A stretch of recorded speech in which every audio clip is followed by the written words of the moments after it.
Haha. Episode 3. The Runaway Room. Glancing over my records of the late last century, I am faced by the events of a certain bitter winter. A murder in a carriage as it sped through dense London fog in the dead of night. Though the victim and the perpetrator were the only ones inside, there were multiple witnesses to the crime itself. However, none could have imagined at the time that such a seemingly obvious case It is a mystery. would end in such a horrendous manner. My friend, Mr. Herlock Sholmes, once said of the incident, I believe that perhaps that case was indeed the prelude, the beginning of a long concerto that impressive Japanese student and I were to play together.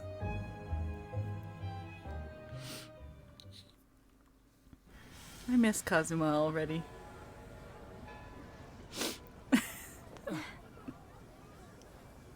Amazing. Is this really just a railway station? Railway station or not, I've never seen such an enormous building before. And look at all the steam locomotives. This country is incredible.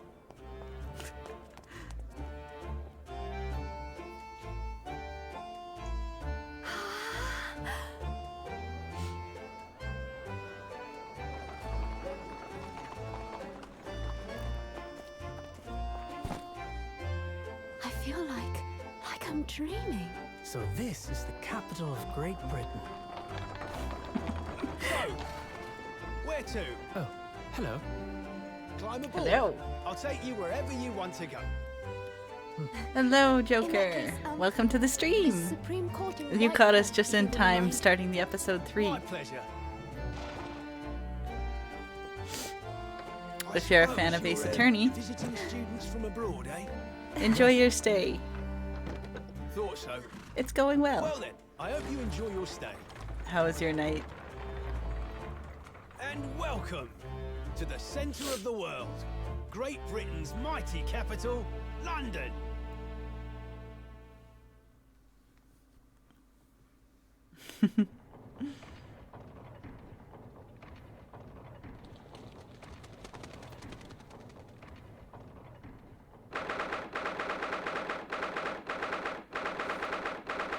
I'd say that's a good night.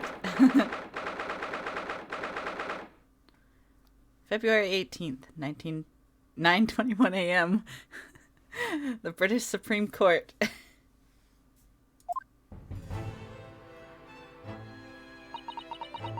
Oh, we're back in a courtroom. What an incredible place. It's so imposing. It's almost suffocating. This place is breathtaking. It looks like a fortress.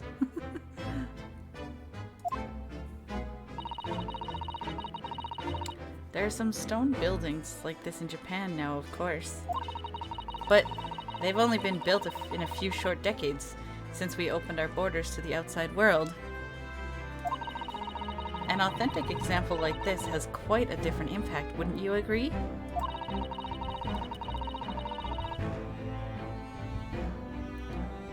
A far cry from the wood and paper most of our buildings are constructed from. It's certainly unfamiliar.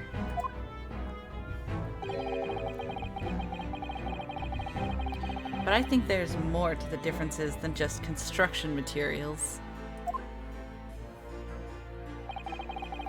What is this place again? This is the Lord Chief Justice's office, Naruhodo-san, in the Supreme Court of Great Britain. The Lord Chief Justice? We had instructions to report here at this time, if circumstances were different. We were supposed to let the Lord Chief Justice know that we had arrived from Japan. But Kazuma can't. No. So instead, we are here in a different capacity. As envoys to report the news of Kazuma's death.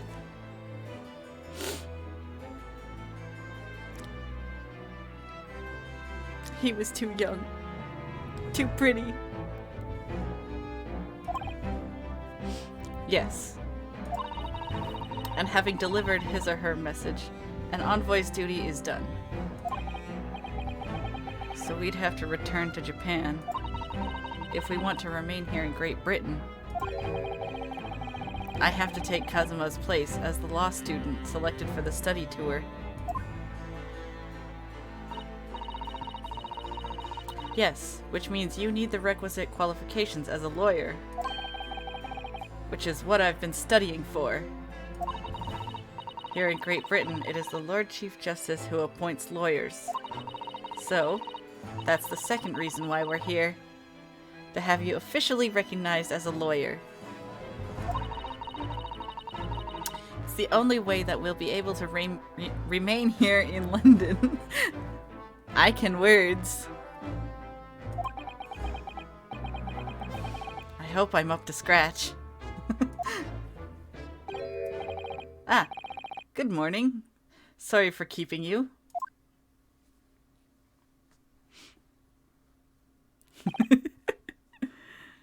Oh. I trust you aren't too exhausted after your long voyage from Japan. It seems I'm 1 hour, 12 minutes, and 47 seconds late.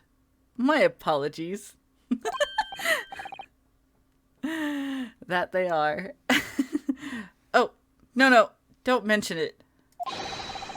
We're never happier than when we're standing around with nothing much to do.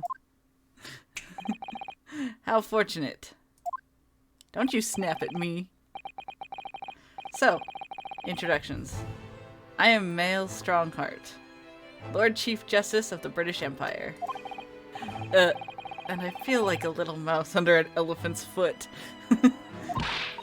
Come on, Mr. Naruhodo, don't be a mouse. Oh,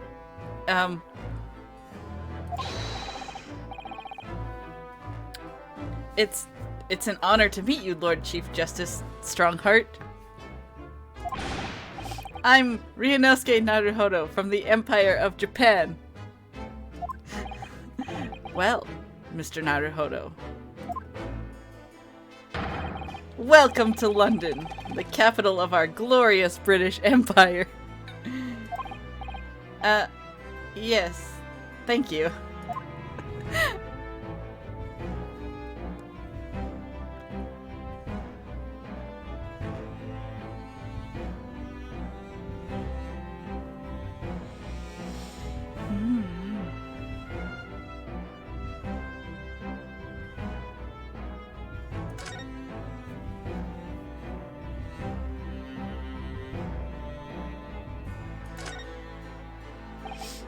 So, what are your impressions of our capital so far? How do you like London? Oh, help! I've been so nervous ever since I got here that I can't remember a single thing about the city. It's simply splendid, isn't it, Mr. Naruhodo? Oh? We had a wonderful view of some London streets from the carriage on the way here from the station. Everything is so impressive and grand. I must say, I'm almost lost for words. I'm glad to hear you like it. The city boasts tramways, piped water, and gas, even cables supplying electricity. We spearhead every revolutionary new technology in the world. Every visitor to London is astounded. Oh yes, astounded is the word. Thanks for saving me there, Susato-san. And everyone seems so jolly and full of vigor. Yes. There's much excitement about the upcoming great exhibition we will be hosting here in London. Great exhibition?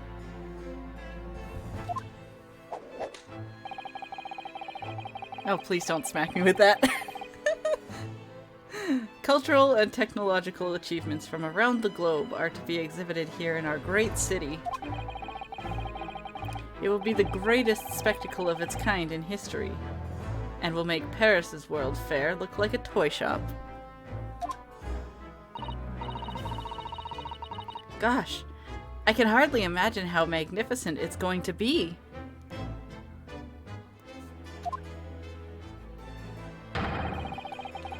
Great Britain's capital city is nothing but magnificent. London is the center of the modern world. Even if you do say so yourself. The sun will never set on our great empire. I'm pretty sure the sun sets anyways. Perhaps it is fate that in these progressive times, we welcome visitors from the land of the rising sun.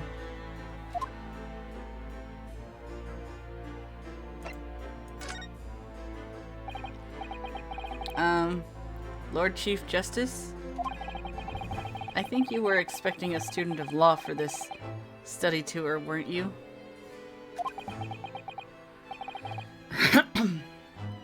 Absolutely. Mr. Kazuma Asugi, if my memory serves. That's right.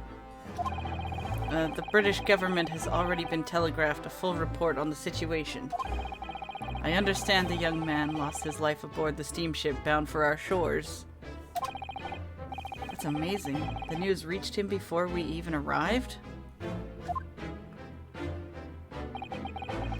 My country naturally extends its deepest condolences to yours.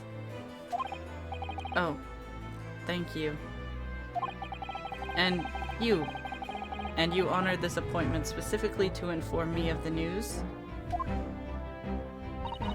Yes. We are here in the capacity of envoys from Japan to report the sad news in person. They tell me you Japanese are a people of protocol and courtesy, and I see that it's true. And it is with some regret that I must inform you that the death of the young lawyer means this study tour arrangement can no longer proceed. If you would just hear us out, Lord Strongheart. What do you have to say, madam? It's about the study tour. Mr. Naruhodo here would like to make a proposal.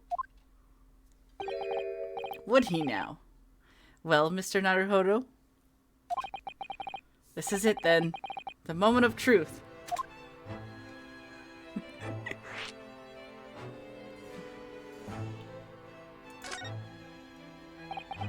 The thing is, Lord Justice, Lord Strongheart, I was wondering if perhaps you would consider allowing the study tour to go ahead. Don't misunderstand me. Britain would ideally like to see the tour go ahead. But without a lawyer from your country, there's nothing to be done. Well, in that case, what if there was someone else? Another lawyer from Japan, I mean.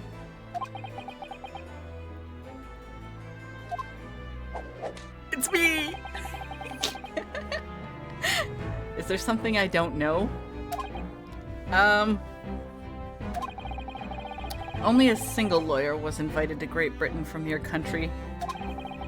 And that was Mr. Asogi, at least. That is what I've been led to understand.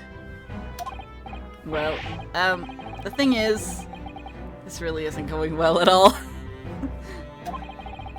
I just can't seem to find the right words to say to this man. Mr. Naruhodo? I could ruin things here if I'm not careful. What am I going to say? If there's someone else here from Japan who could be described as a lawyer, it's...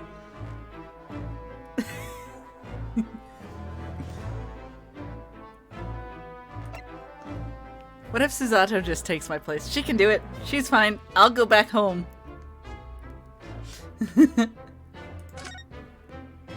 me. It's me. It's me. I can do it.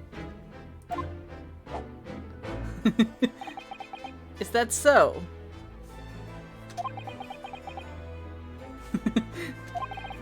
I mean, I don't actually have any qualifications as such, but... No qualifications, you say? And yet you still claim to be a lawyer. I have acted as a lawyer in court before. Only once, as it happens. And I had Kazuma to help me. And I was the accused! But glossing over the details. I've been spending every spare moment on the journey here to Great Britain studying. I've learned all about British law and court proceedings while I was on board the SS Beria.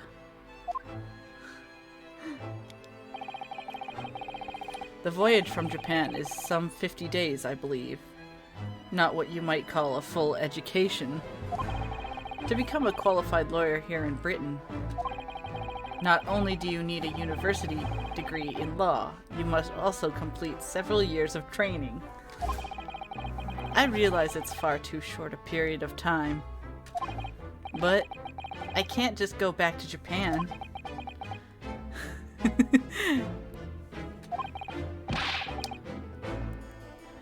Kazuma, Mr. Asugi's journey had only just begun. Coming here on this study tour was all he thought about. I have to carry on and do everything he planned to do. I know it must sound like I have an overly inflated opinion of myself, but I would do anything to prove that I have what it takes. Any test you care to set me. Just one chance. That's all I'm asking for. Please! 31 seconds. Sorry? Your opening statement there, Mr. Naruhodo. It was 31 seconds long. Why were you timing me? Not too brief, not too protracted. A perfectly judged appeal, I would say. Which is a skill that would stand you in a good stead as a lawyer. Oh, thanks. I make good lawyer. So you're willing to put those words to trial, are you? Well, I'm all for entertainment.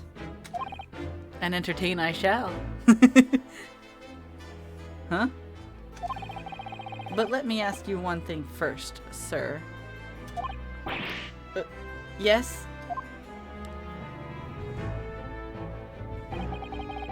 You say you intend to do everything Mr. Asugi planned to do. Are you firmly set on that path? Well, yes. That's my intention. I see. Am I imagining things? Or did his expression just alter a fraction there all of a sudden? Pretty sure he's just glaring at me. Very well. You have your wish. I'll give you a chance. A test to become a specially certified lawyer. Whether you pass or fail is entirely down to you. Really? Give me the test. Give me the test. So, what form will the test take exactly? Tell me, Mr. Naruhodo, what do you consider the role of a lawyer to be?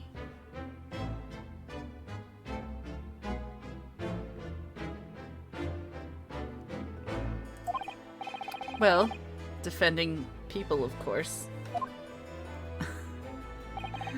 Well said. So, let's have you defend someone. Huh? We're just gonna hop right into it? Your timing is perfect, in fact. There's an apt trial about to begin later today. No advocate has been appointed for the defense as yet. so this will all be welcome news. Today? Straight away? If you manage to secure a verdict of not guilty, you'll have passed my test. What could be simpler? Oh boy, here we go. How do I get myself into these situations?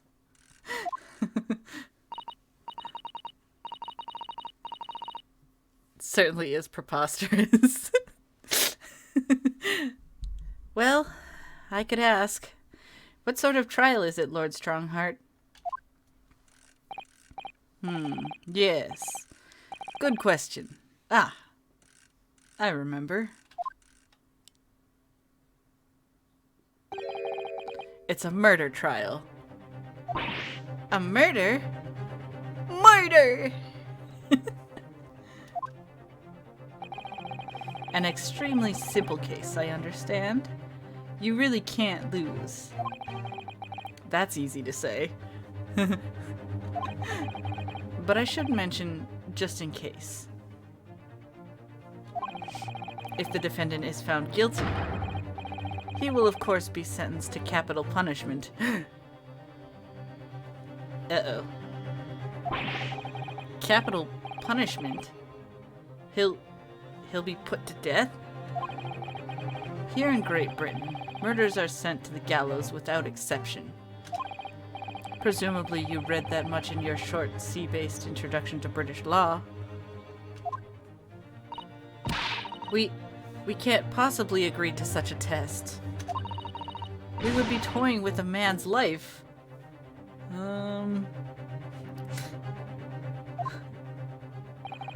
I am the Lord Chief Justice, and I've decided it's acceptable.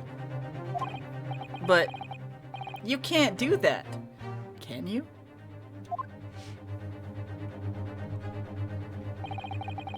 Don't you shake your head at me.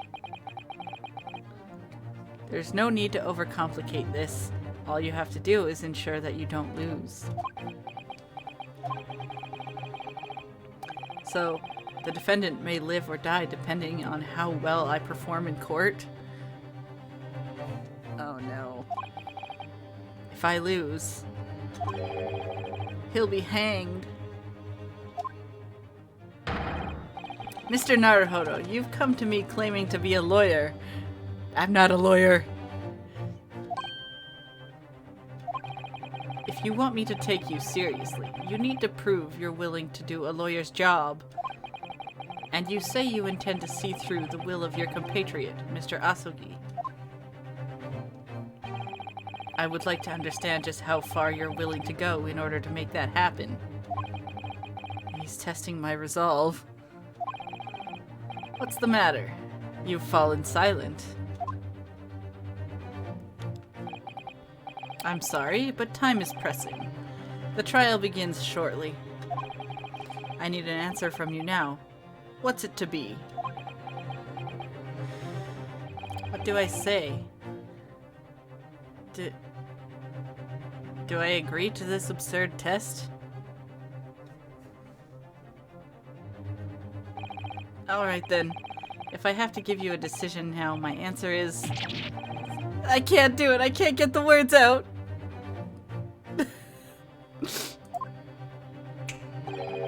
15 seconds. Your decision making needs work if you want to be a lawyer. That was too slow.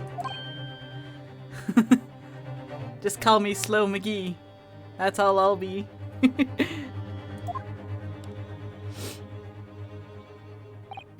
So, it's as I suspected, is it?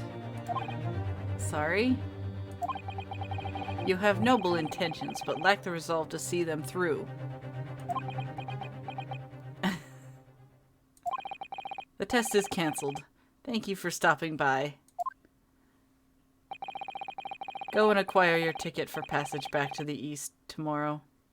This conversation is over.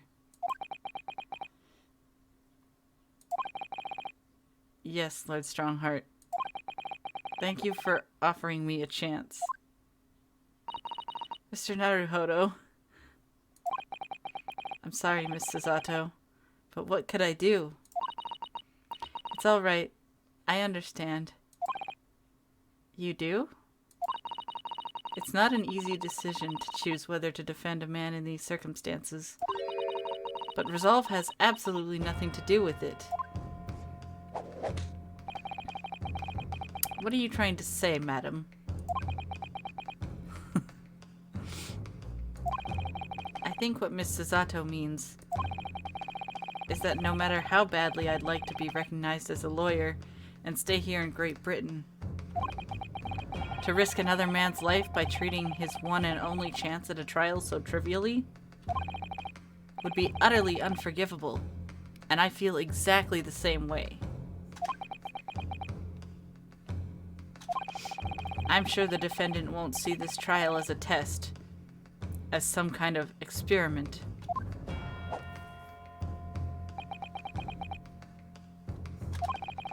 A lawyer may fight for his clients in court day after day, but for each one of those clients, the particular day they stand in the dock may be the only chance they have to fight to prove their innocence.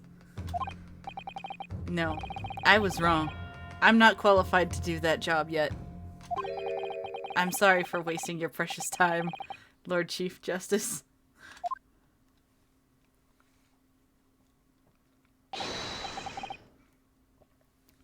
Wait, Mr. Naruhodo. Oh, was there something else? It's approximately 20 minutes by carriage to the Old Bailey from here. If you leave immediately, you should still be there in time. But I just said that I was quite serious in what I told you. The defendant in this case has literally no one to advocate for him. What? At this point, he can't hope to find someone to represent him. The trial will begin without a defense. And if that happens, there's only one possible outcome. He will receive the most severe sentence the judge can pass down. But that's awful. But that is the truth. Why does it have to be like this?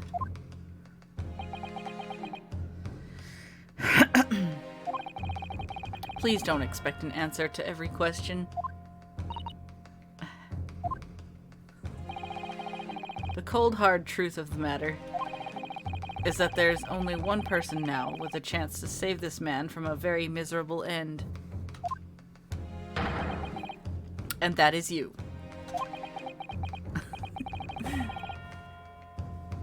I'm really his only hope? So, what do you say now, madam? Me? What do you mean, Lord Strongheart? You said it wasn't an easy decision to choose whether to defend the man in these circumstances, and I agree. But in my estimation, it is purely and simply a matter of resolve. Oh. Our time is up here. I have a meeting to attend. I must leave in 2 minutes and 16 seconds. Thanks! So, venture into our great city and enjoy yourselves.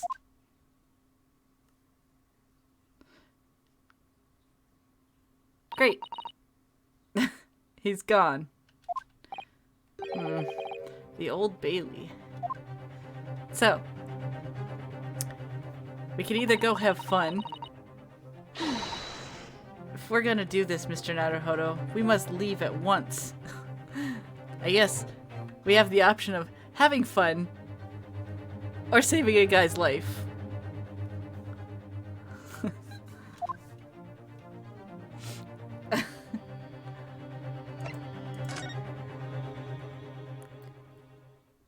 Away!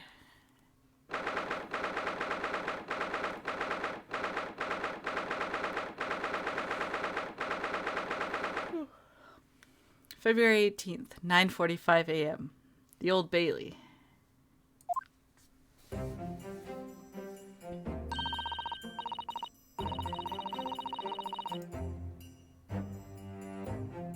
Oh, thank goodness we're in time.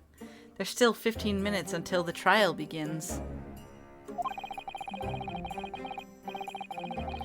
I never knew a horse-drawn carriage could go so fast. I thought my teeth were gonna rattle loose.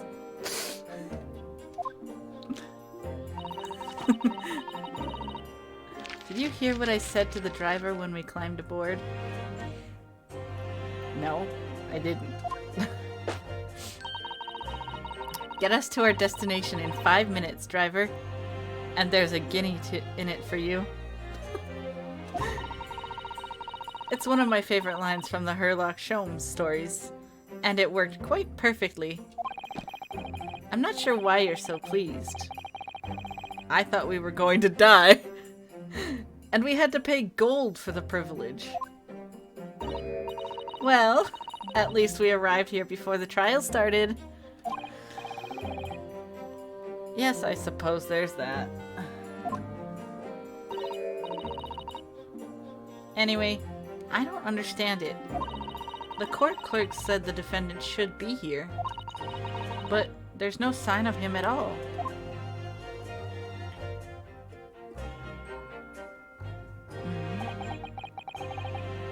So, this is the Old Bailey. Even in this room for defendants to wait in his grand. Are you alright, Mr. Naruhodo? Of course I'm not alright.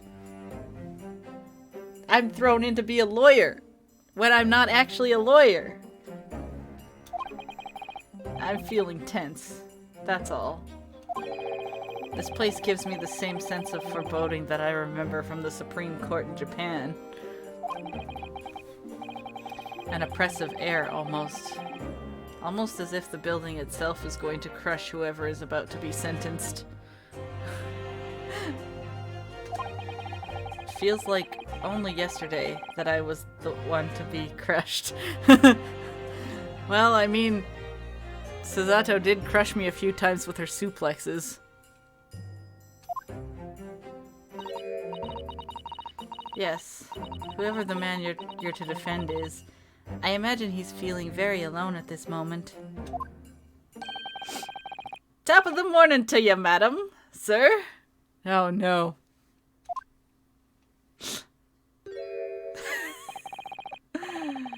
What are yous doing following me here?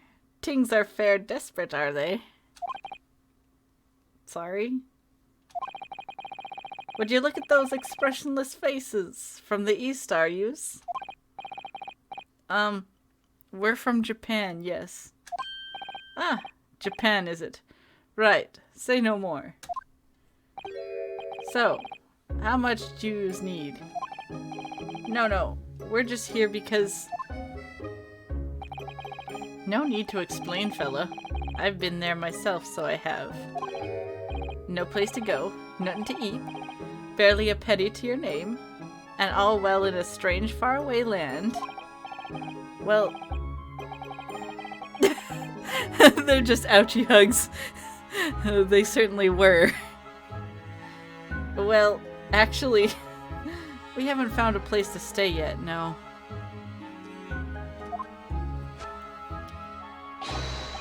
Tis grand, tis grand. Let me start by giving yous 1,000 guineas. Say nothing now. 1,000 guineas? Please, Miss Suzato, you don't have to shout. But 1,000 guineas is enough to build an entire mansion in the most prestigious area of Tokyo.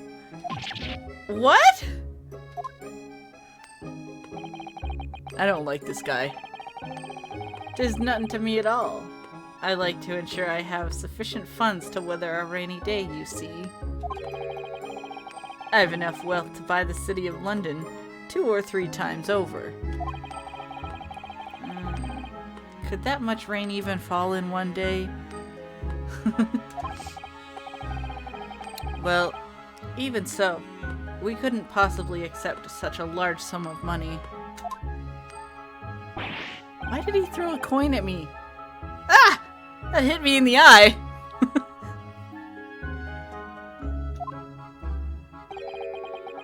Don't get me wrong, fella. I'm not giving it to you no strings attached. I'll be wanting you to do something for me. Oh? To be honest, 'tis a little embarrassing. The trial that's about to begin, you see, is for me good self here. I'll be in the dock. Oh no. Are we defending this guy? So now, what I want you to do is come along with me and stand there beside me. Officially, you'd be my lawyer. But that's just a little detail now. Oh, well, the thing is, don't worry about a thing. All you have to do is stand up there next to me. Nothing more. Otherwise, you see, the trial is going to start without me having any kind of representation at all. So it was true. The Lord Chief Justice wasn't just making it all up. I'm terribly sorry to have to ask, but does that mean you're the defendant in this trial? Long hat McShort Stack. He also looks like Scrooge McDuck. Bluster and blazes, do yous?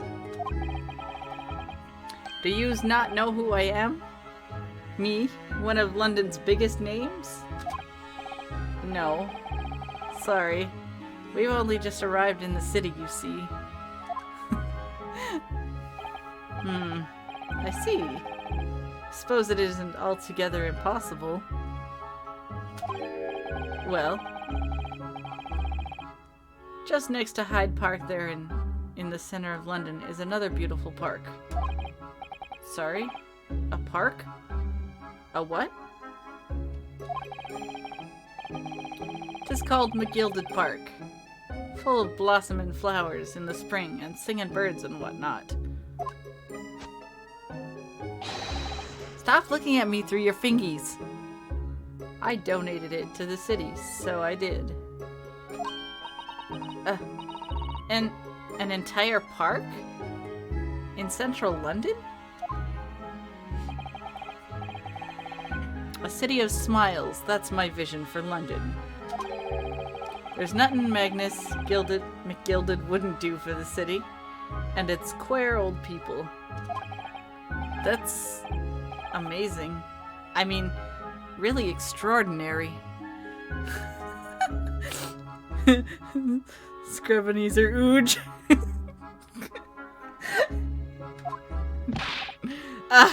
But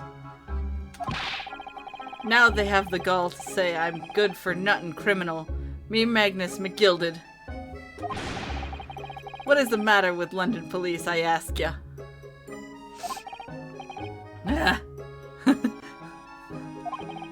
Alright, don't pass out.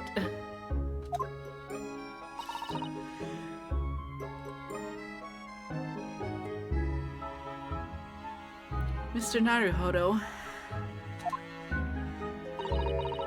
Perhaps now would be a good time to introduce ourselves, while the gentleman catches his breath.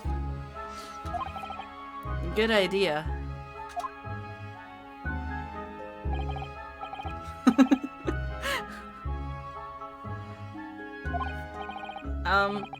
Mr. McGilded, the thing is, we're actually here in London to study British law. We're law students on a study tour from Japan, you see.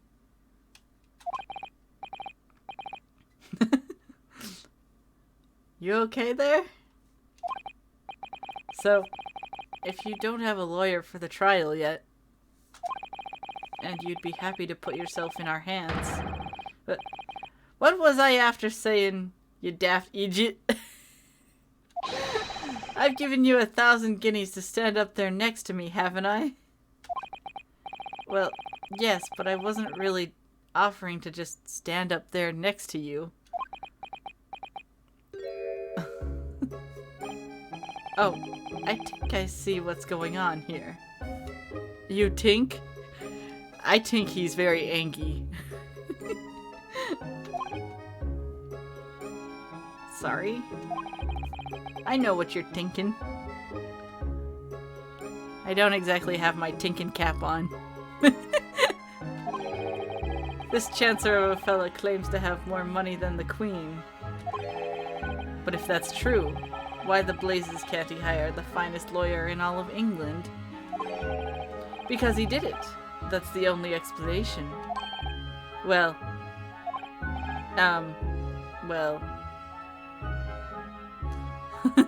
he's stinky. He's stinky. Yes, exactly. What now? Well, like you said, if you have all that money, but you don't have anyone to represent you in court, there's no other logical conclusion than that you're guilty of the charges.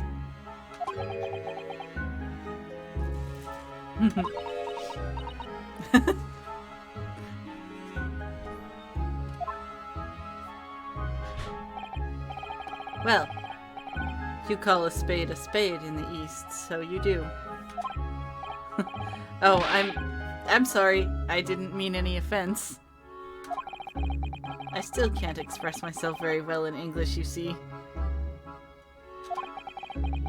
And I'm never sure what's acceptable to say and what isn't, so...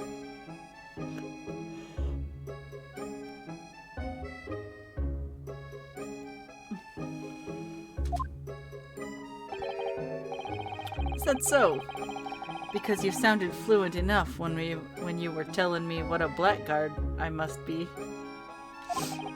I'm terribly sorry.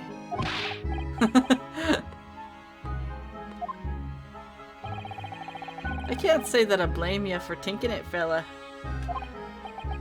It is a little strange, to be honest. I feel like he would sound like Waluigi or Wario.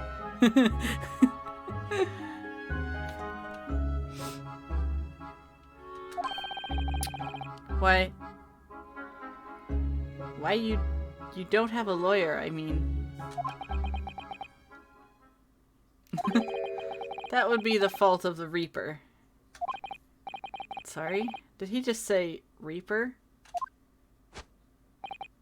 Aye. The Grim Reaper of the Bailey, Lord Barak von Zeeks. He's the prosecutor. Wah! The prosecutor is the Grim Reaper?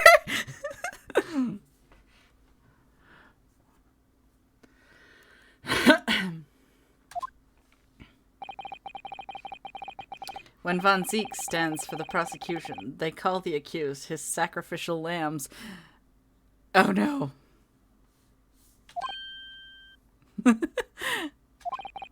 And to this day, in every single trial in which he's been the prosecutor,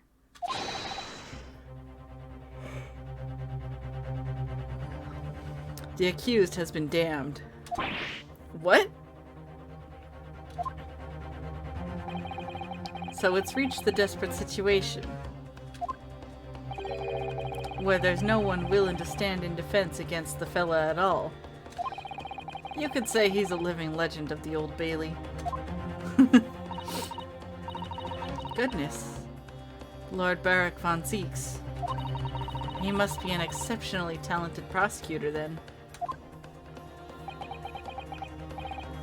Talented isn't the word you're looking for, madam.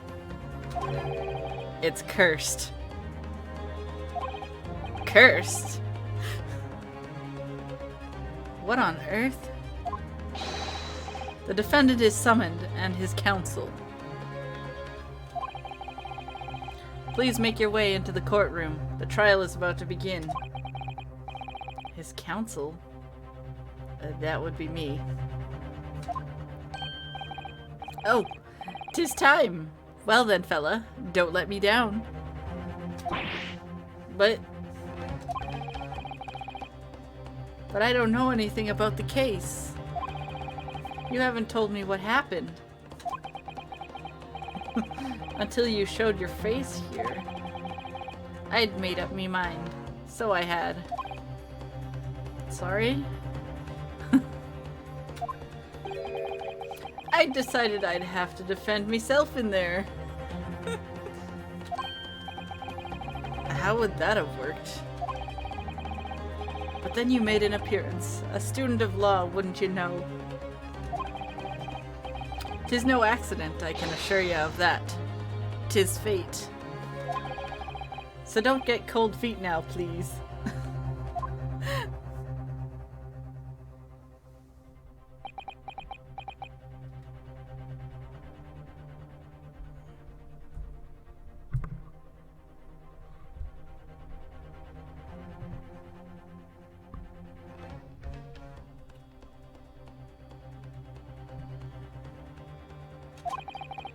I literally know nothing about the case. Or about this man who stands accused.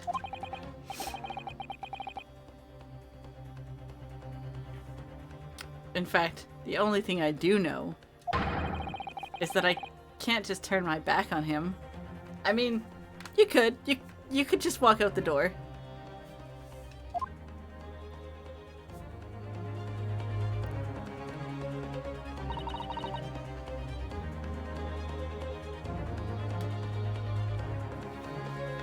Mr. Naruhodo, the man has no one.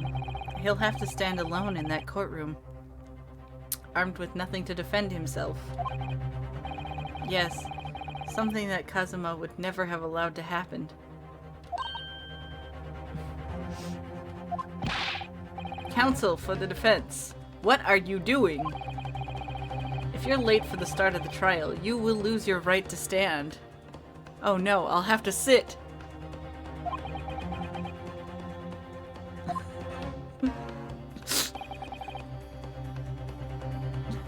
I'll be right there.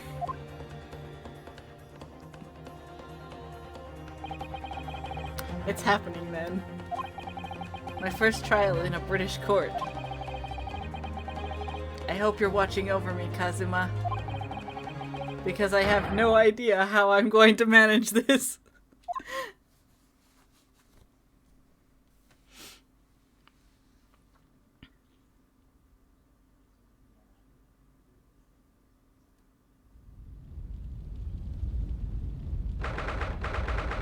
February 18th, 10 a.m. Old Bailey courtroom.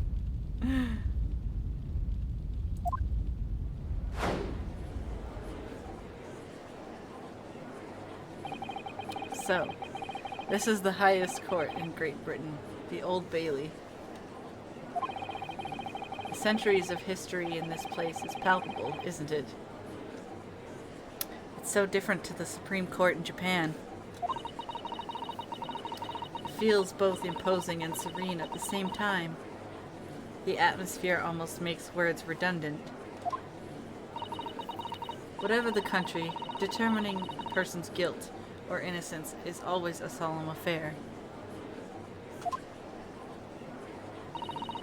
May I say something, Mr. Naruhodo? Yes. Yes, what?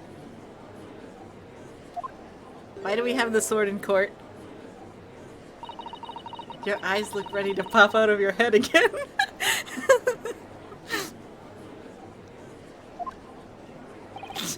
I know. But I just can't help it.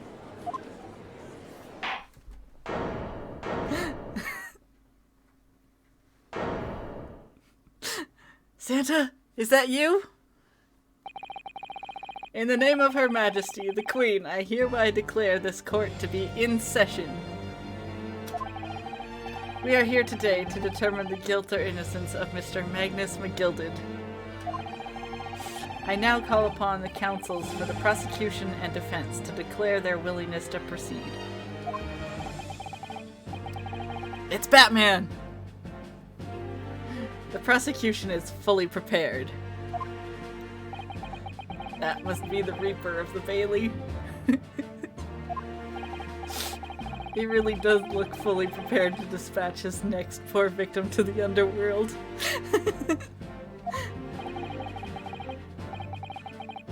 Counsel for the defense. You appear to be Eastern. Do you speak English? Huh? Oh, yes, of course. Sorry. But he asked if the defense was ready. And I couldn't be further from it ready if I tried. Those eyes.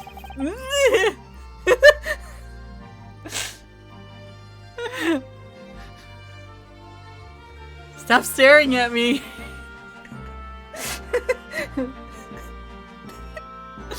Those eyes please me.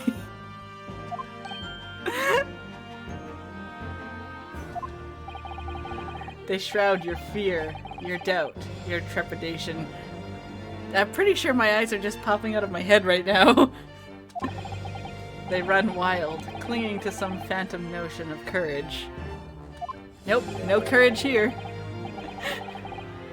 The quintessential look of a sacrificial lamb.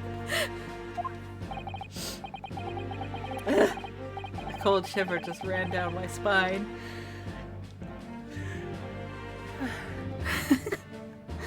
All the way to the tips of my toes.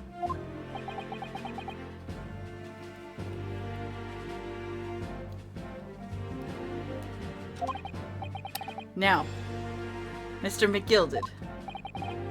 Yes, my lord.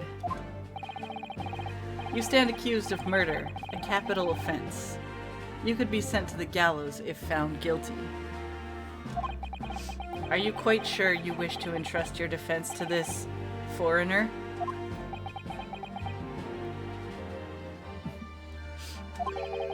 As I've always said, my lord, 'tis a grand thing to give opportunities to the young. Even if the fella is a student from some little island off in the Far East. Is it not the British way to ignore the dangers of yourself and give those less fortunate a fair chance? I'd like to think that acts of chivalry do the great British Empire proud. What if...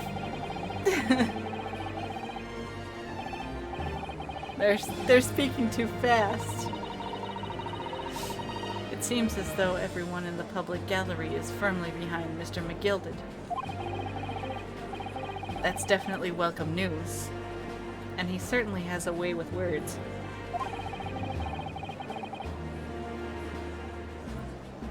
I'm surprised he couldn't convince anyone to defend him.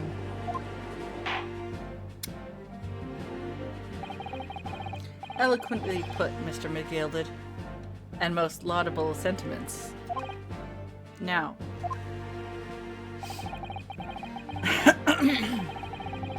ladies and gentlemen of the jury, I'm sure I need hardly remind you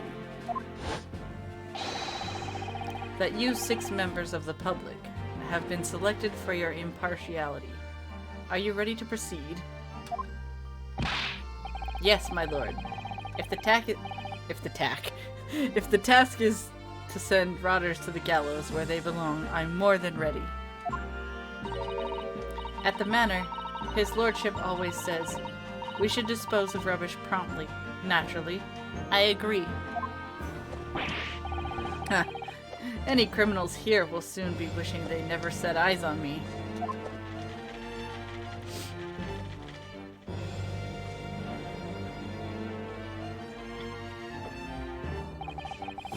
I feel a chill. Oh, don't mind me, my dears. I'll just be getting on with my knitting. Must finish these mitts for my grandson. Where did they pick this jury? Mr. Naruhodo, those people are... the jury, yes. That's something we don't have in Japan yet. That's right. I've only ever read about it. But here in Great Britain, the court's final verdict depends on the opinions of 6 jurors. The judge passes sentence according to the law, but the jurors determine guilt based on common sense. So the defendant is ultimately judged from 2 completely different points of view. But how exactly do the jurors give their verdict? That I don't know, but...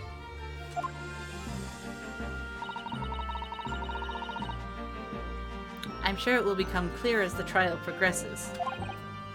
Yes.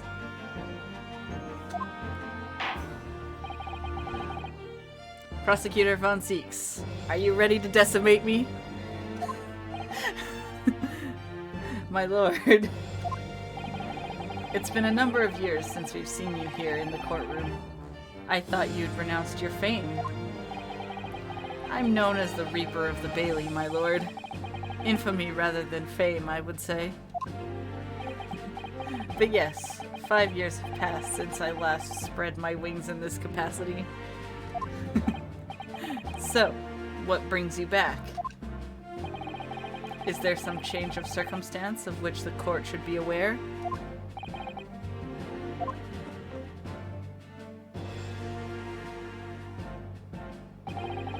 I leave that to your imagination, my lord. So, the Reaper has been out of action for 5 years?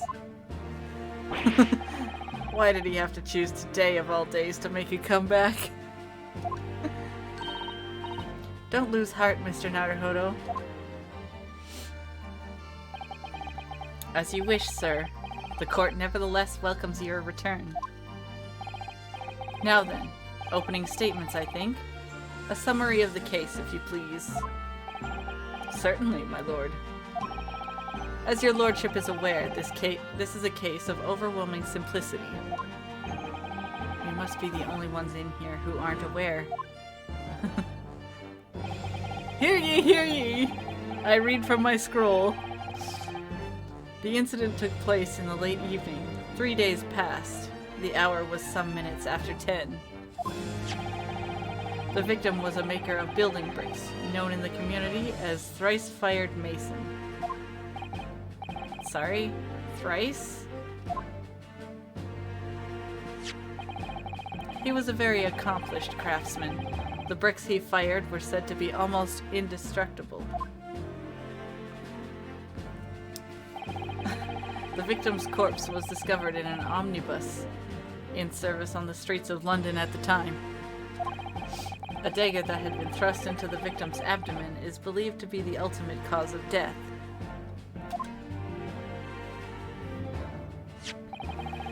Here's the autopsy report from the investigating medical officer at Scotland Yard. Thank you, counsel. I shall accept that and the photograph as evidence.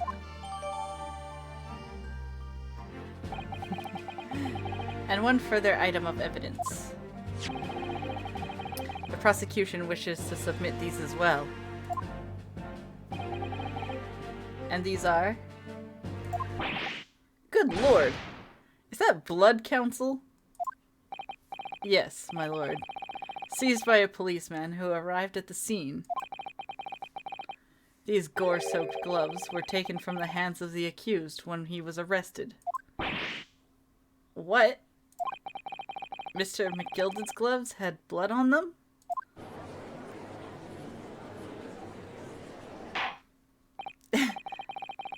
Yes, I will accept these as evidence as well. Okay, we got his gloves. Great. How did I get into this?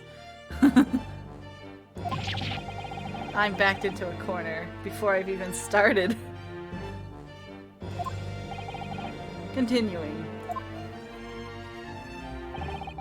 According to the driver of the omnibus, there were only 2 passengers traveling inside his vehicle at the time. Only 2? Obviously, one of those passengers was the deceased brickmaker, Mr. Mason. The other was the accused, Magnus McGilded.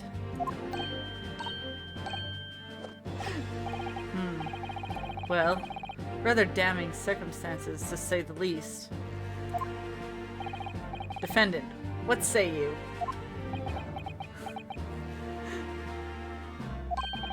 Well, of course, I have no recollection of such a thing. Mr. McGilded? Right? Von Zieks can step on me anytime. To be sure, I rode the omnibus that evening. But whenever I'm in a carriage, I'm taken with a fierce tiredness and always succumb to it. Are you claiming to have been asleep? 'Tis the motion of the carriage, my lord. Lilton, so it is. And when I opened my eyes again, 'twas a desperate sight before me, the body of a man I'd never laid eyes I never laid eyes on before in me life. Now I ask yous, what good-hearted soul wouldn't rush to help a fella bleeding from his stomach? I wasn't about to start worrying about me gloves now, was I? I reached out to give the man a hand. So the blood got onto the gloves, then after the man had been killed. Unfortunately, that statement of the driver's is only the beginning. What? That's not all of it? There were multiple witnesses to the precise moment at which the brickmaker was fatally stabbed.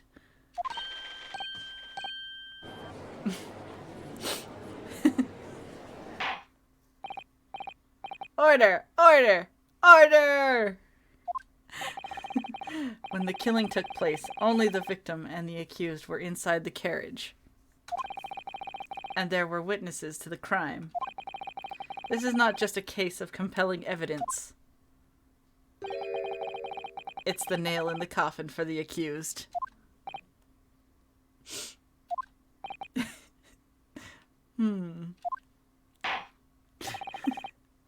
Thank you, counsel. The circumstances of the crime have been made quite clear. I think we will hear testimony from these witnesses first of all.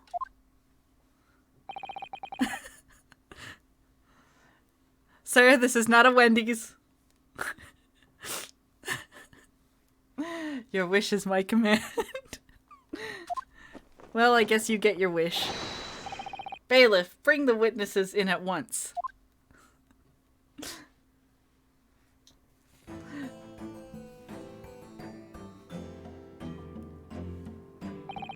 Witnesses, your names and occupations.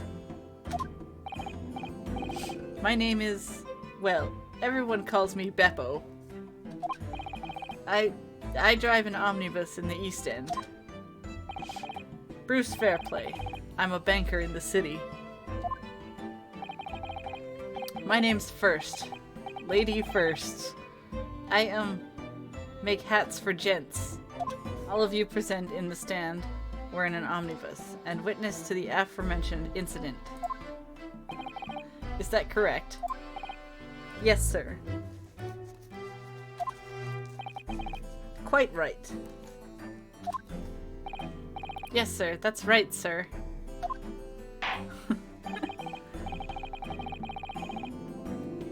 Very well, then.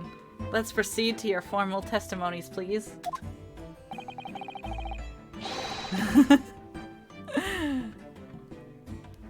He could be both. Each of you will tell the court precisely what you saw.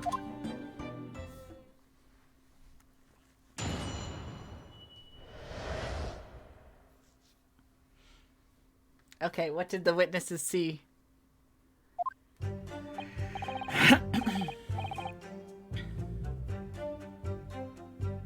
Let's see. It was the last bus of the evening, so I had few customers. I remember it well.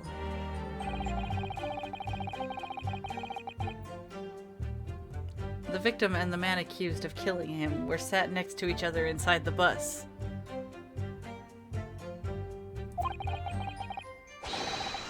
Then, out of the blue, the accused just reached over and plunged a knife right into his guts. That's right. He stabbed him. I screamed, I did. I couldn't help it. As soon as I heard the scream, I stopped my bus, and then I saw it too.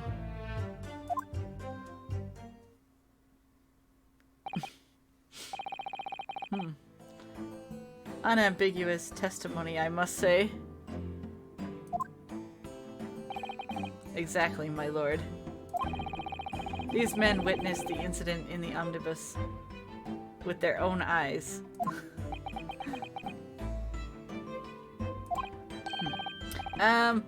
I'd like to ask a question, if I may. Yes, counsel. Well, this testimony makes absolutely no sense to me whatsoever. Why not? Well, the incident took place inside a moving carriage, didn't it? As has been clearly stated from the outset, yes. Well, in that case, how could those two witnesses possibly have seen what happened? There's no way they could have seen inside the moving carriage.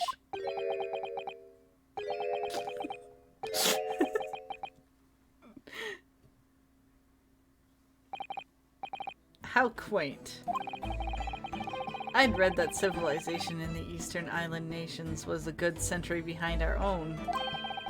But you're here in London yourself. Are you really so ignorant about our omnibuses? Huh? Tell me, my friend, have you even traveled in an omnibus? Well, no. We only arrived in London this morning. No matter. I've arranged for us all to see for ourselves, the actual scene of the crime, that is. What? What do you mean? The actual scene? How? The carriage is designed to be moved, after all. Presumably you understand that much. Yes.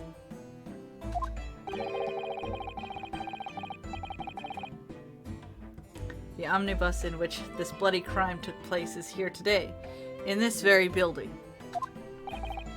Here? What? The entire carriage? Bailiff. Bring forth the stricken omnibus.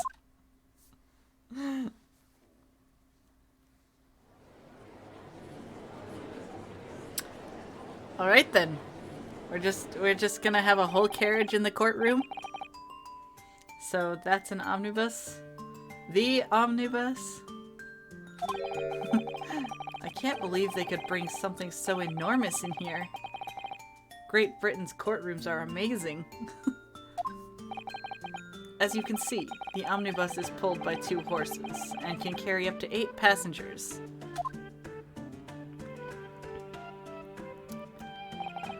Four passengers seated inside the enclosed cabin, and another 4 on top of the rooftop. Every Londoner knows that the best views of the city's architecture and sights are to be had from the top of an omnibus. And I should point out to our foreign guests that there is a skylight in the roof, allowing a view of the interior from the seats above. A skylight? Oh! The penny drops at last, I see. These 2 gentlemen were occupying the rooftop seats on the omnibus when the murder took place. That is how they came to witness the grim incident. Through the skylight. That makes perfect sense. Well, counsel, this is a first. In all my years behind the bench, I've never experienced the crime scene itself being brought into the courtroom. There are a number of important clues remaining inside the carriage, my lord. I would like to submit the omnibus itself as evidence. Just gonna throw out the whole carriage right there. All right. That is the prosecution's wish.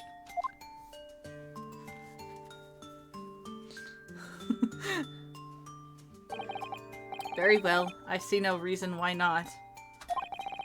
This omnibus is hereby formally accepted as evidence.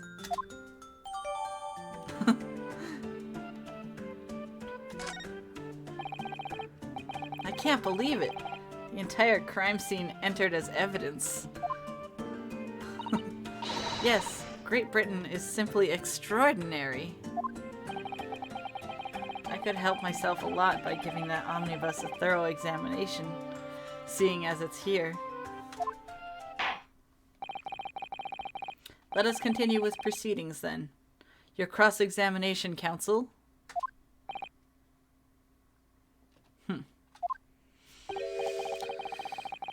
Pray don't expect this Nipponese to stray to understand to the intricacies of a British court's cross-examination rights.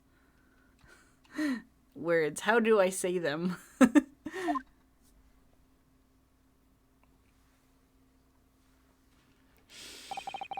Alright. My first cross-examination in a British court. Focus, Ryunosuke. Focus.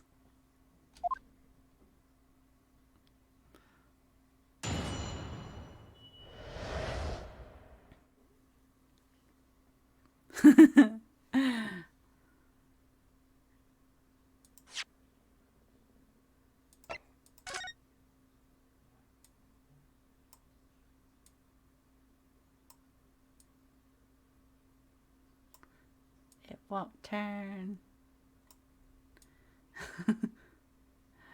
Wait. I see a blood stain. Okay.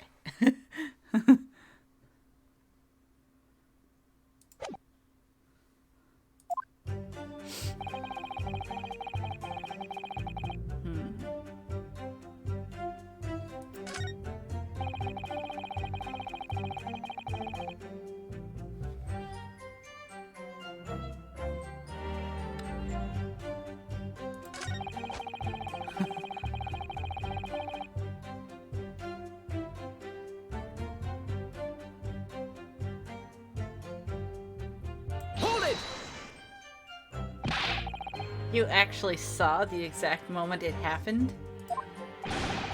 Didn't I already testify to that?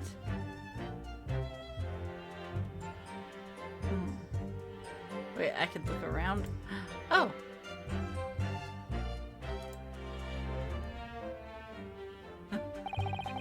Or our fair dinkum and hard-working city, where bankers not considered trustworthy these days. Oh, no, I didn't mean that. This is no good. I've really got his back up. Perhaps you could just tell us what you saw in a little more detail. My lord! Excuse me, you're interrupting. Juror number 3, what's the meaning of this? My mind is made up, my lord. Completely and utterly made up. Also, what is it with people coming into courtrooms and having a knife on them? Made up about what? I don't like the stinking rich. Never have. They're always up to something or other that they shouldn't be. Every one of them. And that little leprechaun of a man is no exception. Well, he can't fool me.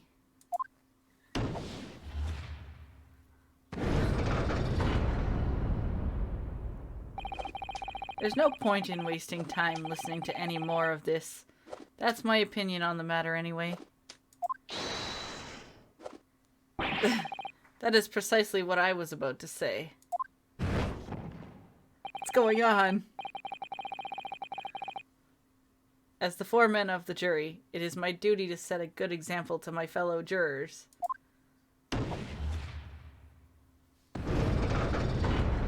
What is going on? What is happening here?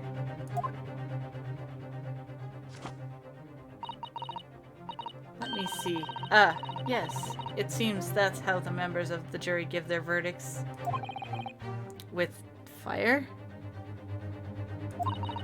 Apparently, yes. White for innocence and black for guilty. As the 6 members of the jury make up their minds about the case. One by one, they each cast a ball of fire into the great scales of justice, as we saw a moment ago. So if those enormous scales fall completely to the black side, does that mean...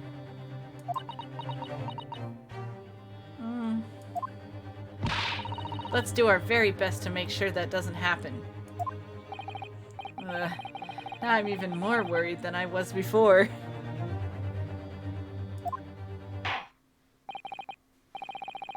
Very well. The court acknowledges the change in the jury's stance. Counsel for the defense, please continue with your cross-examination. This is a nightmare.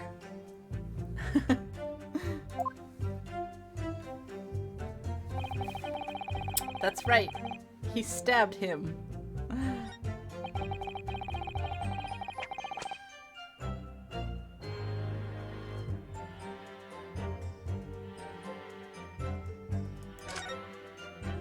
Uh-oh.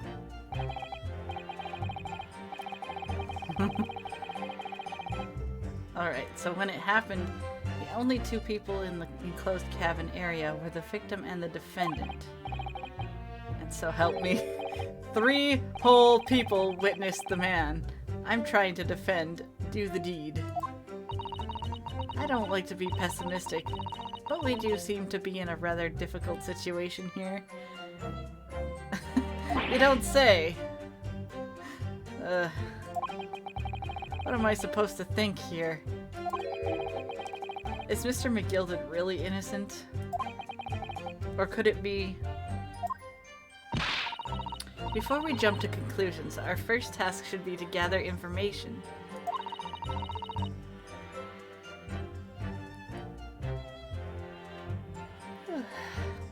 We need to understand the case much better than we do at the moment. Yes, you're absolutely... Hold it! He stabbed him, you say? And you were sitting up on the roof deck, were you? Yes, that's right, sir. I was up on the roof seat. I remember seeing the little gent sitting next to the fellow that was stabbed. I'd been thinking about a new hat design, you see, so I was just gazing absent-mindedly around.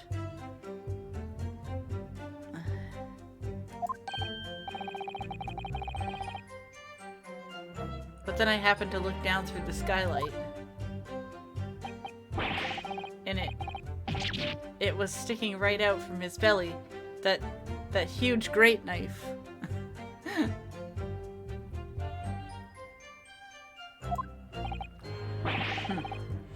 A grim sight indeed. Ah, that didn't help me at all.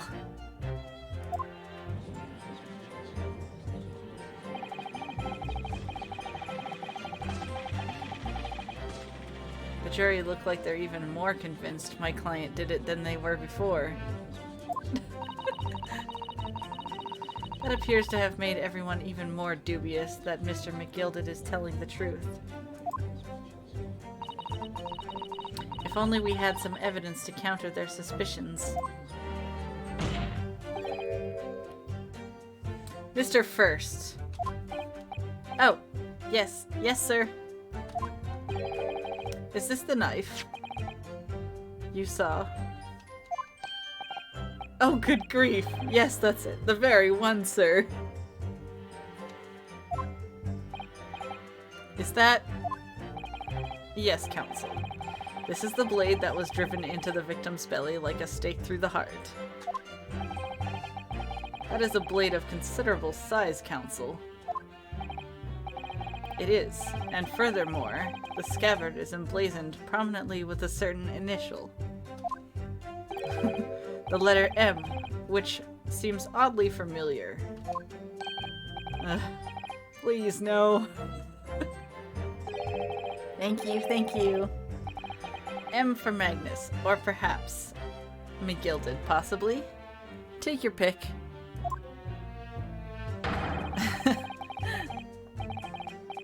It seems this particular big name in London made a magnificent mistake. Objection! Objection! But there are M's everywhere.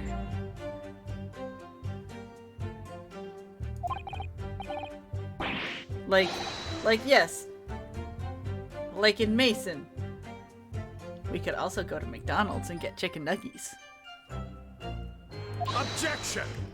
Why do you object my objection? This blade is far too extravagant for a poor brickmaker to have owned.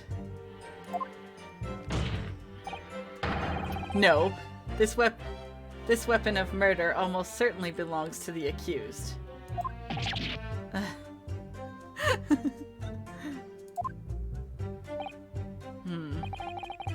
Not conclusive, but certainly compelling, counsel. Okay, now we have the murder weapon. My lord, if you'll forgive the interruption. Juror number 2, go on. Mr. McGilded is a pillar of society and a gentleman. And a gentleman's word should be sacrosanct. However, those of us in service know we must accept hard truths. Wait, what are you about to do? Dispose of the rubbish.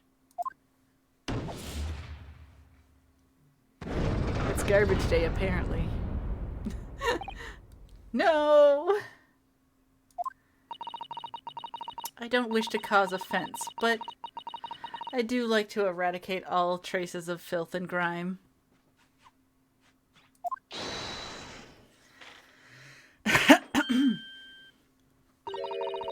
I have painstakingly typed every word uttered here today, and cross-referenced all the facts.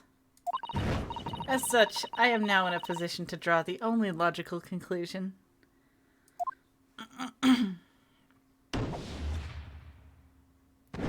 Oh god. It's just getting worse. Not again. That's 4 out of 6 jury members. They're members now. 4 out of 6 jury members who proposed a guilty verdict. There are only 2 left. We've had it. Every time I press these witnesses for more information, I just make the situation worse. Nevertheless, what we need more than anything at the moment is more information. We're still very much in the dark. I suppose I'll just have to keep pressing the witnesses, knowing that more sparks may well fly. We mustn't give up hope that we'll uncover something that will give us a way to fight back. But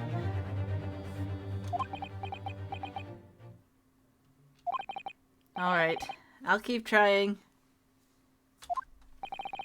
I can't give up. I just need to keep calm and listen to the witnesses. Hold it! What exactly did you see? Oh, well, sir, that would be the passenger, sir. Yes, collapsed on the floor he was. And by the passenger, obviously you are referring to the victim, Mr. Mason the brickmaker?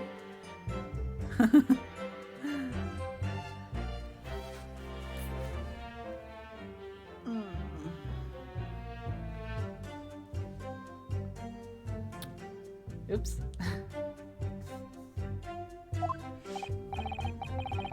And then the other passenger that had a knife in his hand, like this. By the other passenger, obviously you are referring to the accused, Mr. Magnus McGilded. And then he plunged it down like this. stabbing the other passenger in the belly. What?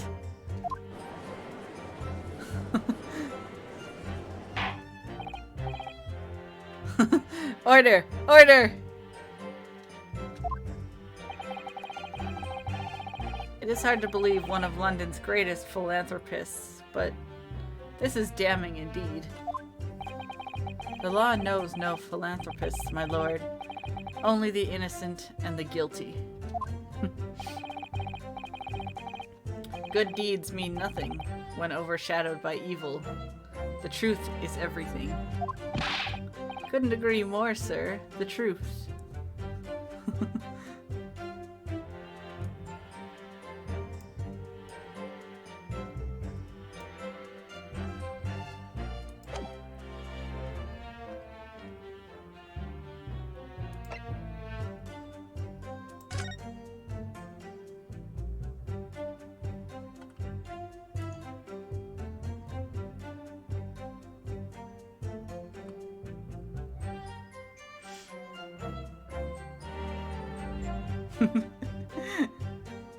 I see he's got a mustache.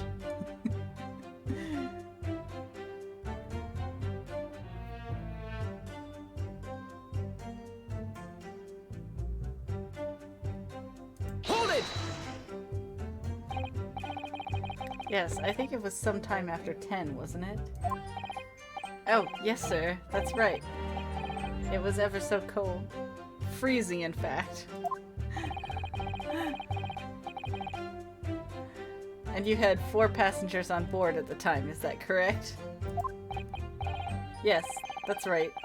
Not all traveling in the same parts of the bus, of course, though. No. And there were no other passengers when the incident took place? No one alighted, for example? You're quite right with that, sir. No other passengers like that? No, none. So nobody fled the scene of the crime then. I have to say, the boss insists on it running. He does. Every evening, that last bus of the day.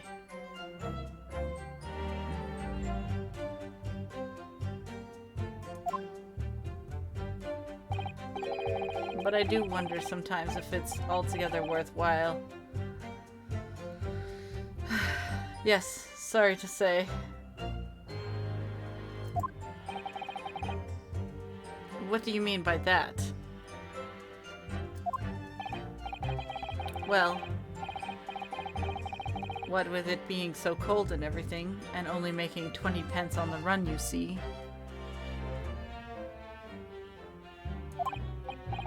Yes, I spend that much at the pub on the way home.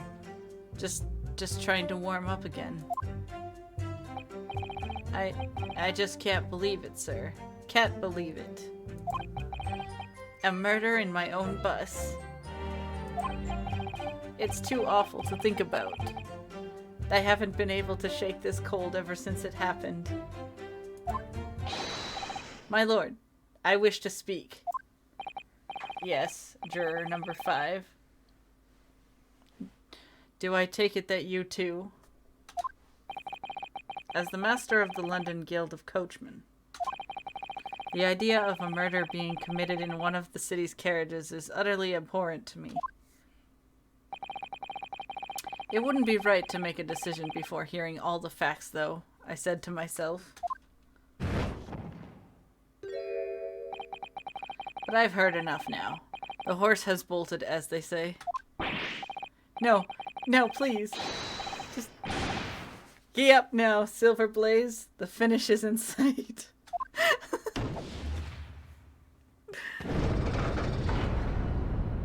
Oh God. Beppo is a long-standing member of the guild, and I trust what the man says.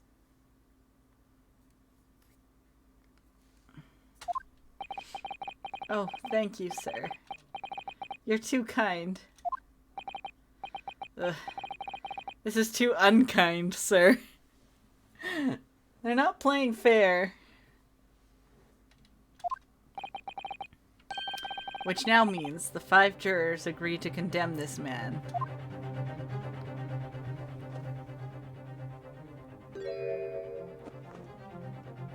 But you forgot Grandpa.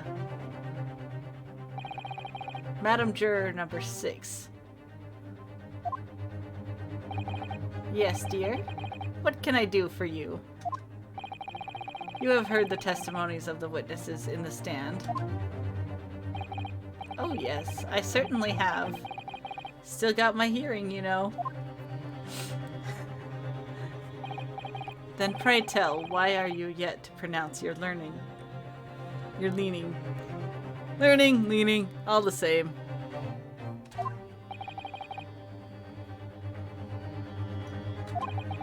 Well, dear, the thing is, I'm a creature of habit, me. I always go to the park at around this time of day and sit on a nice bench and get on with my knitting.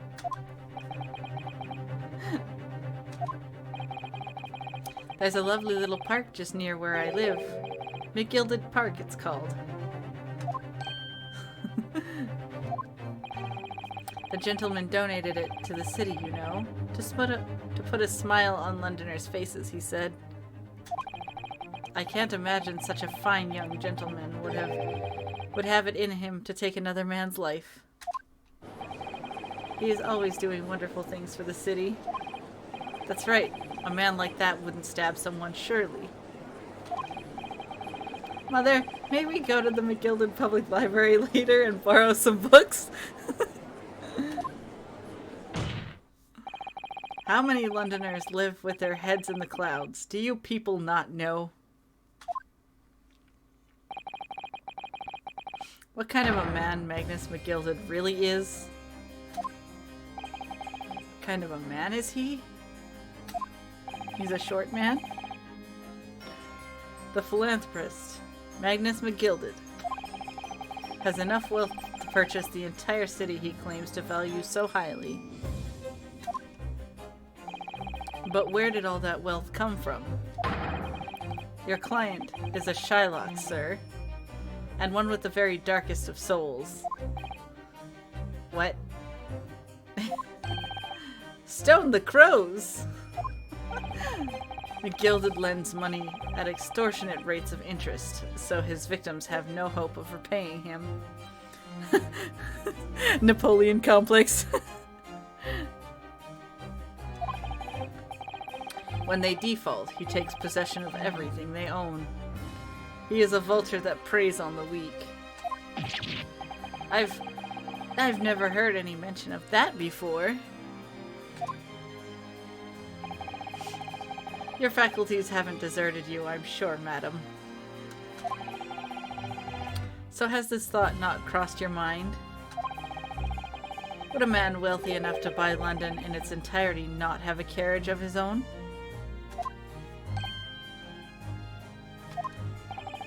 What possible reason could this man have had to make use of a public omnibus service?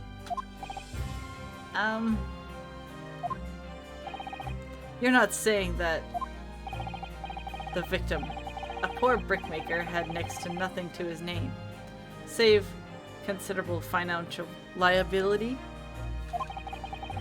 It will come as no surprise that his creditor was the accused, Magnus McGilded. But let it also be known that the very day Mr. Mason was killed was the final repayment date for his debts. Good gracious! The brickmaker was destitute. He had lost his house. He had not a shilling with which to repay his debts. And in the end, this pitiful soul had the very last thing he owned taken from him. His life. By the merciless philanthropist pretender, Magnus McGilded. I don't believe it. Hold it! If I might add something briefly, Mr. Zato. You claim that the victim had been lent money by Mr. McGilded. But where is the evidence to support your claim?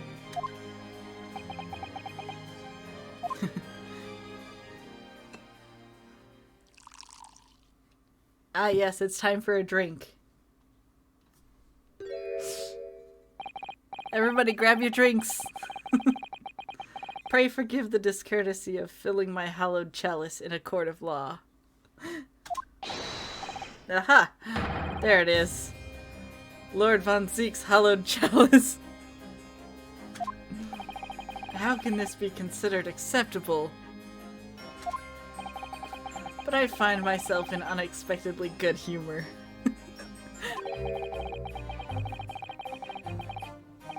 I had heard ladies from the Far East could show great courage, but I didn't expect to experience it myself.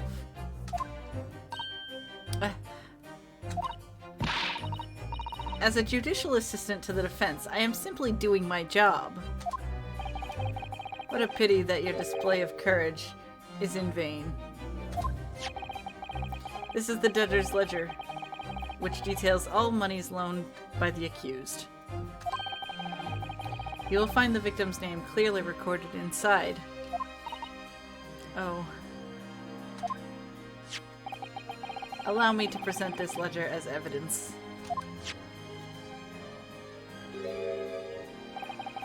And pray forgive the discourtesy of raising my chalice in a toast to the enigmatic East at the same time. A marvelous toast, Counsel. I will gladly accept this new evidence.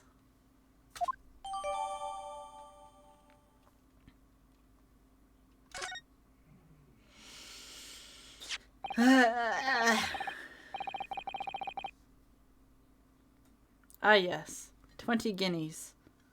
The victim owed a considerable sum, and the accused made quite certain he had ample recompense.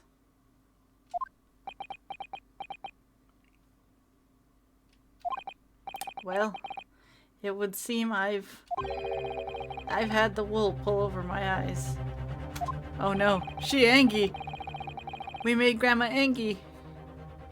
Regrettably, madam, that is the modus operandi of the accused. And it's such a pretty little park, too. What a scoundrel! Oh no! Still, maybe it's all for the best. Oh no!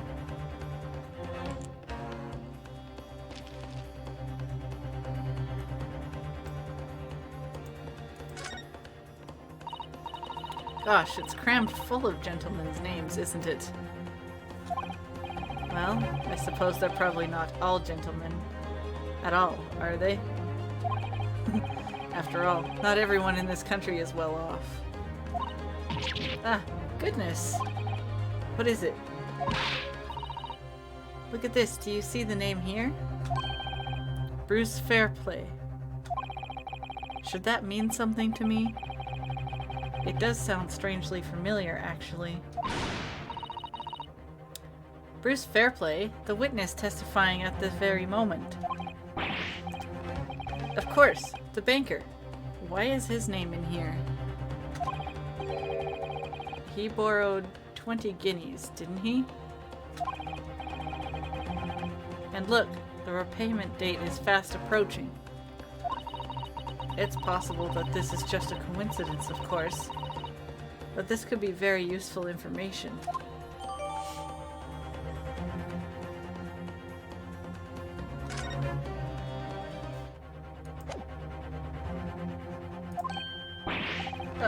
Wait a minute! Let's think about this a little more. I don't stand for nonsense. Oh. Oh, chat wants smoochies? Okay. Mwah.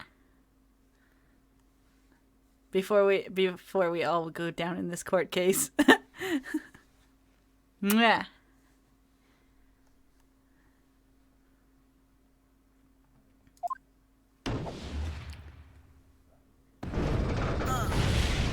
Oh no. It was nice knowing you. That was it. The last juror's decision.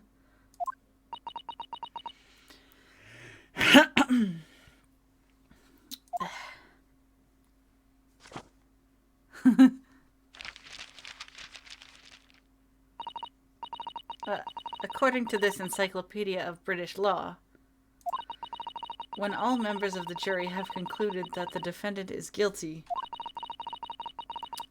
court proceedings are suspended, and the presiding judge will deliver the final verdict and sentence. That's what it says here. The final verdict? It's over then? Oh. There's a footnote, though. A footnote?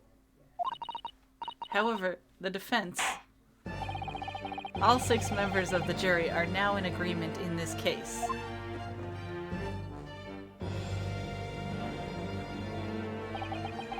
Allow me to convey my respect for your swift and righteous decision. According to the laws of this country, I will now conclude the trial by delivering my final verdict. I trust there are no objections. Oh boy.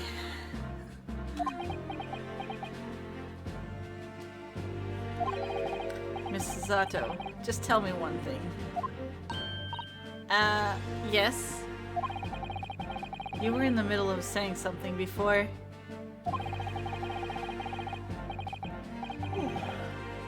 The footnote in your encyclopedia of British law. However, the defense. What did it say next? Oh, of course. One moment. When all members of the jury have concluded that the defendant is guilty, court proceedings are suspended, and the presiding judge will deliver the final verdict and sentence.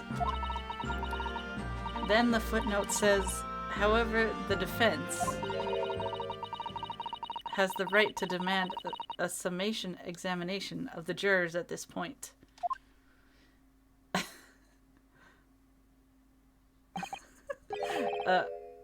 Summation examination? Objection! A summation examination? From which century has that tome you have there been resurrected? Judging from the binding, I would say that book is at least 50 years old. Any modern text on British law wouldn't even give such an antiquated procedure a mention. It's a relic long forgotten, and certainly no longer practiced. So you're out of luck. Oh.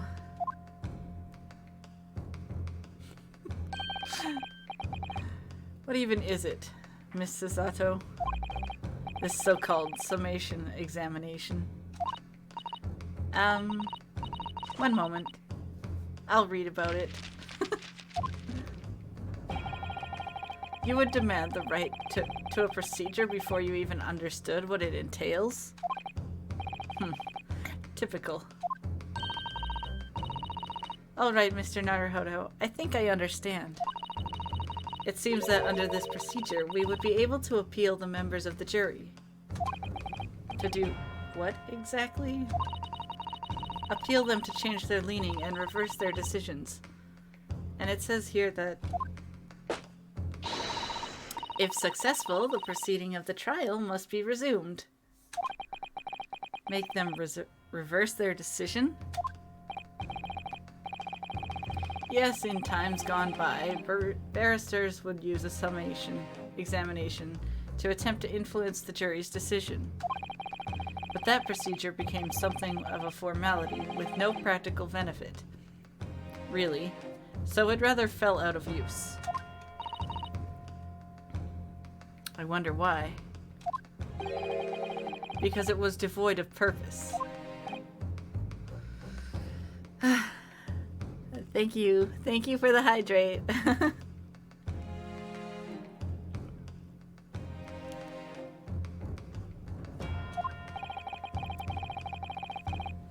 Changing just one member of the jury's mind would be hard enough, let alone several. No self-respecting defense barrister would even assert his right to try in this day and age.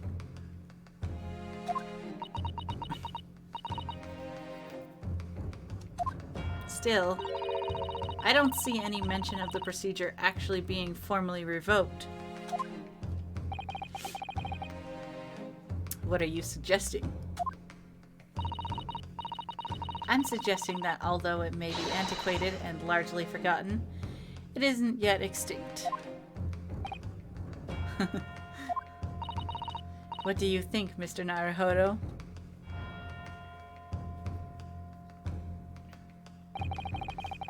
A summation examination, our last possible option. Do we assert our right to carry it out or admit defeat?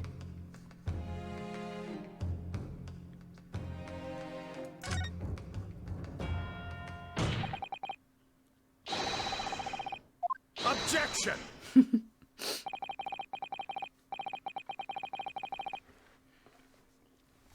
You guys are keeping me alive.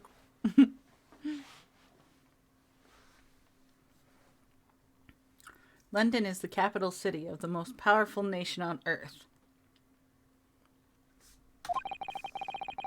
We have a duty to the world to exemplify the very highest standards of judicial procedure.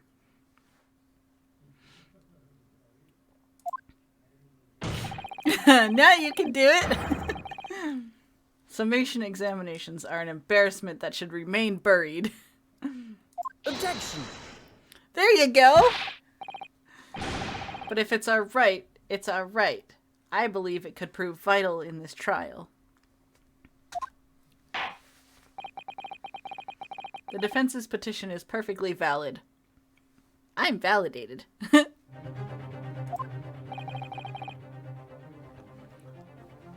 This is madness. Foreman, are you and the remainder of the jury ready? Eh? Well, I'm not, there was no mention of this in the letter I received, you see, so... All members of the jury will be asked to explain on what grounds they have reached their decision.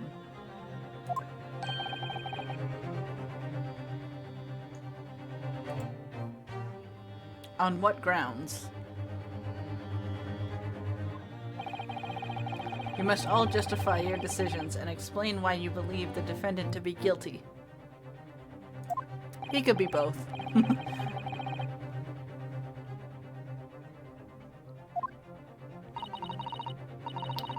This is most irregular. No mention was made of this before. I don't really hold with all this justifying lark.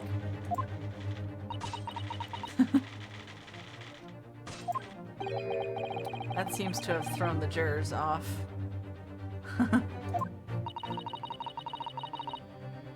seems none of them have experienced this before. He certainly does.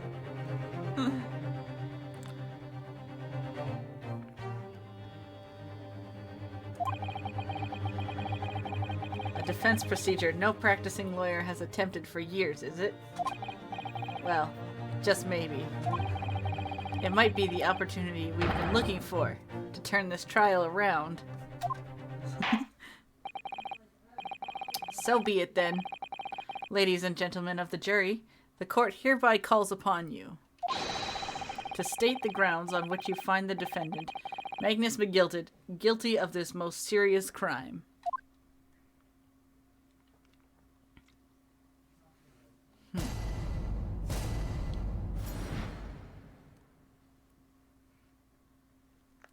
The jurors' contentions. Oh boy.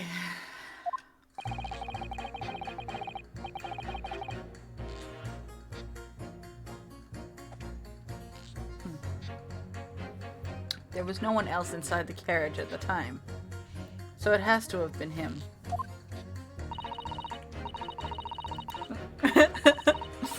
He's gonna be Hokage. I trust the driver. He has an excellent memory, it seems. 4 passengers with fares totaling 20 pence. He stuck the chap next to him, just like this. Brazen, I must say. Absolutely brazen. I have simply typed and collated all the statements made thus far, and drawn the logical conclusion. You can trust the guild. Fair fares is our motto. We haven't raised prices above 4 pence for years. The scoundrel stabbing that poor man on the floor, it beggars belief. I'm starting to wish I hadn't pushed for this now. I don't want to be a lawyer anymore. Some of the jurors don't seem to have wonderfully formed arguments, though, do they? Well, let's see what we can do. We need to get these 6 people to change their minds. Tell me I'm a lawyer without telling me I'm a lawyer. Change my mind. I'll have to throw everything I can at them and use some very persuasive language, if you know what I mean. Just a moment, Mr. Naruhodo.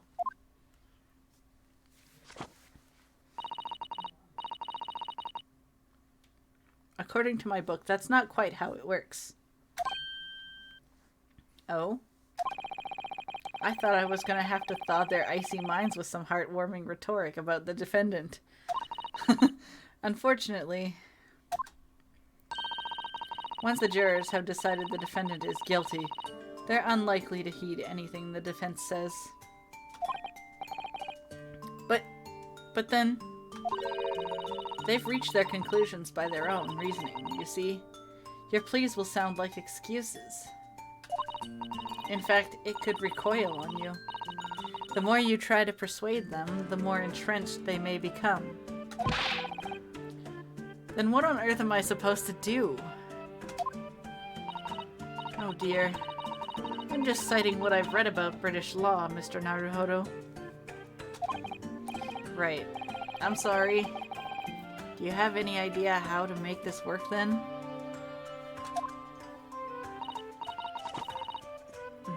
Well, from what I can understand. The key to this procedure is using the jurors' own words to make your arguments. What do you mean?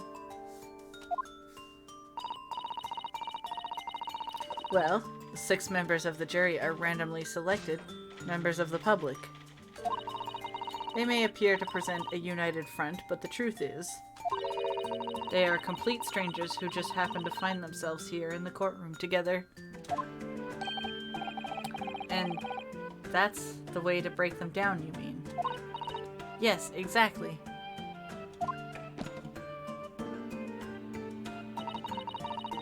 We must listen very carefully to what each member of the jury says, and see if we can identify any contradictory statements. If we can, we then contrast the statements and pit the corresponding jurors against each other. Alright, we're gonna see a jury fight! Jury fight! Jury fight!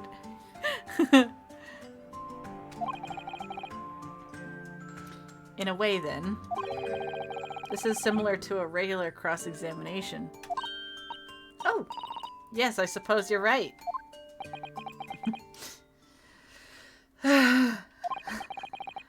Find contradictions in their statements and pit the jurors against each other. Okay. Alright, I might be able to pull this off. No, that's not right. We got that double slap. I have to pull this off. Can we start proceedings, counsel? It's like a food fight, but you throw each other. I would ask you to take the stand for this. I'm expecting a clear and concise rebuttal. Yes, my lord.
number 5 say?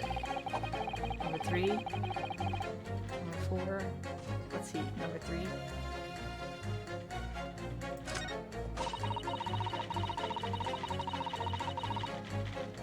She's just typing. Yeah, she does.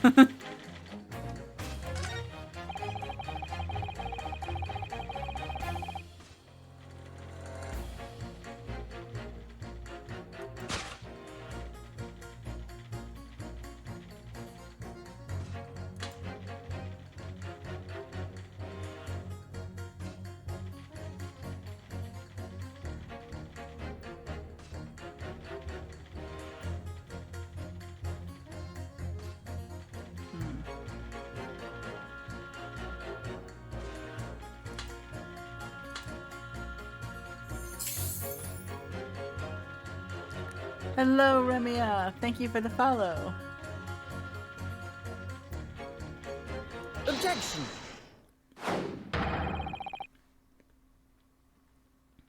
Those two statements clearly contradict each other. They do. Explain yourself, counsel. Me? Oh dear. What have I said? I swear on Silver Blaze's mane and name, I haven't the first idea what you're talking about. According to the group testimony we've heard so far, I'm walking around. There were 4 passengers on the omnibus on the night in question. And according to the coachman, Mr. Beppo, he took 20 pence in fares. Quite right. I have those precise details typed neatly here in front of me. And juror number 5 also told us the following. The fare for the omnibus is always 4 pence. That it is. A fair and convenient single price. Just the way London's carriages should be operated.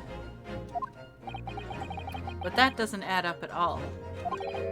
In fact, it leaves a glaring discrepancy in the facts. Why, man? Why? 4 passengers paying 4 pence each. If you do the multiplication, it would be 16 pence. Exactly. As I said, it doesn't add up. The figures are different. By 4 pence, in fact. Or precisely 1 person's fare. 1 person's fare? Hello, Remia. How are you doing tonight? Or if it's daytime for you, I hope you're having a wonderful day. Yes, in other words, on the omnibus that night, it's distinctly possible that there was another passenger we've heard nothing about. Good gracious! This can't be right. The coachmen of the guild are good, honest men, one and all. Trustworthiness is our watchword. We should probably get another word. The figures your coachman claims most certainly do not add up. Your watchword, good sir, is a fallacy. I beg your pardon. Mr. Guildmaster, I think you ought to consider that if this trial were to end now, the news will surely spread all over London. The news that one of your coachmen tried to hide the fact that he lets nefarious characters ride his omnibus.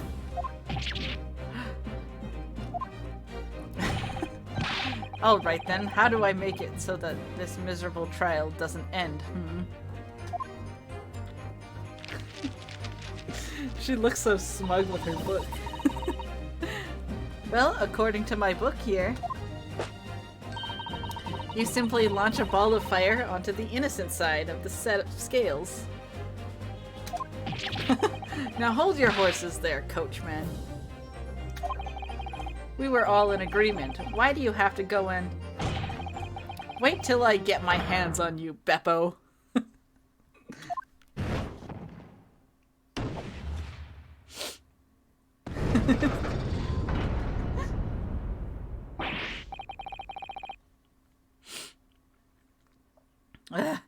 This is all irritating.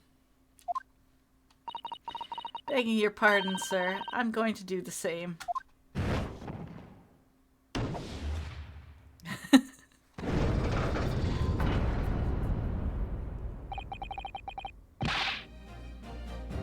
For the love of Mike. Not you as well. Who's Mike? A penny can be the difference between a smile and a tear, after all. I certainly can't put my trust in someone who doesn't follow my exacting standards in financial matters. Oh, really?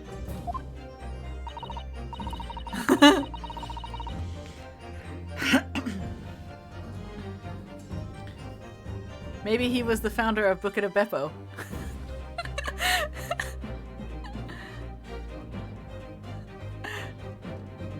I, for one, think it's only proper that we hear from the witnesses again.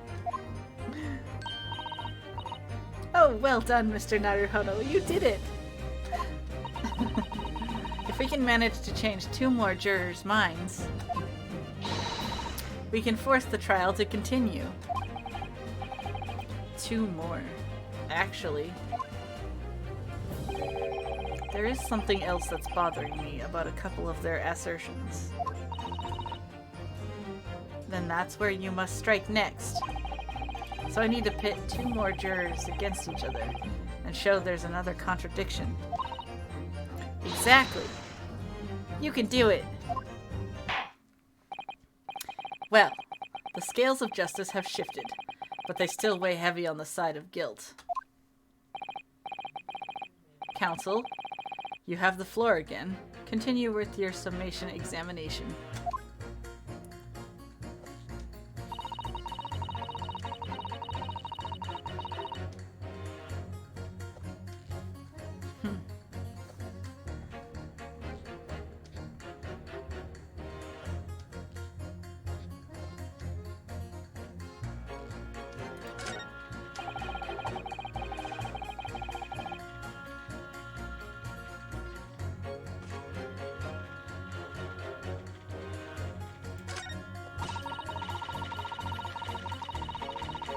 Thank you.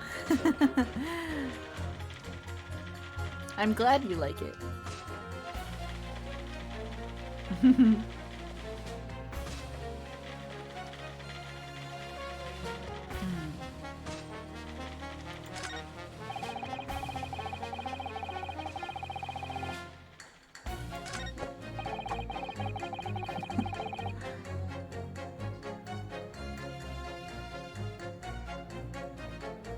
How did the old lady see him stab?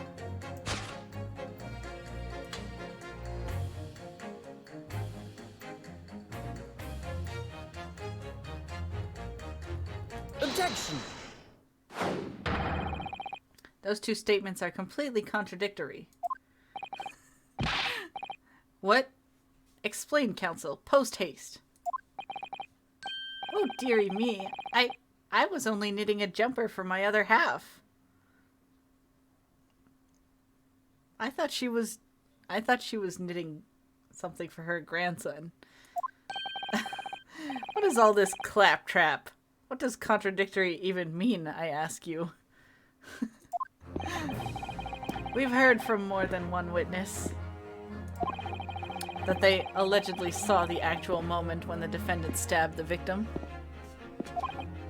Now, out of curiosity, juror number 3. Explain, Postmates.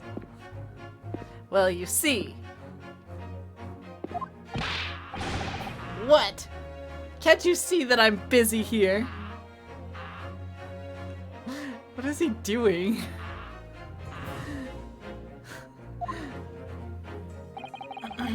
How would you say the defendant stabbed the victim? What sort of motion was it? Ha! Want to test me, do you? It was like this. Stuck the fellow next to him without even getting up. Just like the prim banker said. Yes, that was what Mr. Fairplay's testimony. Quite true. Now then, juror number 6. Oh, is that me? Is it? What can I do for you, young man? Grandma, how would you say the defendant stabbed the victim? Oh, well, dear, as far as I understand it, it was like this. He stabbed the poor man after he'd collapsed on the floor. Thank you for the hydrate.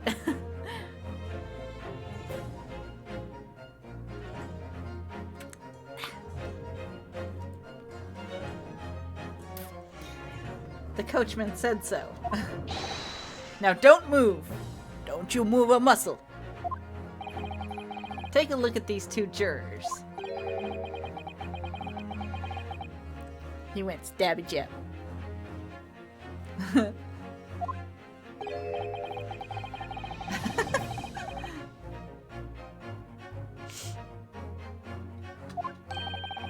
Well, I never.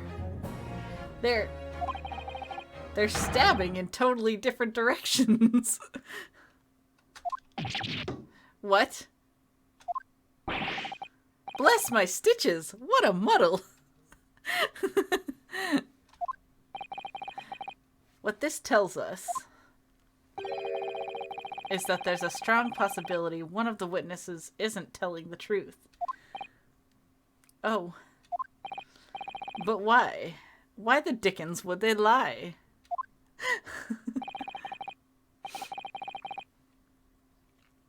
I don't know that yet, but what I do know is that if the trial ends at this point, we may never find out. We may never know the real truth. Ladies and gentlemen of the jury, can you really let that happen in all good conscience? Lies, you say? Oh dear me.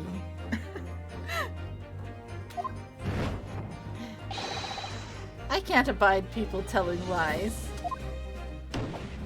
Thanks, Grandma.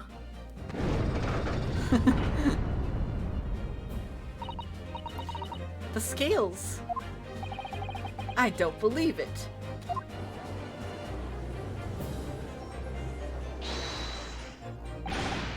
Wait. Now hear this, my fellow jurors. I warn you, you cannot listen to this man. Look at him in his black suit. He's clearly some devious Eastern sorcerer using magic on us all.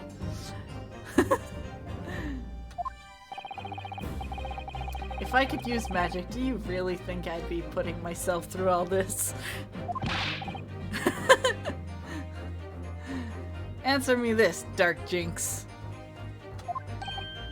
Huh? Me? What exactly is the problem?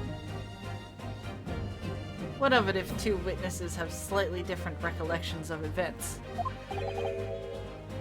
What of it? Let's say the Shylock did stab the victim as he was sat next to him on the omnibus. And this young dandy saw him do it. And now let's say the victim collapsed on the floor and then the Shylock stabbed him again. And this old lady saw him do it. Well, what's to say it didn't happen like that, hmm? Who are you calling a dandy, sir? Why, I should take this knife to you. Who are you calling old? Why, I should take this needle to you. They're ready to kill each other now.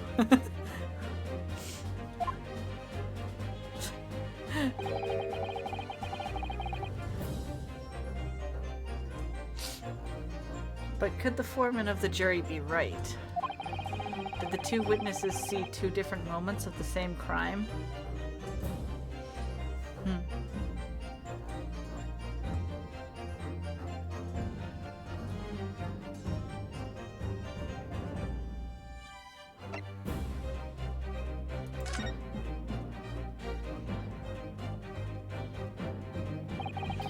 Unfortunately, Mr. Foreman. What is it, you dark jinx? Come on, out with it. What you're suggesting is impossible. It's out of the question. What are you talking about, man? How can you possibly say that?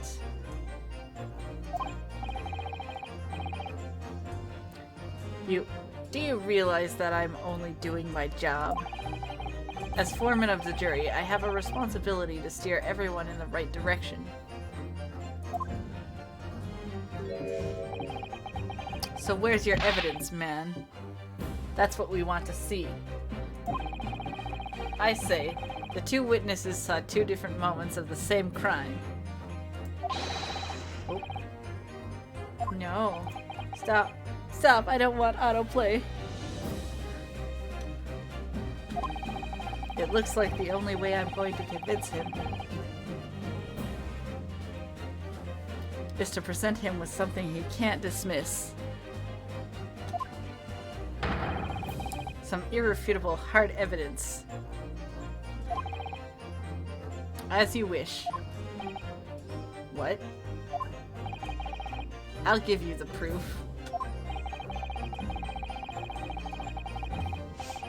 It's out of the question that the two witnesses saw two different moments of the same crime as proven by...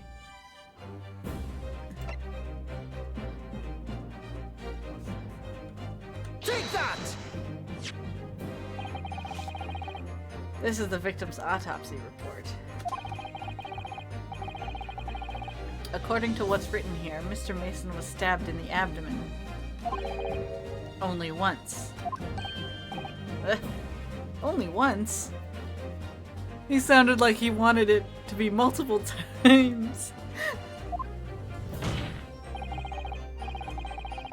It's quite simple. The victim was stabbed precisely one time.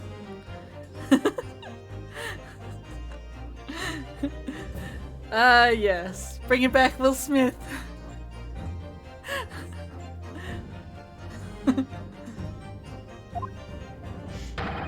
Which means these witnesses can't possibly have seen it happen two different times. He's stuck. Alright, I concede defeat.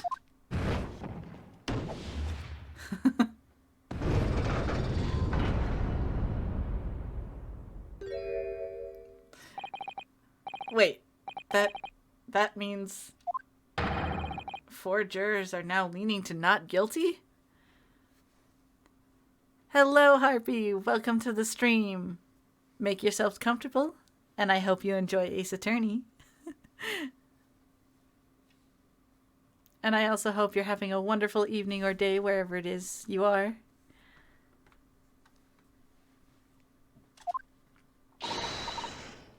We've done it, Mr. Naruhodo. We've won!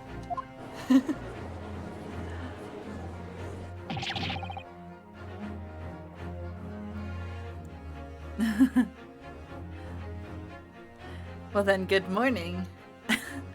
And you don't have to do that. I appreciate everything that you've already done. What are you playing at, you dandy fool?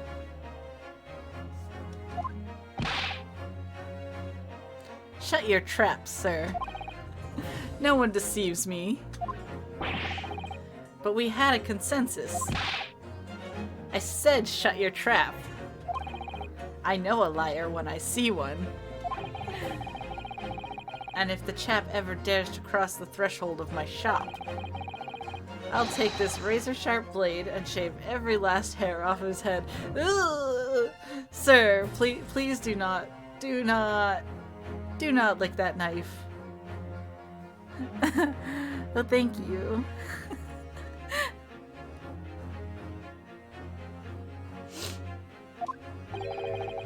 Please tell me he's a barber. Well, in a quite remarkable turn of events, the defense's summation examination has flipped the balance of the scales of justice. The jurors now stand at 2 for guilty and 4 for not guilty. Accordingly, there is no longer a large enough majority among the jury for me to adjudicate. and the trial must continue.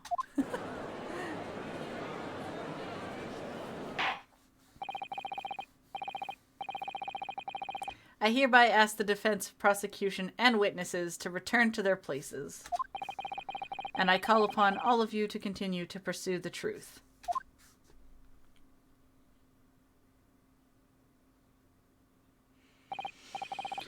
So, Lord Von Zeeks, continue to substantiate the case for the prosecution, if you please. Pour some wine and have some cheese, good sir.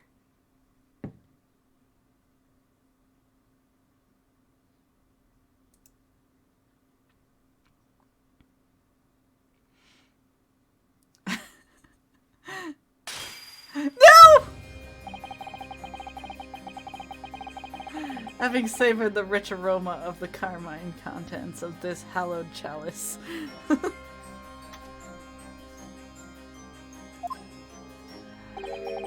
It may seem crass to crush it to dust. Pray forgive the discourtesy. Lord Von Zeeks! Where... Is it cold in here? Or is it just me? As your antiquated tome no doubt says, the prosecution may not speak during a summation examination. So I honored a deathly silence and listened to the charade. It seems I overestimated the intelligence of the jury.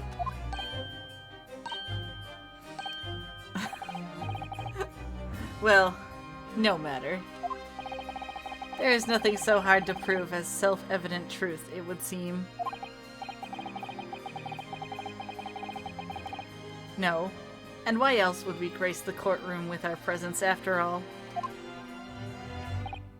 So, let us proceed to the next round of battle.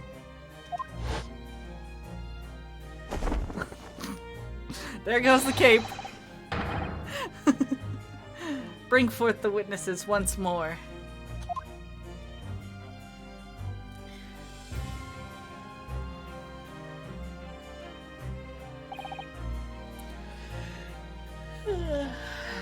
Witnesses.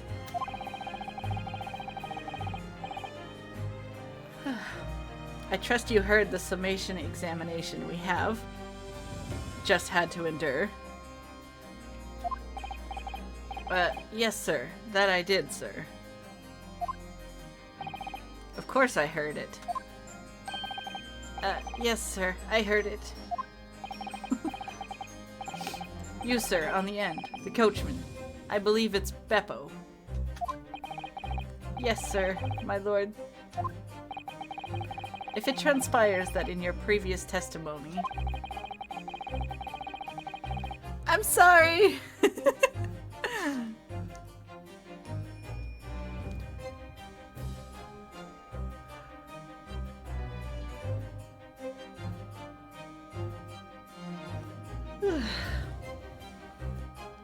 You were attempting to veil the presence of a fifth passenger on your omnibus. You will be found guilty of perjury. You are advised to bear that in mind, sir. Oh, mio Dio. Now then, witnesses, I hereby call on you to testify before the court again.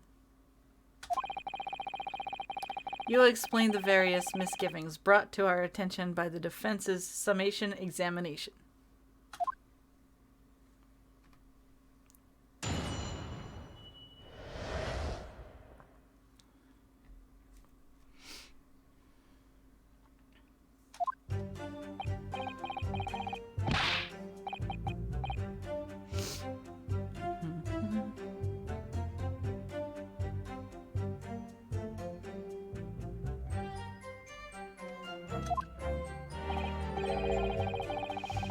Well, I, for one, was told I had to pay 5 pence for the bus. He fiddled us on the fare, he did. And then I saw that blood-curdling sight as well. It's all too much.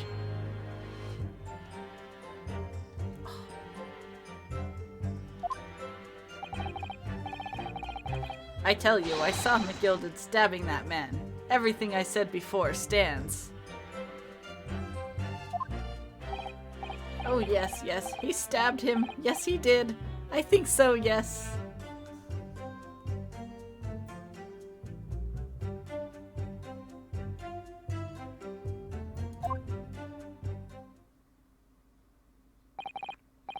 Council, make sense of this for me, please.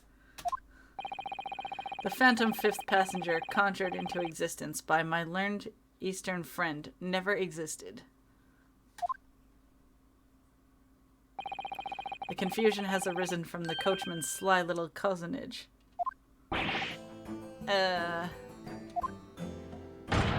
Beppo, explain yourself.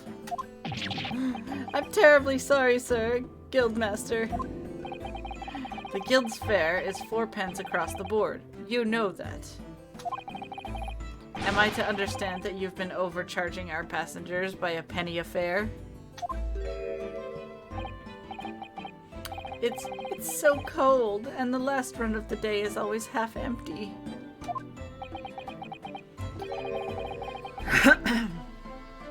You have been dishonest, coachman. I'm sorry. You're a disgrace, Beppo. A disgrace! And your selfish actions have brought dishonor on the entire guild. Dishonor on you! Dishonor on your cow! Dishonor to your home! If I may, sir. I had to pay 10 pence on the bus just last week. What? 4 passengers at 5 pence each is, yes, 20 pence. I've done the arithmetic 10 times already, but I just can't make the result come out differently. No, that figures.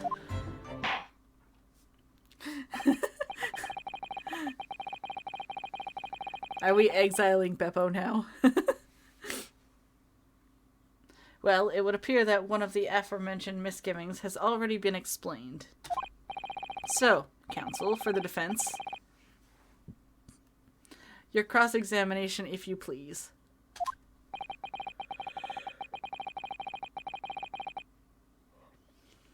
We've already had the pleasure of a protracted summation examination today. I see you intend to continue the parlor games. Absolutely.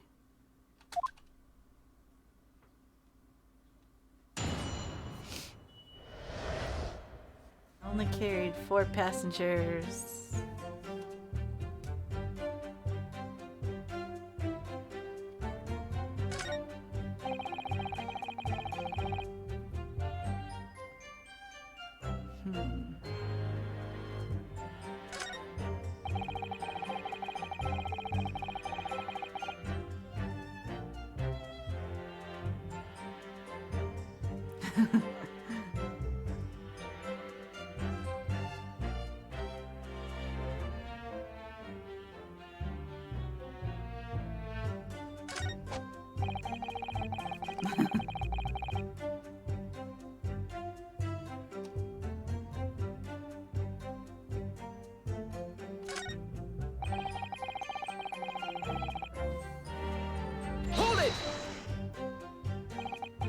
Earlier, you testified that you saw the moment when the defendant allegedly stabbed the victim, didn't you? Oh yes, that's right.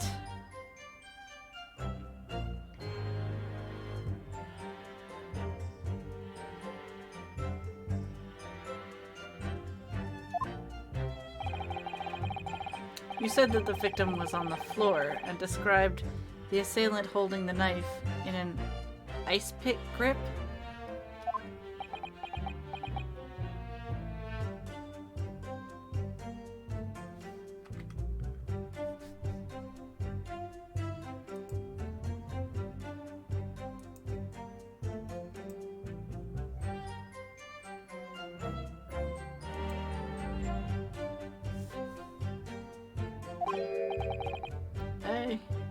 I suppose.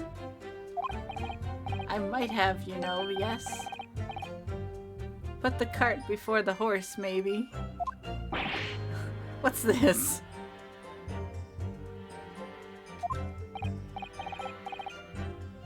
Well, I'm quite sure about most of it. I was driving the horses when I heard a scream from the seats on the roof deck. Oh, I expect that was me, sir. Why do you expect if you're the one that screamed? Then when I turned around, yes, I saw it through the skylight. The gentleman was on the floor and the knife was sticking up out of his midriff. That's right, yes, and the fellow holding the handle was the famous man, yes. So in short, you didn't see the moment when the victim was actually stabbed at all?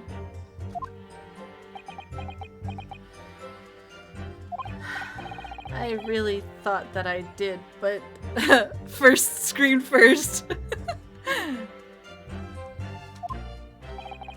But when I go over it again in my head... No, I suppose I didn't actually see the precise... What are you... Sir?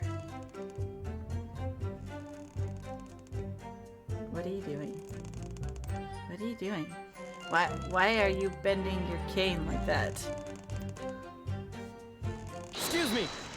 Excuse me? Do you have something to say about that, Mr. Fairplay? Now you listen to me. I know what you're thinking. He didn't really see the exact moment the fellow was stabbed. What are the chances of that?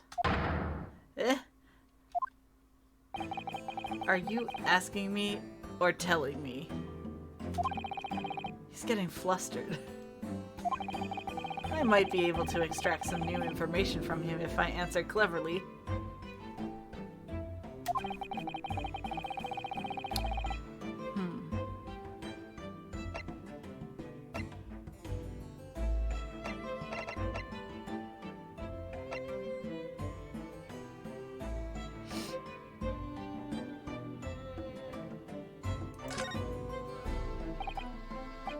Well, it is a little hard to believe, certainly.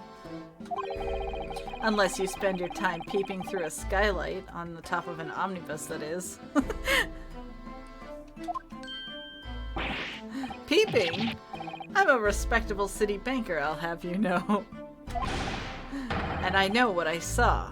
I remember it as clear as a Ballarat day. It was a grim scene, I don't mind telling you. Thank you, Mr. Fairplay. Oh, excuse me if I was getting a little hot under the collar there, my lord. I would ask you to supplement your testimony with a clear statement about what exactly you saw. Oh, I can do that all right. I'll tell you just how grim it was.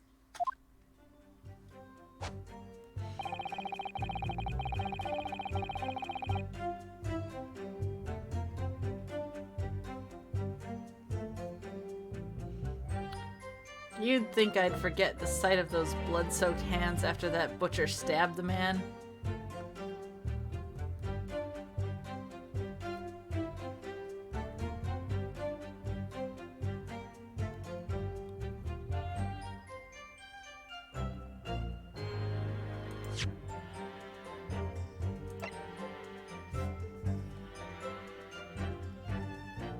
Objection! Blood-soaked hands. Well, I admit that soaked might be laying it on a little thick, but anyway, there was definitely blood all over them. Both of them. They were covered in it. Well, I'm very sorry to disagree, Mr. Fairplay, but that's a little more than peculiar. What? Here are the gloves worn by the defendant, Mr. McGilded, on the night in question. Oh, yes, right. And there certainly does appear to be a sizable dark-colored stain there. But, as I'm sure you can clearly see, it's only on the right-hand glove. Ah! Sir, you're going to hurt your teeth.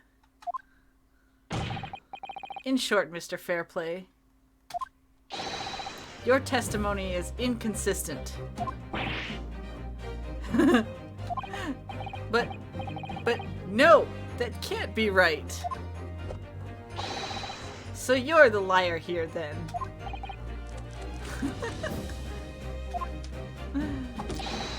That's right, you were quite clear about it. You said, "Here, it was both hands."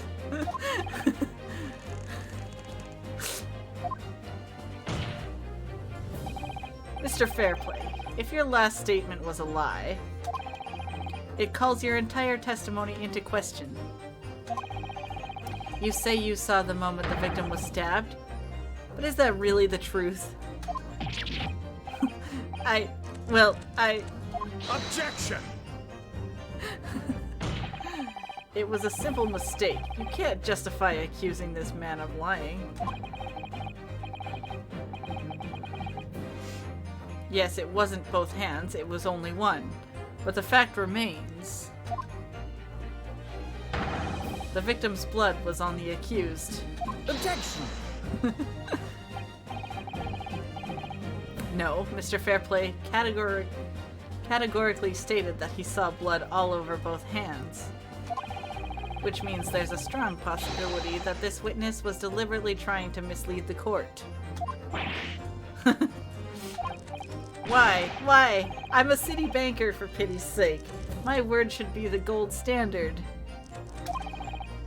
I'm a gentleman, not some gutter snipe. Upstanding members of society don't prevaricate. He's claiming to have no reason to lie. But is that really the case? Mr. Naruhodo, if we had some evidence to explain why Mr. Fairplay might be lying, it could turn the tide in this trial completely. Something to show this man has compelling reason.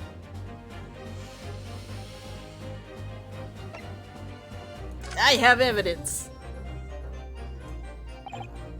My lord. Yes, counsel. Give me Peter Pan! The defense is ready to present evidence. By Jove, are you sure? Yes. Evidence that will clearly demonstrate why Mr. Fairplay had reason to lie in his testimony.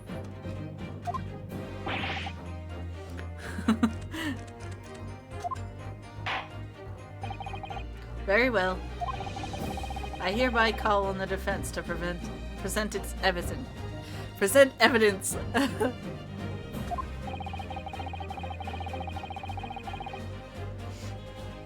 Take that!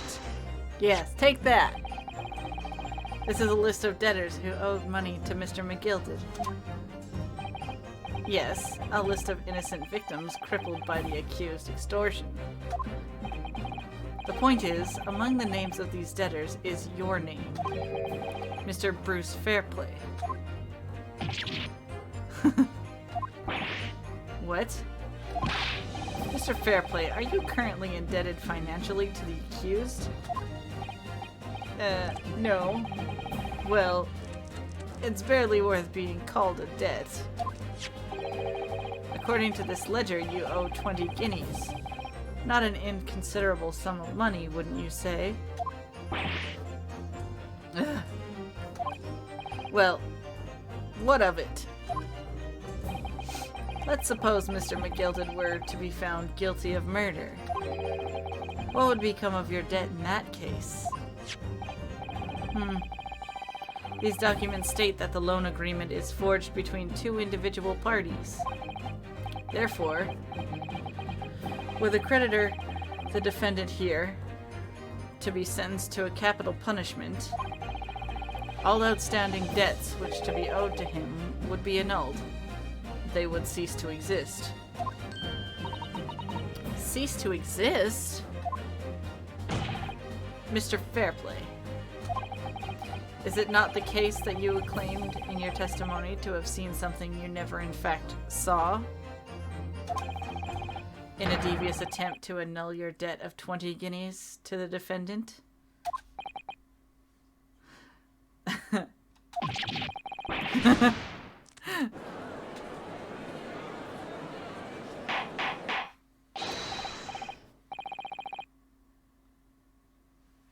Order! Order! Order! Mr. Bruce Fairplay. Yes, my lord. Let me ask you again. And be aware that your answer may have most serious implications upon your future, sir. Did you, or did you not, see the precise moment in the time at which the defendant is alleged to have thrust a knife into the victim?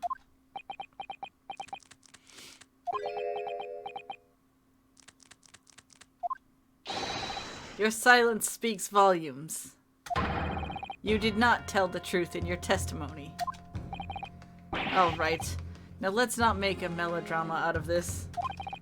Perhaps I did overstate the truth in a pinch. A pinch? But it makes no difference. I definitely remember seeing blood on McGilded's hands, both of them. Objection!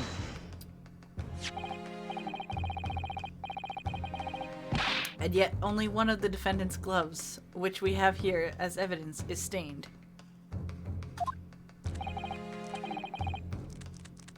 So you keep saying.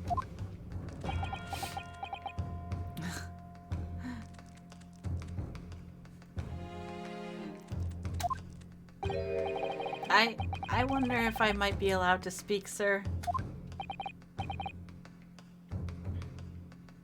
Go ahead, Mr. First. Well, the thing is... See, what? The blood, sir, on the assailant's hands.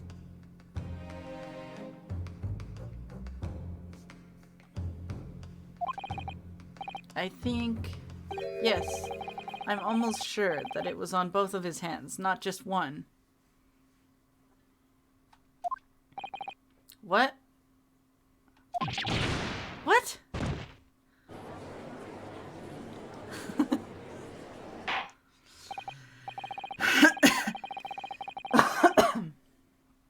It would appear that we are going to need further testimony from all you witnesses. This time, I would like to know precisely what you did and what you did not see. Do I make myself perfectly clear? Yargs.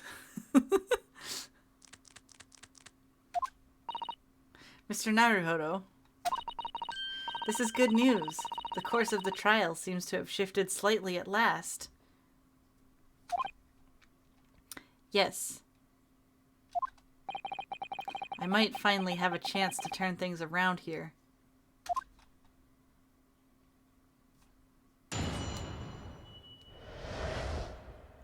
Ugh.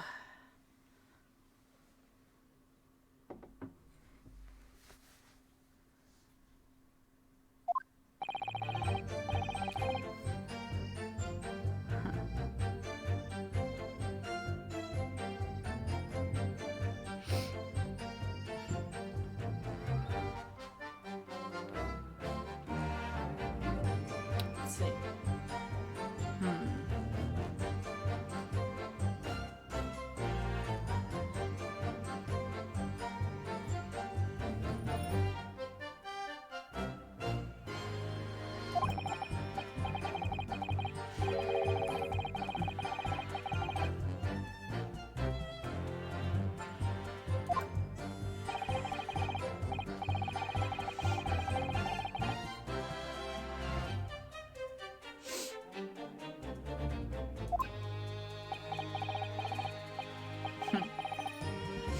All he heard was a scream.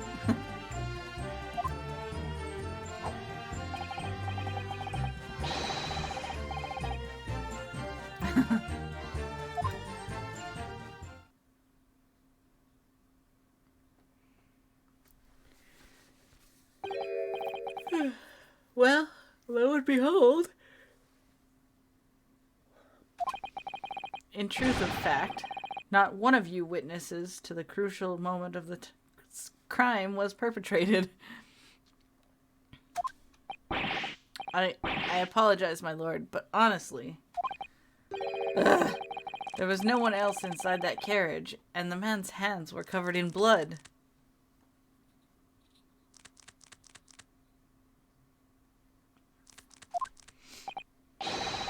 That much incriminating evidence is tantamount to saying we saw the man do it. That's really not what testimony is about. Let us examine the interior of the omnibus once more. The victim's fresh blood is clearly visible on the seat, corroborating the witnesses' accounts.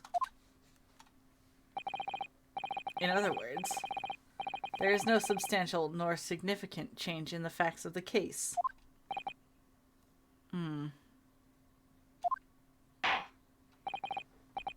Very well.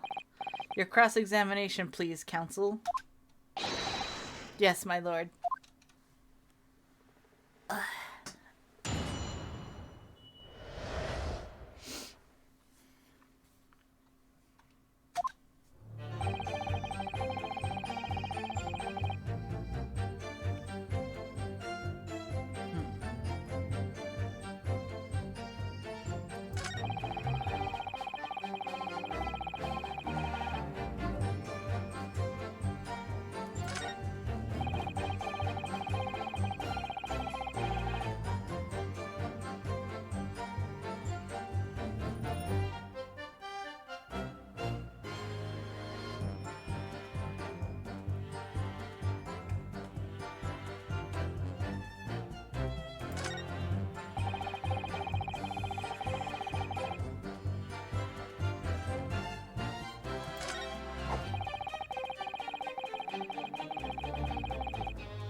Hold it!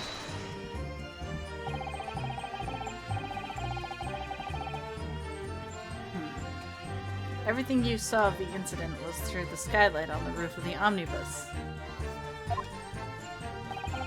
That's right.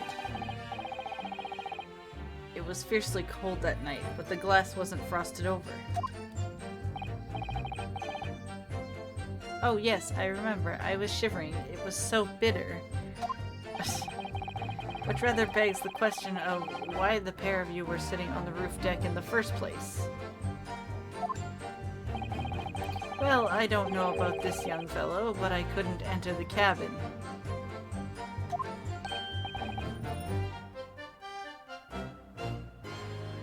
Oh? Why not?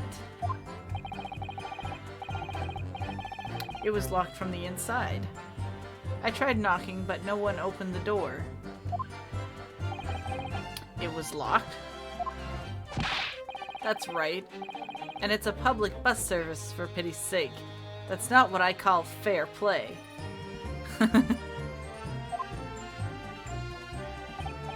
Yes, I had exactly the same experience. I tried knocking, but the gent inside just gestured at me to clear off. So I had no choice but to climb up to the roof deck and look down longingly into the warm cabin below. Well, I can assure you I wasn't just looking down, I was glaring long and hard. And that's precisely why I can tell you with absolute confidence that if there was anyone else in that cabin, I would have noticed. Unequivocal, I would say. I'm not sure about these two witnesses. Could they really have seen everything inside the cabin through the skylight?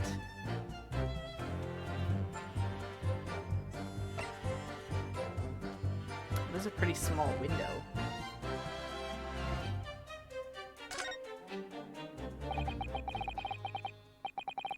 Allow me to confirm one thing, Mr. Fairplay.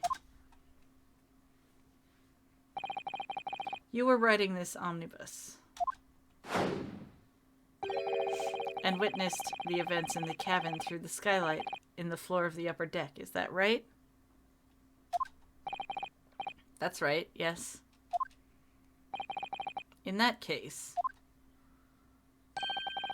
there is a portion of the cabin interior that would have been out of sight from you. What? By golly, really? Obviously, at this stage, we can't say for sure. But the possibility can't be denied. At that time of the incident, there could have been another passenger in the enclosed cabin of the omnibus. Objection! Enough hypothetical meandering, my friend. The prosecution demands that you substantiate your claims. After all, the scene of the crime is here in the flesh. I think he means in the wood.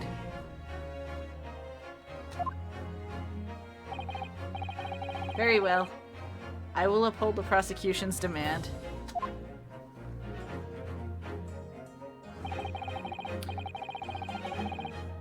Time to identify. Where exactly on the omnibus are you suggesting that... Take that! Both rows of seats on the roof face in the direction of travel, whereas the seats in the enclosed cabin face each other. Which means the visible part of the cabin which passengers on the roof deck can see through the skylight is as I've drawn here.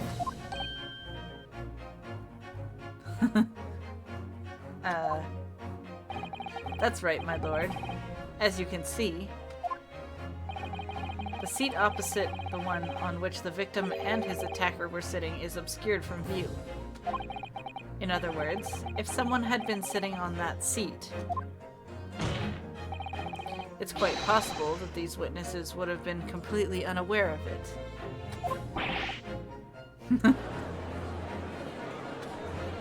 Objection! It's quite possible some phantom was sitting there. You have a forbidding habit of obscuring the truth with ambiguity.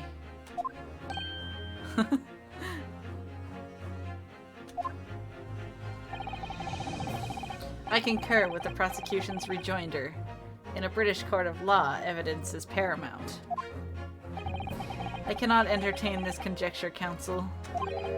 That is, unless you're able to put a name to this mysterious passenger to whom you allude. Can you, Mr. Naruhodo? I honestly don't know who it could have been. Who could have been in the other seat, which was out of sight from the witness?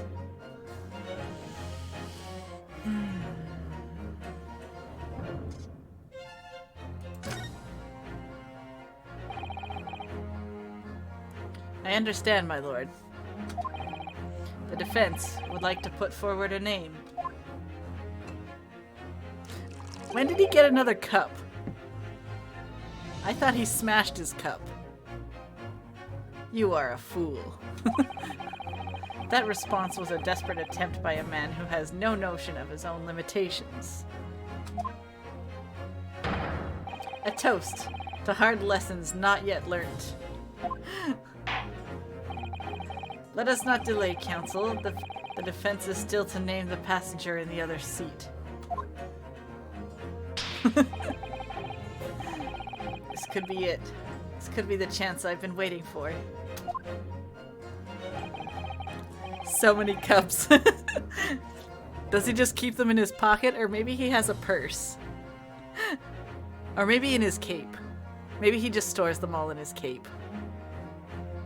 On that night, on the night of the murder, the person occupying the seat in the omnibus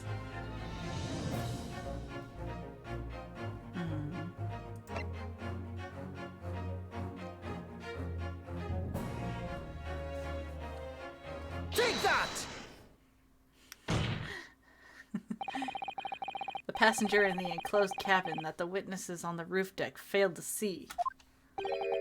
Has to have been Mr. Magnus McGilded. McGilded? What are you talking about, counsel? That's the name of the defendant. Objection! Sir! Could you please... It's his cupcake. Would you stop throwing your cups, please? I feel like one of these times, a cup's just gonna get thrown at my head. If I desecrate this chamber by smashing my hallowed chalice, do forgive the discourtesy. But that's the second cup! Lord Von Zeeks, stop making a mess.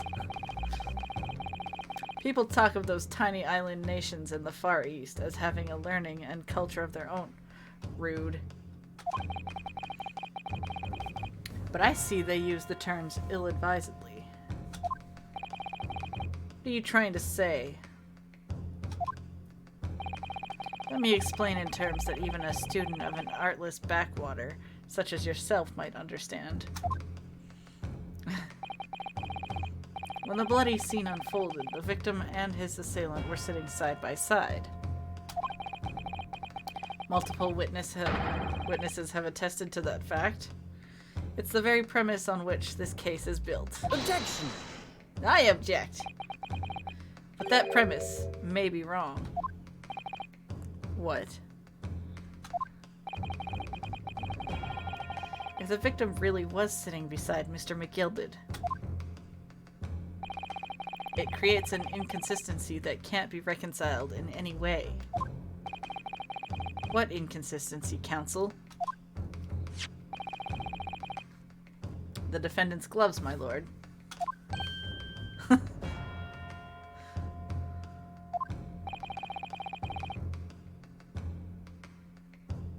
Both witnesses made the same testimony. They claim that there was blood on both hands of the person sitting next to the victim. Objection! Yet we know the truth to be otherwise. Only one glove bears the gory remains. Objection!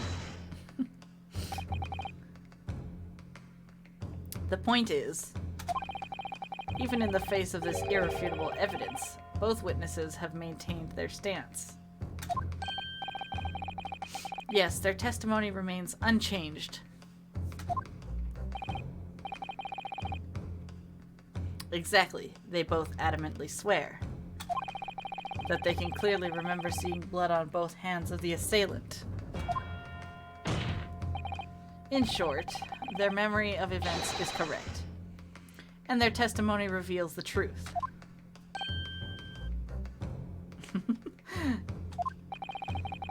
It was somebody else sitting beside the victim that night.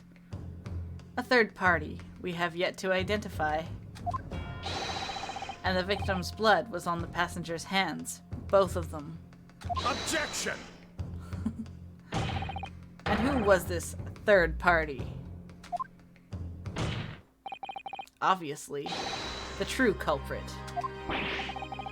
Extraordinary.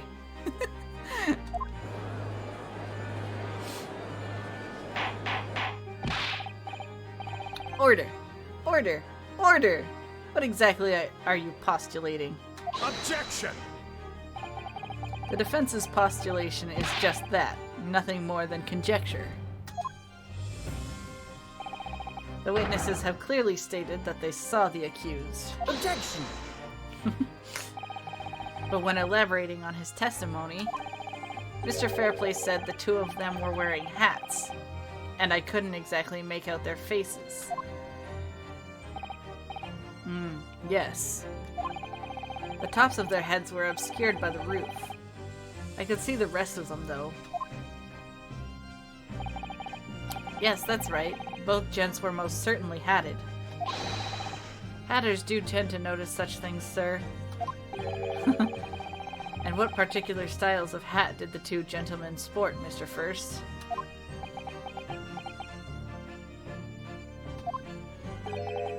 I'm afraid I don't remember. And you call yourself a hatter.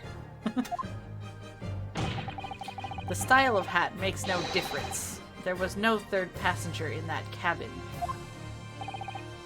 How can you be so sure?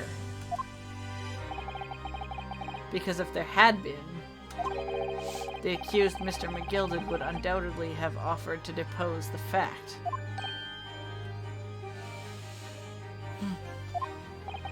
Unless, that is, you are proposing an even more preposterous explanation. That the accused failed to even notice the presence of the true culprit in the very cabin in which he traveled.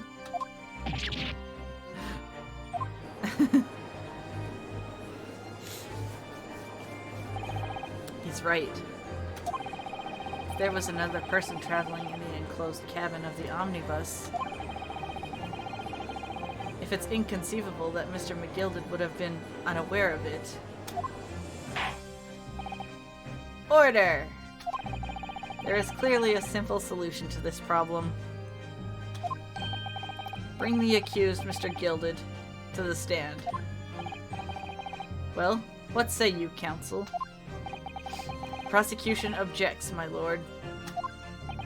On what grounds? As a suspect, he will have already made a full statement to the police. But what if there's some reason he's unable to speak freely? Magnus McGilded is no uneducated ruffian.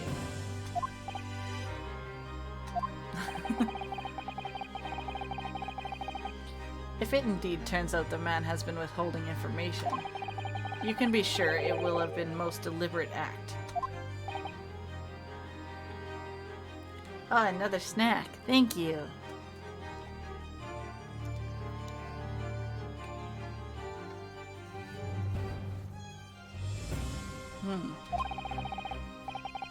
Counsel, for the defense, what is your opinion?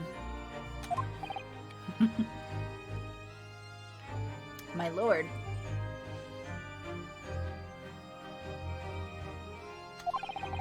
Should we ask Mr. McGilded to testify? Yes. We need to hear what he has to say in order to find out the truth.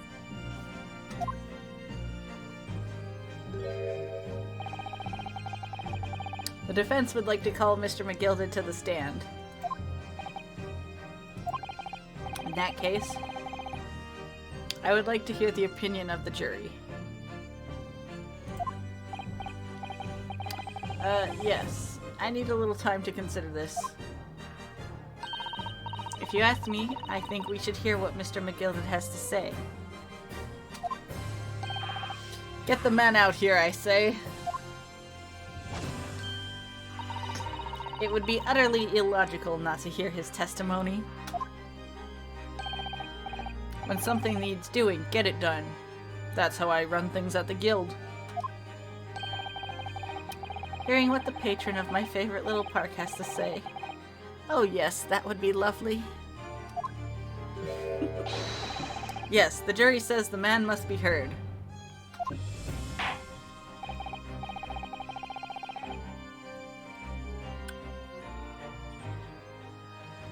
Very well, the court will hear the defendant's testimony.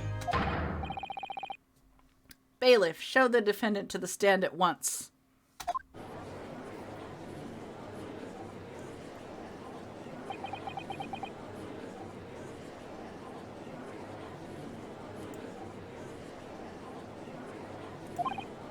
Now, maybe what actually happened that night will finally become clear.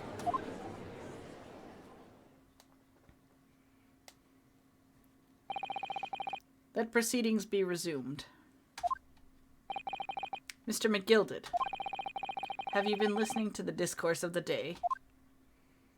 To be sure I have, my lord. There are now two matters on which court desires to hear from you. The first is whether or not there was a third party with you in the omnibus cabin, as proposed by the defense. The second is that if such a person was indeed present, why did you conceal that fact from the police? Begad, no! 'Tis not my nature to hide anything at all. Just answer the question, please. The truth of the matter is, I've been desperate about this all along. Do I tell yous all, or keep me mouth shut? Tell us what, Mr. McGilded? The fine fellow representing me is absolutely right. In the carriage on the night with myself and the other man, there was another passenger. It's true? Aye, and 'twas me who helped the little urchin get away after all had happened. You... What?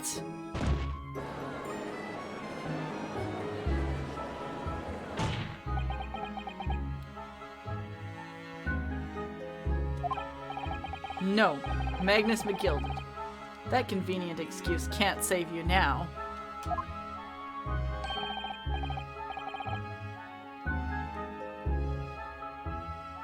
I'm truly sorry, so I am, Lord Von Zeeks. I'm sure you'll be wanting to know why I said nothing when I was taken by the police. I do be having a very good reason, I assure you. Which was... well, the little child was just in the wrong place at the wrong time. And not in any way involved, you see. What? If the police had known the wee one was there, they'd have assumed she'd done it. They'd have hauled her into this here courtroom just like myself.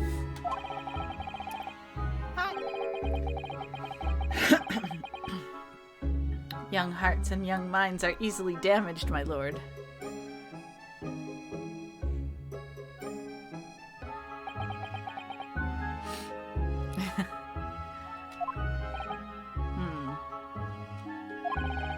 And who was this young child of whom you speak? That I don't know. You don't know? Aye, well, the wee ting just happened to be in the carriage that night. I never saw her before or since. Objection! We have absolutely no reason to believe this man. The prosecution calls for the witnesses' statements to be disregarded by the court. You know, I wouldn't be surprised if the urchin isn't here in this courtroom as we speak, listening to the proceedings. What? Oh my god!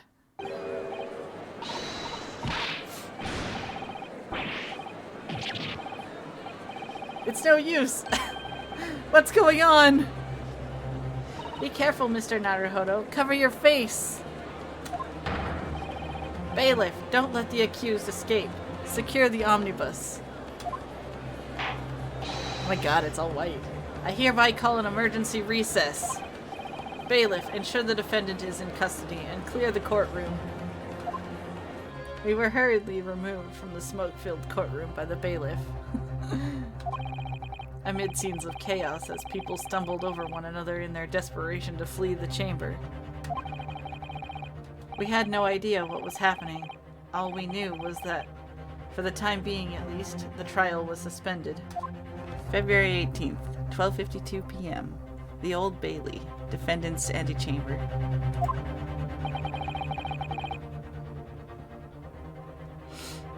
What on earth just happened in there?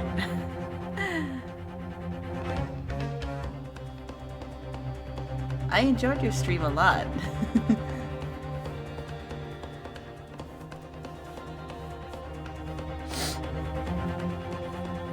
Also, I'm glad you like the series too, General.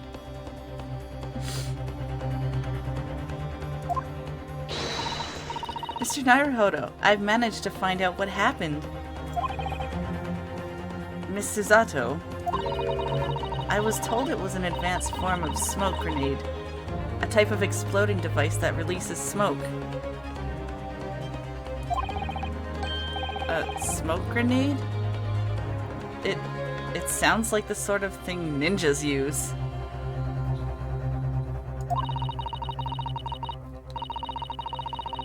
They're just making sure everything is safe now. I think the trial will start again before long. But who would have done something like that? The police managed to catch someone who was trying to flee the courtroom, apparently. Flee the courtroom? Why? Well, it's a young girl around 15, I hear. A young girl? Then could it be the other passenger that Mr. McGilded was just talking about? My thoughts exactly. So he wasn't lying. Oh, what's become of Mr. McGilded, actually? There are so many things I need to ask him about, but he's not here! I think he was summoned to the prosecutor's antechamber to answer questions, along with the young girl. Who is she, I wonder? And what was she even doing here at the trial? She was taking a huge risk, and for what possible benefit to herself? There's another matter that's troubling me. What's that? The 20 pence. Hmm? Oh.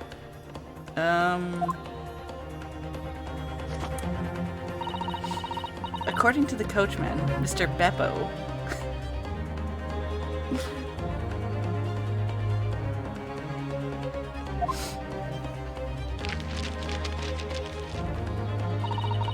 he took 4 passengers that night.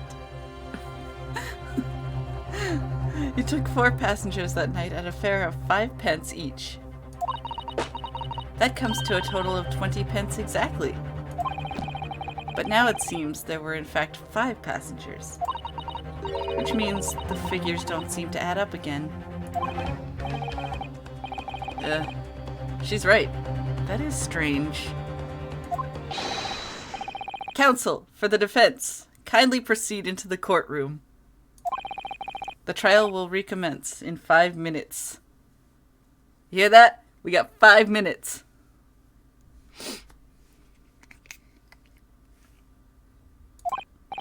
Oh, thank you, officer. We'll go in straight away. Well, whoever she is, I imagine this young girl will be asked to take the stand and testify now.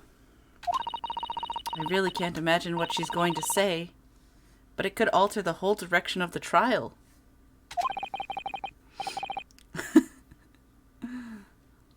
We'll know soon enough, Miss Susato. You plead Candy? Me too. Yes.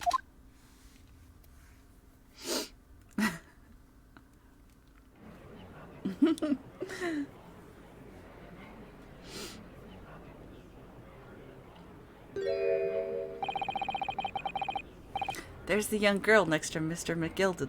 Look. Also, how are you doing, Kay? Welcome to the stream. I hope you're doing well. She must have been the one who caused the disturbance before.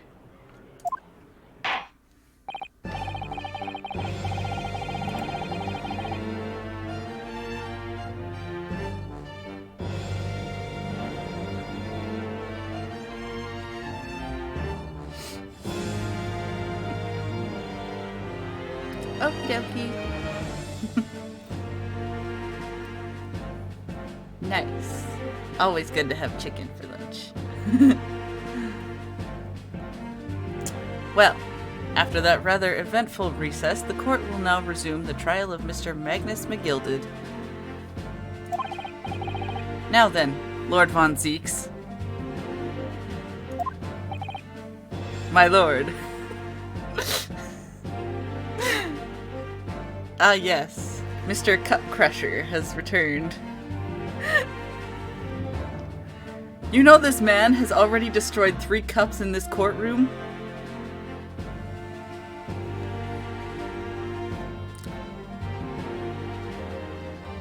Three perfectly good cups of wine.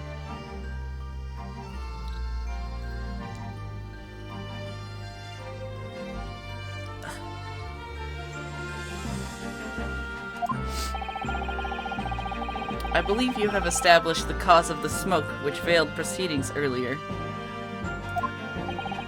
It seems to have been an advanced form of smoke grenade, of the sort typically employed by the army.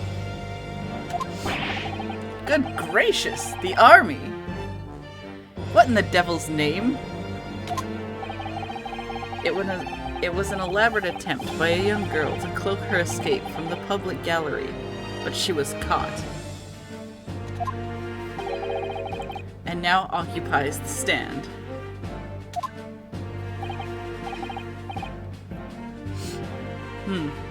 Your name, girl?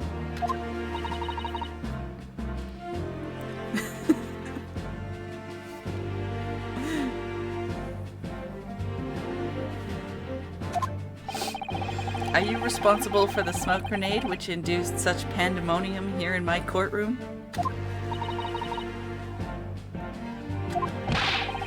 What is the meaning of this deplorable behavior? Ahem. If I may, my lord. Yes, Mr. McGilded. I think perhaps I ought to explain here. Why is it that this wee lass was here in the first place? And why she tried to bolt like that? 'Tis all tied up with the events of that night, so it is.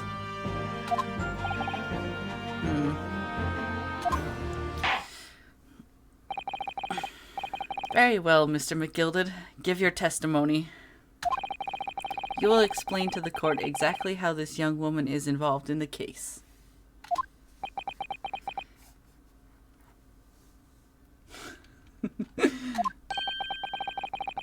Just what did happen that night? It's not like a defense lawyer needs that information or anything. Yeah, it's not like I'm trying to defend someone.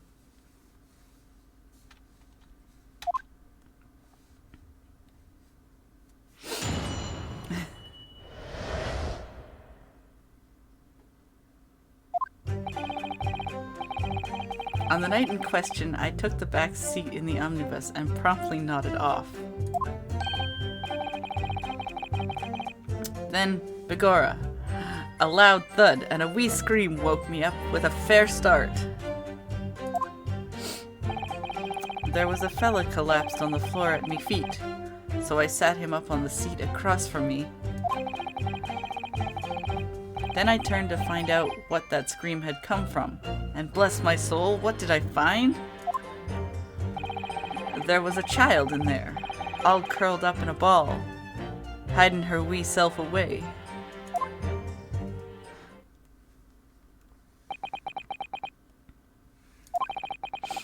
I remained somewhat baffled, I confess, but from what I gather on the night in question, this young girl was indeed riding in the omnibus. Is that correct?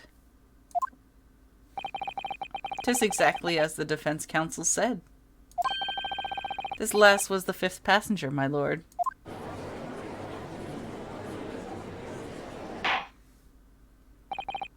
Very well. The defense may now cross-examine the witnesses. Are you ready, counsel? Yes, my lord. Or rather, no? I have no idea where to start. Shady is as shady does.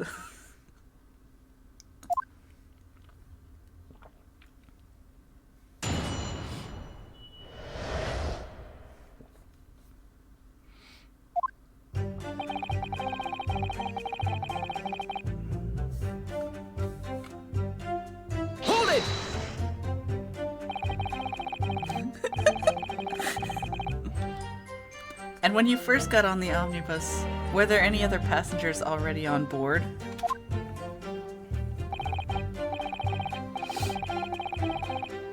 There were not. The cabin was empty, and there was no one on the roof deck either. You were the first passenger, as it were? I see. Aye, and that's why I took the back and side.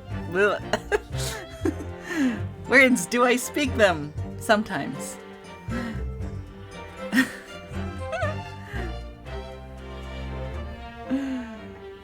And that's why I took the backside as I did. 'Tis the most comfortable, so it is. Could you explain exactly what you mean by the back seat? By all means. 'Tis how you already described it earlier.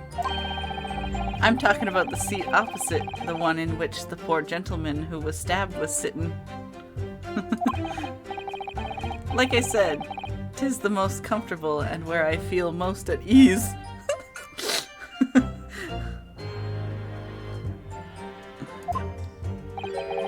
And of course, I enjoy gazing through the skylight from time to time as well.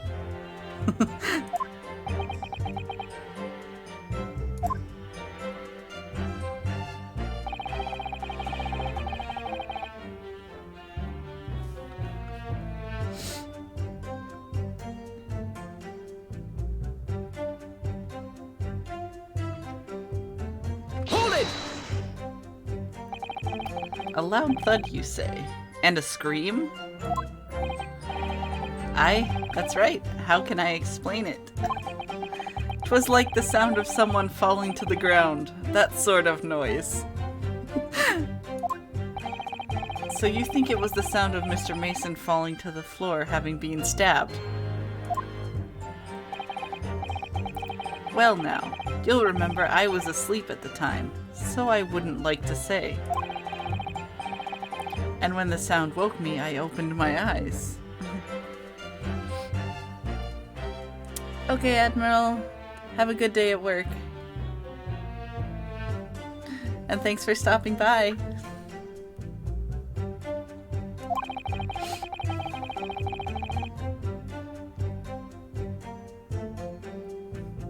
There wasn't a soul to be seen in the carriage, but the fella on the floor.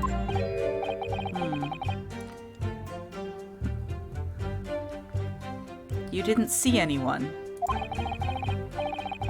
But at the same moment, you did hear a scream.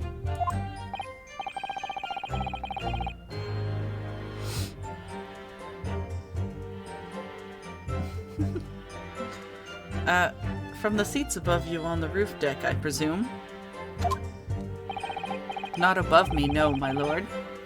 'Twas from inside the cabin.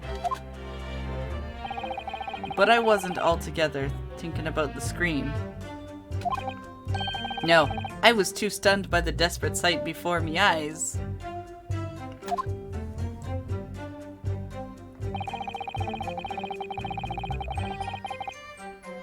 Hold it!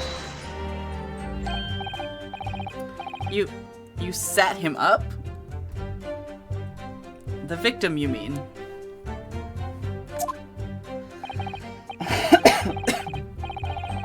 That I did.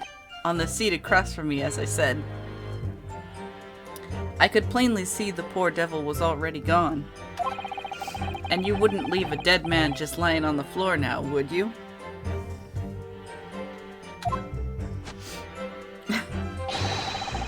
'Tis common courtesy, so it is.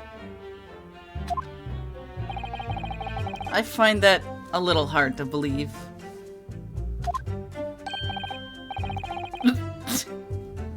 He's gonna make me... No!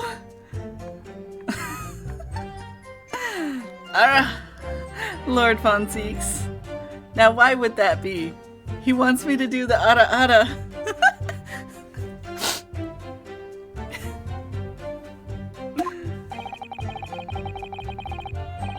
You wake to find a man lying dead at your feet in a carriage. Any normal person would hail the cabman. Any upstanding member of London society, that is.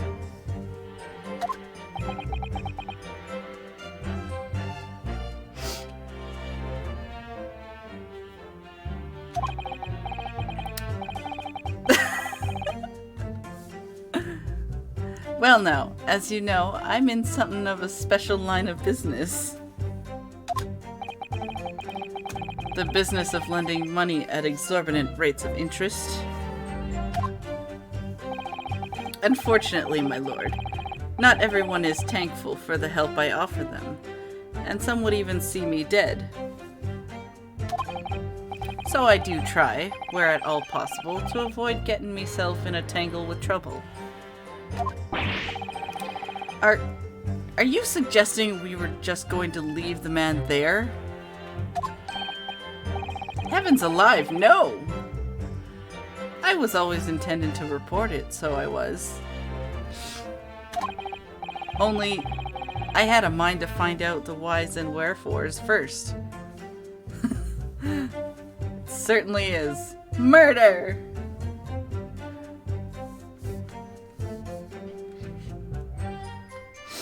Murder on the bank account.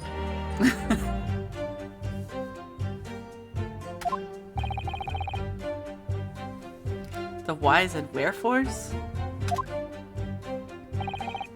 Right you are. There were some details I wanted to understand before anyone else got to meddling. That wee scream I heard, for example. Wouldn't your good self do just the same? Yes. The scream he says he heard at the same time as the thud of the victim collapsing. My most inner thoughts. Hold it!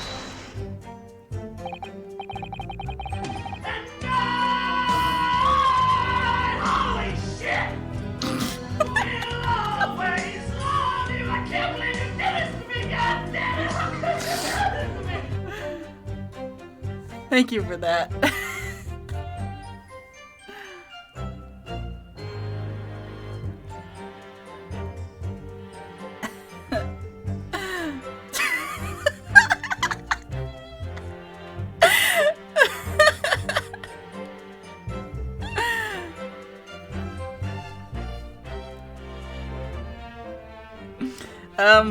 I'm afraid I don't understand.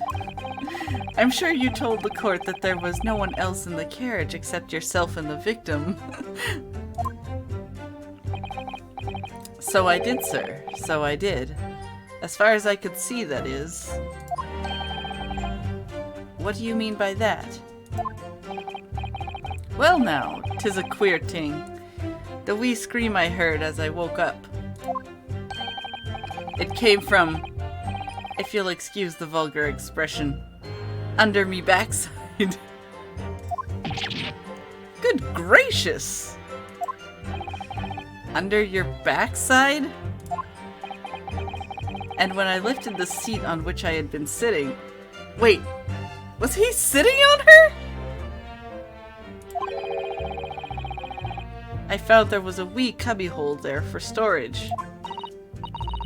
Mr. Naruhodo, we can examine the omnibus ourselves, remember? Oh, that's right. They put a whole... They fit an entire goddamn carriage in this courtroom. Yes, of course. The whole bus was submitted as evidence. Okay. This would be a very good time to have a thorough look around inside. And that's when I found her.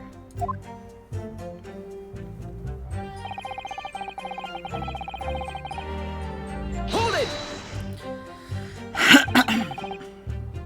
You say she was hiding herself.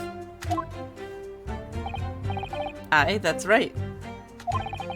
'Twas hard to see in the dim lamplight, but she was all curled up in a wee ball when our eyes met. Well, me heart nearly stopped beating in me chest. You're really overacting this.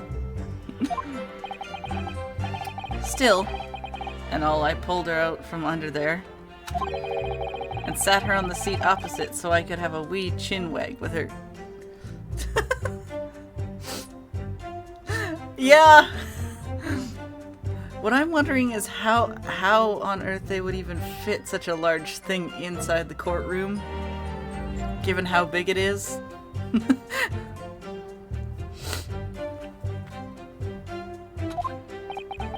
The seat opposite.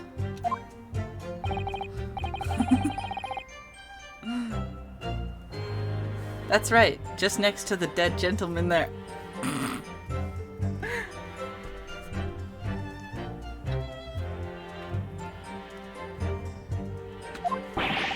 You sat this young girl next to a corpse?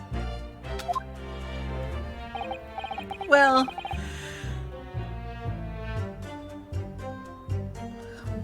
as I'm sure I mentioned, a gentleman in my position can all too often find himself in mortal danger. With determination. That is true. With determination, you can put anything anywhere. Or at least try to. So I needed to find out just who this urchin was, you see. And while I was in the middle of talking with her, I heard another scream. A fella's voice this time. Presumably that scream was Mr. First, who was sitting on the roof deck seats. Right you are again, I would say, sir. Looking down through the skylight.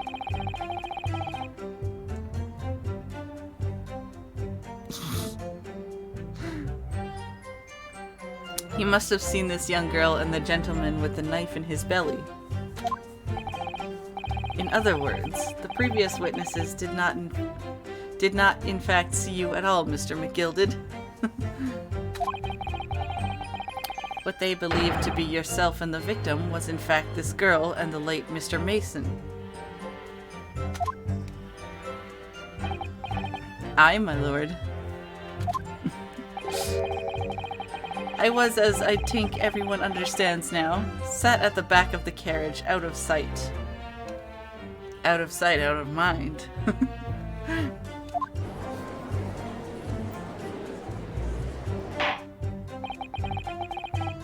It is certainly plausible. The defendant is somewhat diminutive in stature. And readily confused, perhaps, with this young girl.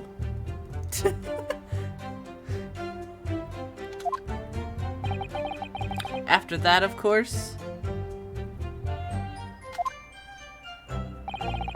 with the scream from the gentleman over us, the driver realized something was wrong and pulled up the horses.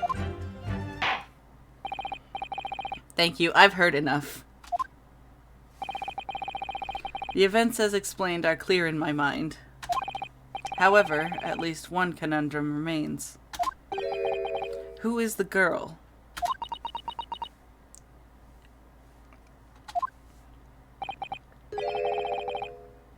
Her name is Gina Lestrade, my lord. She's a chancer. Earns her crust among large crowds, relieving people of their purses. What's commonly called a pickpocket. What? This girl here? A petty thief?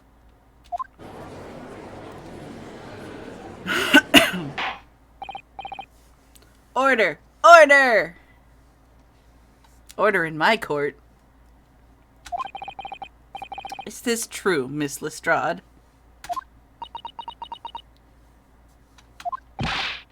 Miss Lestrade, you will answer the question. Ugh!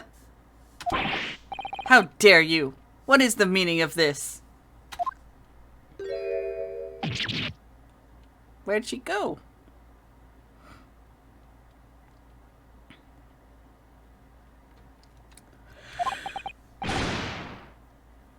Yeah. The girl! She's gone!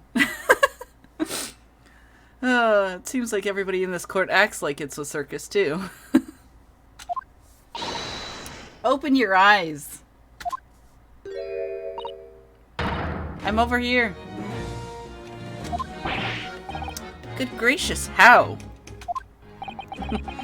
What was the point in that little sidestep? I know what you lot are thinking. Grown-ups are all the same. This dirty little dipper, you'll say, slipped up and got caught on the job. She got herself backed into a corner, so she knifed the gent. I think she just used a smoke grenade.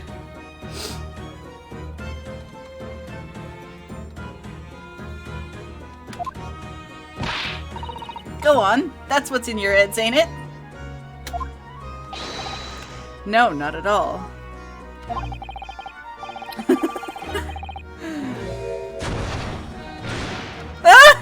She got me too!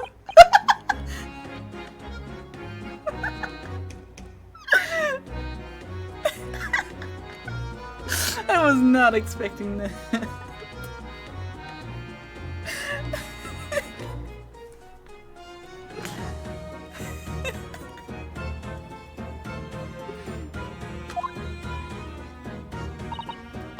Look, knives are for cowards. Only thugs use weapons like that.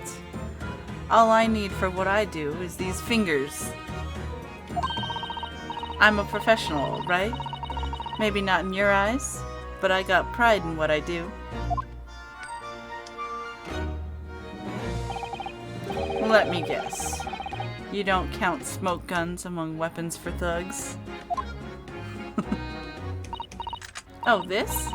Yeah, this was in a bag I lifted the other day, down where they keep the four-wheeled drags.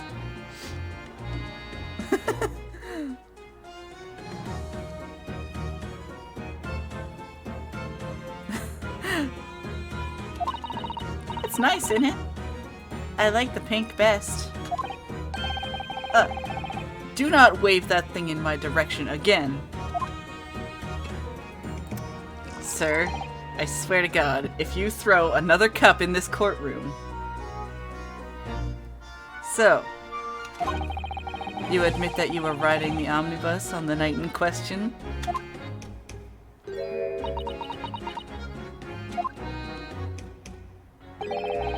Tis all right, lass. You can tell them the truth now.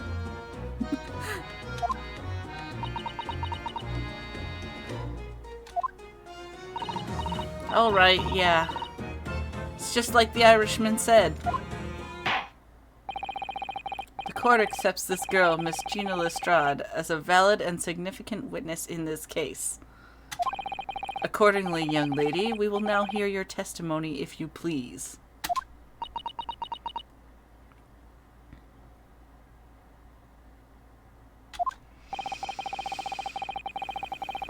You will tell the court exactly what happened in the omnibus on the night in question.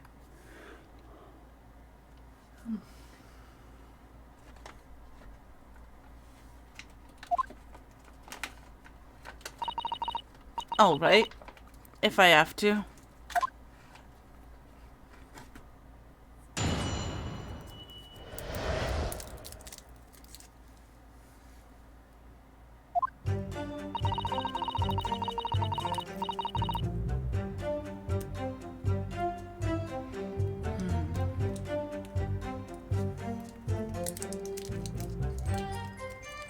So I snuck inside the carriage before they hooked up the horses, just like always. But it was a right old waste of time. I got nothing to show for me troubles that night. I'll tell you, you can't see a blind thing in that hiding place. It's pitch in there. Then after a while, I hear this loud bang. Nearly jumped out of me skin, I did. And the scream just came out. It's because of that. This swell found me. He did help me get away, mind.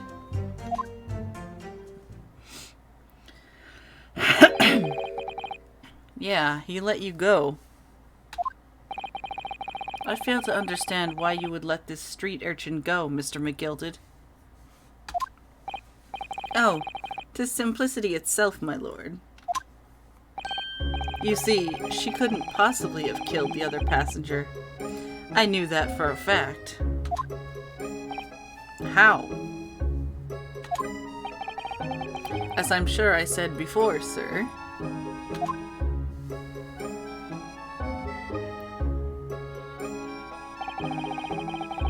I was sitting right on top of the place where she was hiding herself. I think a demonstration is called for.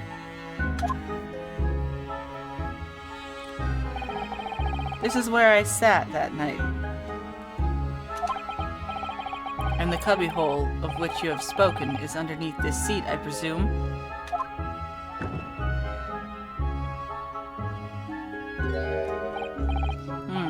Yes, it does appear just large enough to accommodate someone of the girl's stature. Aye, but of course the wee lass was stuck in there. Because I had parked myself on the seat for the duration.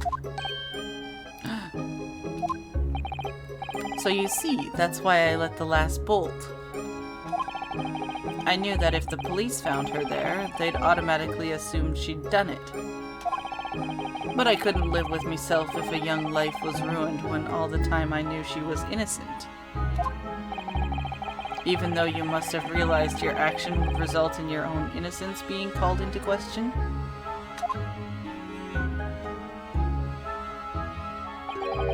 Not at all, my lord. Not at all.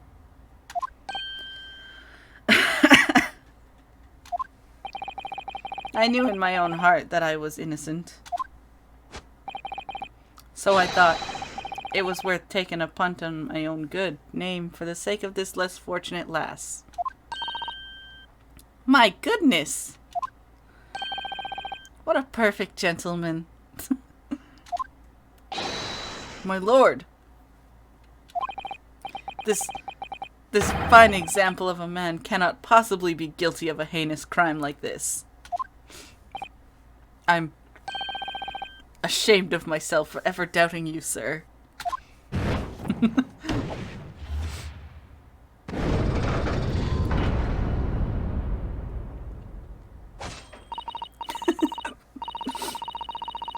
With calm, calculated reasoning, one arrives clearly at the truth every time.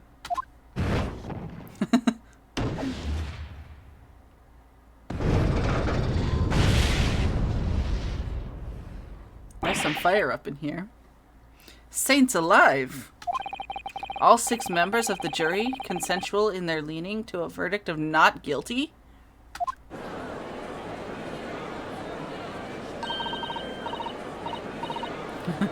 Mr. Naruhodo, this... well, it must mean... It must mean what? That we're victorious!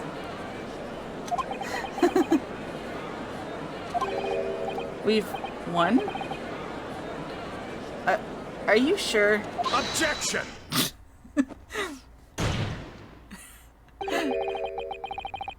Thank you for that boot, Van Zeeks.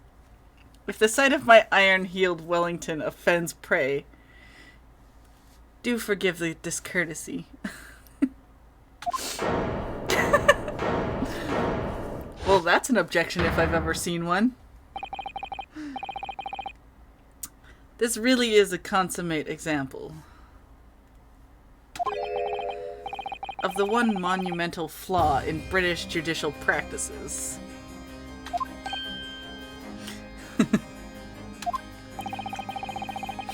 Where evidence and reasoning should be paramount, emotion rules the day.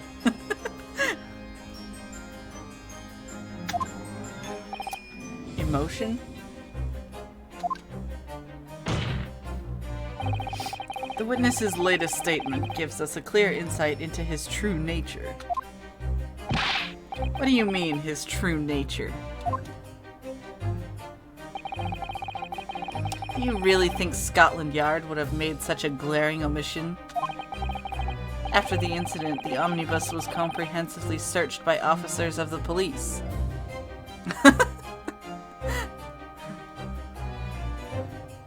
I just wonder how his back is gonna be after all that.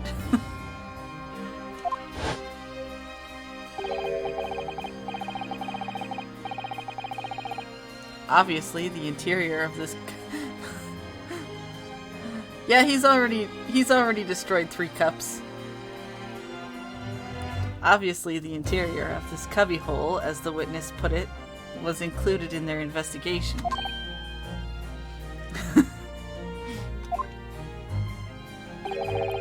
The compartment under the posterior seat was full of the coachman's belongings. It's noted in black and white here in the police report. Good lord! The evidence has been tampered with. Probably. In order to corroborate Mr. McGilded's story, someone has unlawfully removed everything from under the seat. What?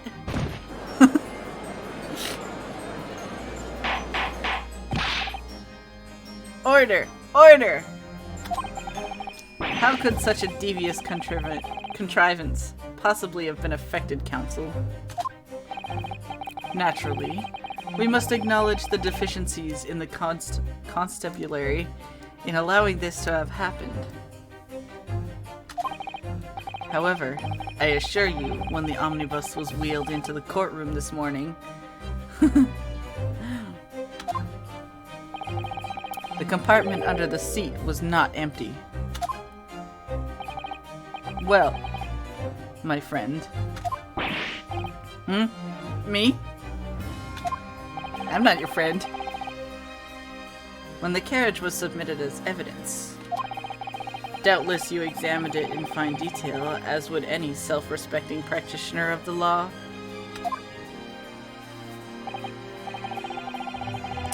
Pray, what did you find in the condition under the seat compartment to be?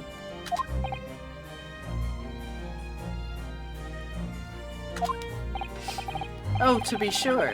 The young gentleman will be able to clear this up in a jiffy. Sorry.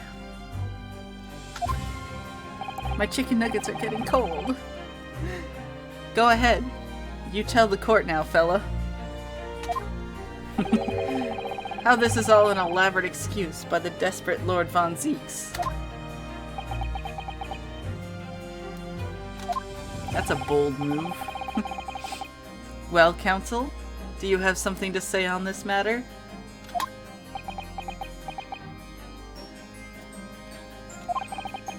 How am I supposed to answer? What can I say about the state of that little compartment?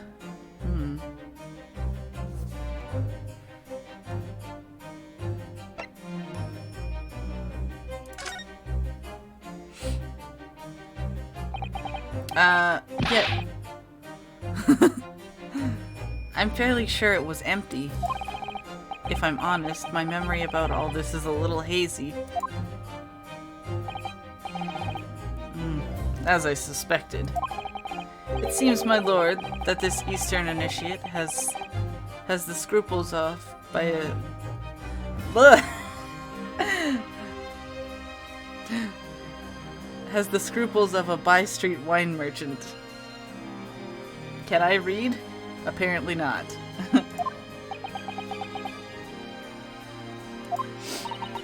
Mr. Naruhodo. Perfect. 'Tis why the fella is representing me after all. He knows just what to say, does he not?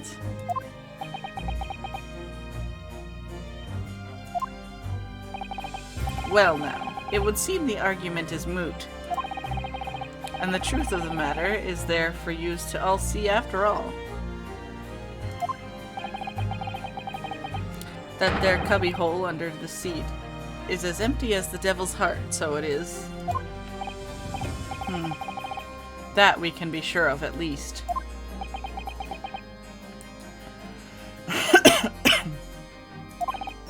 Why? Why do I feel like something's not right here?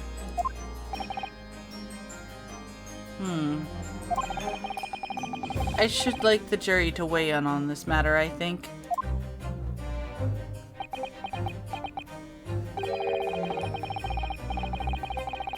That compartment is designed to house equipment used to maintain the smooth running of the carriage. The Guild's rules state that the omnibuses should be properly and fully equipped at all times. So it certainly wouldn't have been empty on the night in question. Beppo isn't that irresponsible. That money-lending fleecer and the pick purse are lying.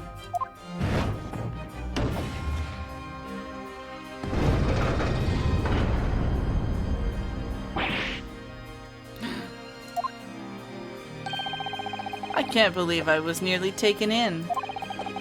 The stinking rich are always stinkers. Nothing but cowards, the lot of them. What? Oh no.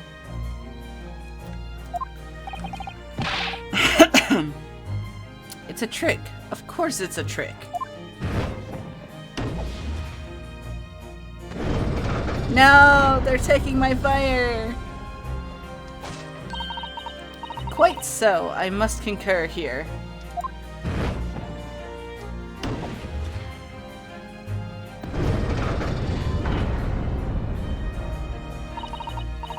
With calm, calculated reasoning, one arrives clearly at the truth every time.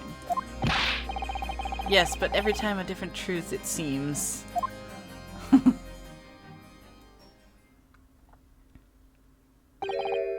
My lord, I humbly exhibit the scales of justice.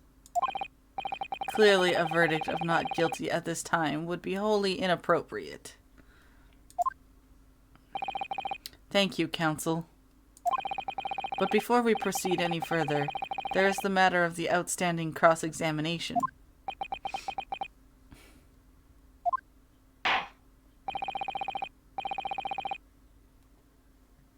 Counsel for the defense, begin your questioning of the witness, please. Yes, my lord. What just happened? The whole balance of the trial just shifted almost beyond recognition. The Reaper of the Bailey is at work, it would seem.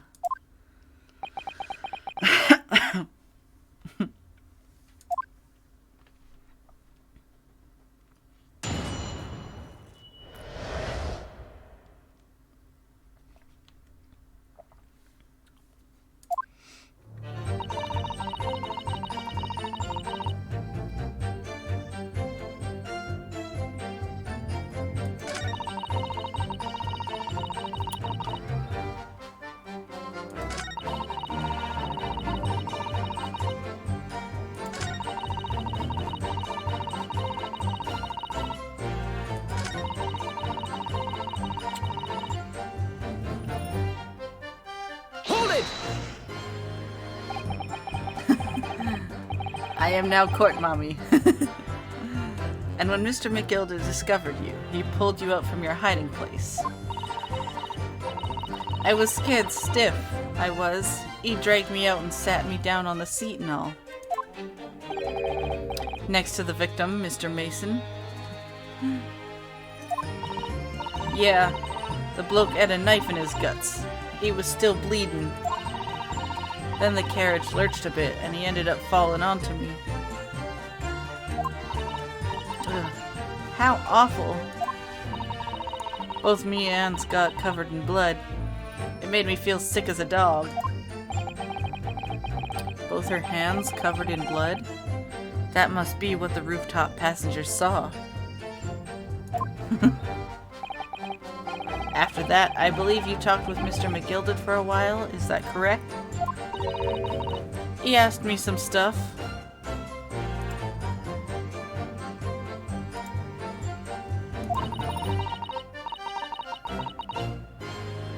Wanted to know me name and what I was up to and that. Then I heard something from above. Someone screamed. Yes, Mr. First on the roof deck, one would presume. Well, I didn't want no one seeing me face, so I didn't look up. Then the horses were drawn up smartish, and this here Irishman says to me, "Get back under the seat. I'll see that you can get away later."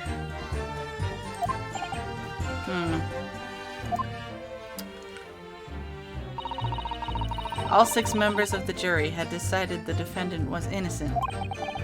For one brief shining moment, yes. It's clear that they are all still very unsure. If we could just find some conclusive piece of evidence among this new testimony, I'm sure we would clinch the verdict we want. Yes, I think you're right. Something's bothering me, but I just can't quite put my finger on it.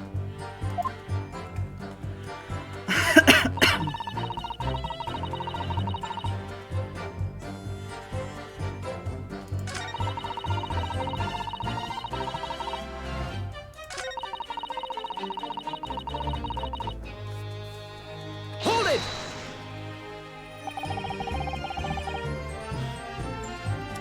So you couldn't see out into the cabin at all? Not a jot. Most days I push the cushion up a whiff, me head and look out the crack. Then I can have at a butcher's at who I'm gonna fit. Wow. Reading this is so hard.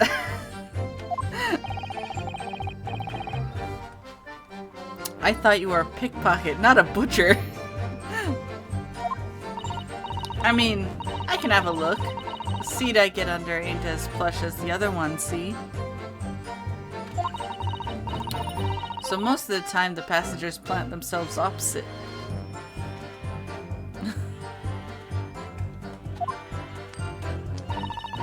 But for some reason that night, this here Irishman spent the whole journey right over me head. And for that reason, you weren't able to push the cushion up to peek out and see? Truth is, I ain't too happy in small dark places. Well, no. Excuse me! Excuse me?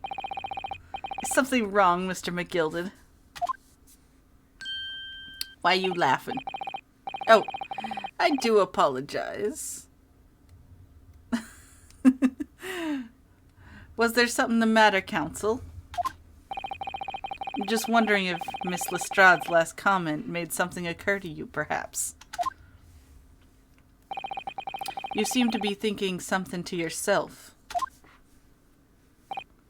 Oh, no, no. 'Twas nothing important. I was feeling bad for the poor lass is all. I remember feeling desperate myself as a young lad, shut up in the dark. 'Twas terrifying, so it was. I see. Yes, I'm sure we can all sympathize. I'm still scared of the dark now. Aye. And I don't know about yourself, but I find that the darkness seems to make everything you hear seem that much louder as well.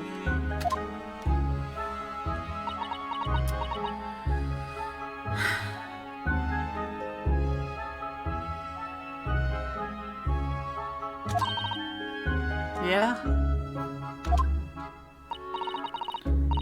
I suppose it does, maybe.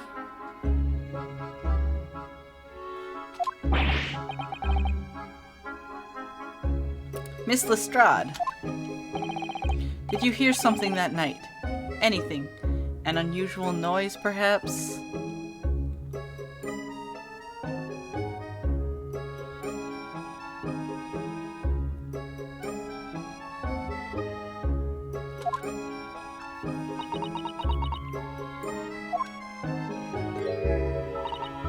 Nah, not really.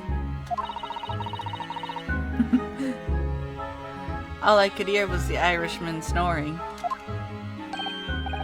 But jabbers, there's no need to tell the whole world of me foibles, you little scamp. What a pity. If only Miss Lestrade had heard something, it might have given us a new vital clue. Yeah. What should we make of that last statement of hers?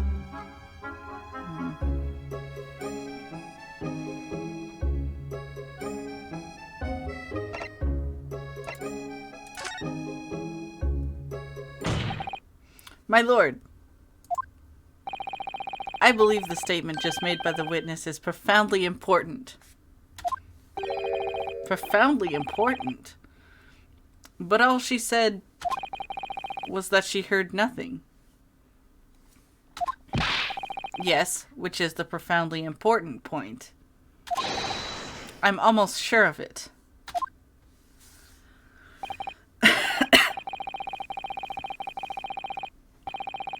I'm almost sure that I don't understand the inner workings of your Eastern Mind Council. Nevertheless, Miss Gina Lestrade, you will supplement your formal testimony by repeating that last statement, please. What? Supplement? What are you on about? Don't give me all your fancy talk. I know what you're trying to do. Well, it won't work on me.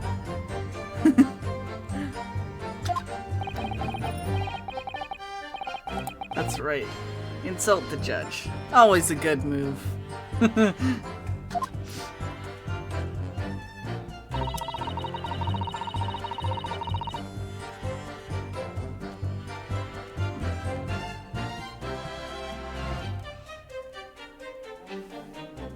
Hold it!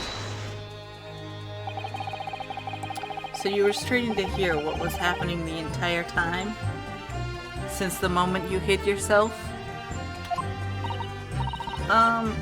Not exactly, no. Sorry. Well, there was no one in the cabin to start with. I could just push the cushion up and have a butcher's to see what was what.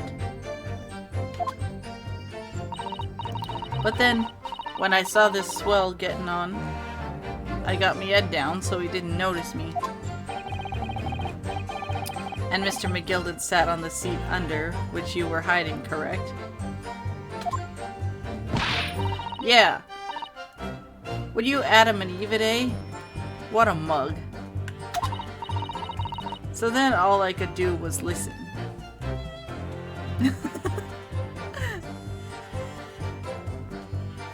It's all about the juice.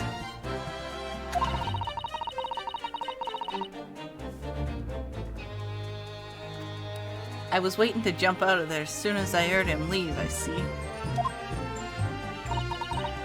But would he? Not likely. Even though we stopped, here and there, I never heard the door open. So I just had to stay put and listen to him driving his pigs to the market. Snoring like an old dog he was.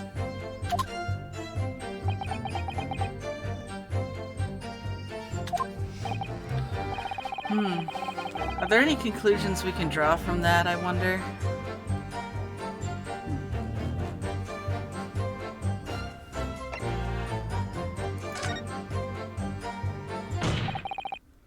Miss Lestrade, what you have just told the court is clearly at odds with the facts.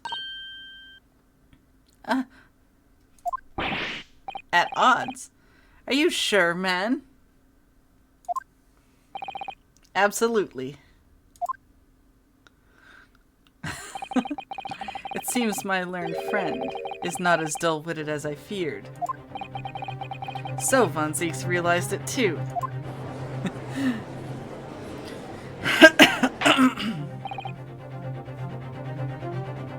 Counsel, I must insist that you bolster your claim with evidence, or some complicit party's name at the very least.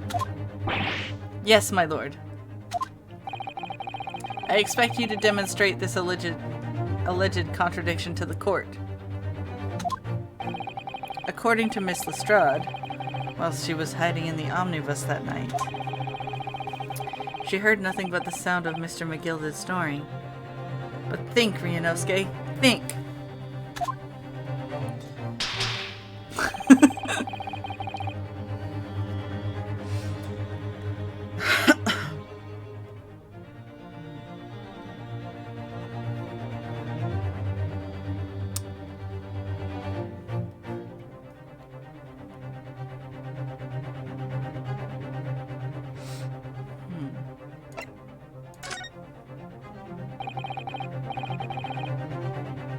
Very well, my lord. Allow me to elaborate. On a particular sound that Miss Lestrade could not have failed to hear on the night in question. The sound very clearly explained by the presence of the following person.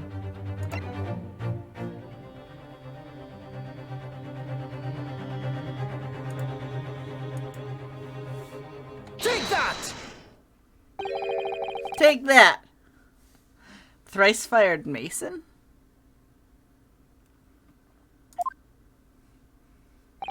Yes, my lord. The sound that Miss Lestrade cannot have failed to hear is that the victim, Mr. Mason, boarding the omnibus.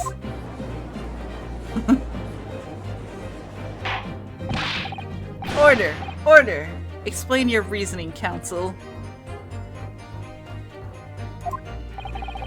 Miss Lestrade, allow me to confirm something. You claimed earlier that you were the first person on board the omnibus. Is that correct? Yeah, of course I was. I got on while the driver was in the pub, didn't I? And the next person to board the omnibus was Mr. McGilded. That it was. Not a soul was in the cabin when I climbed aboard. At least not in plain sight. So you were all to intents and purposes alone in the enclosed cabin of the omnibus at that time? Did I not just say as much? I wasn't traveling with anyone else, if that's what you mean.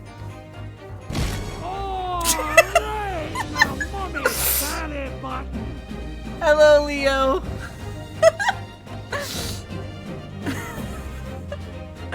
Thank you for your entrance. And welcome to the stream. I hope you have a lovely stay. I hope you're doing well.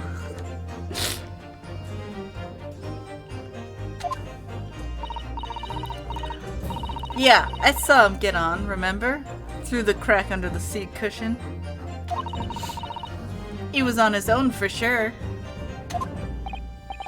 And from what we've heard, the carriage made a number of stops after that on its wayward journey.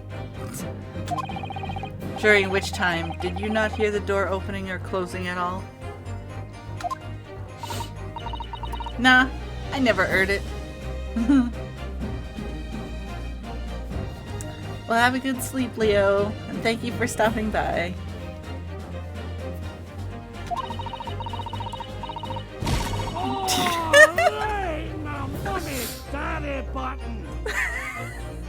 Thank you, General.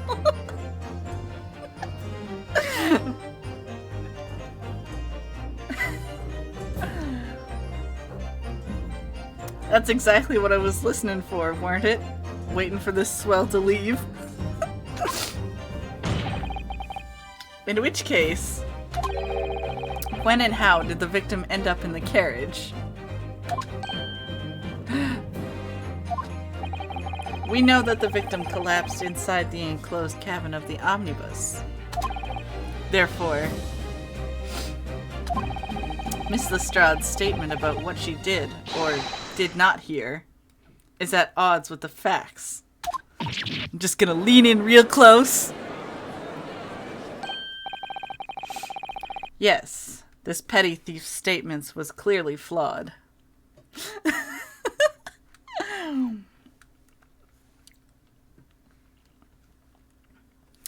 Oh, yeah, if you guys can, you also can use the sound alerts too. I have them down below somewhere.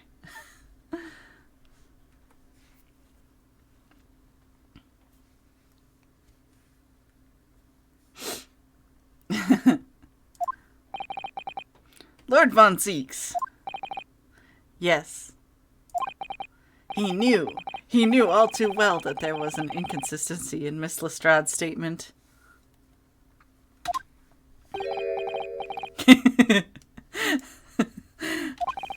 It would seem words of thanks are in order for my learned friend.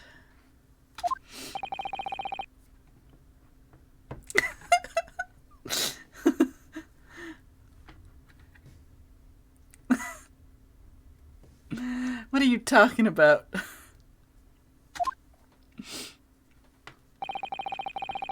I think that's just how he always looks. You have demonstrated matters impeccably. This witness and her colorful statements are entirely unreliable. Her words are convenient untruths, nothing more.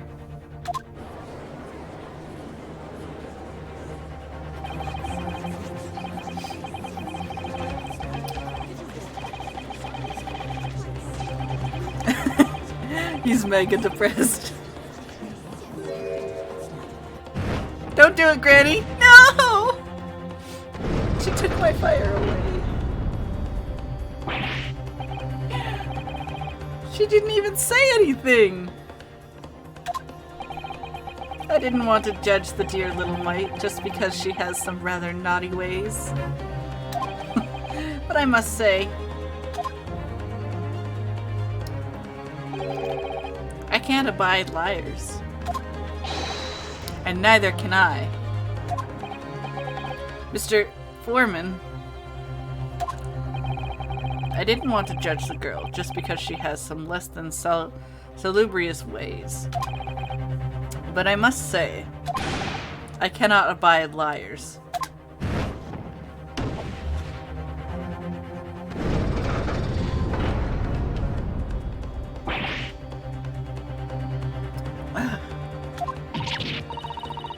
Mr. Naruhodo, that's 5 jury members leaning towards guilty.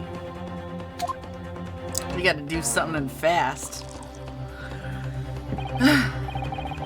On Zeeks, I think I need some of that wine too. Well, your consideration for others is refreshing, my friend. To the considerable troubles you have spared me.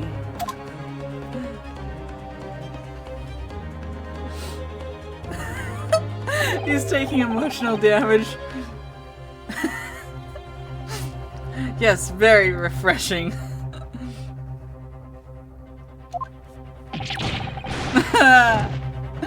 I think he's just drinking a bottle of my tears. What are you playing at? Have you forgotten who you're working for, you useless Eastern Amadon?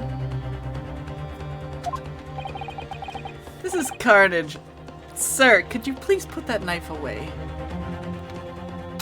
And stop looking at me like that. Juror number 2 is the only one left. Mr. Naruhodo, the way this is going... I know. If we can't find some new way to convince everyone of Mr. McGilded's innocence, the judge will rule and we will have lost. I very much wanted to believe the words of one of London's most respected gentlemen. Right? But those of us in service know we must accept hard truths. Hold it! I didn't even do anything. Yes, the witness's last statement seems to have revealed a critical inconsistency in her story. However, if we consider the possibility that her statement is in fact the truth, it may shed an entirely new light on this whole case. What are you saying? Counsel? I'm sorry, sir. Whatever do you mean?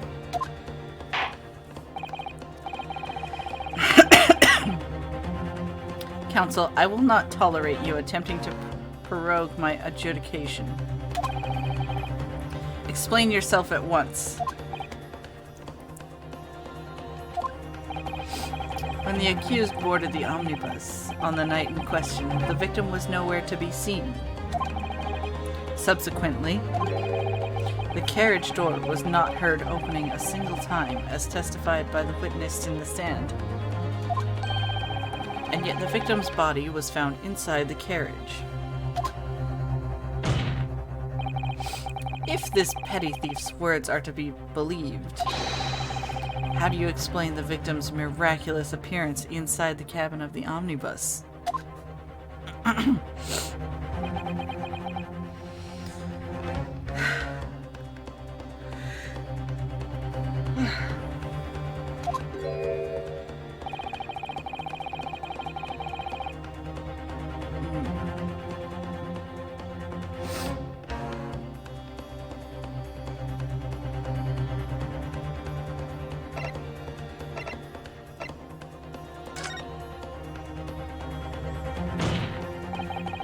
If the door wasn't opened even once, the only explanation is that the victim entered the enclosed cabin some other way. Objection! Don't object me! I wondered what new fantasy you would come up with in your blind panic. I'm doing a heckin' panic, alright. But behold, the omnibus is here for all to see.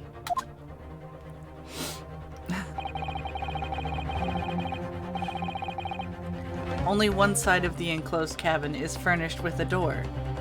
The other has only windows. Fixed windows, which cannot possibly open in short. There is no entrance to the cabin other than the door. Objection! I object you. But there could be. There's one possibility you haven't considered. Oh, really? Yes. One other way inside that isn't the door. Another opening, the use of which allowed the victim to appear inside the enclosed cabin.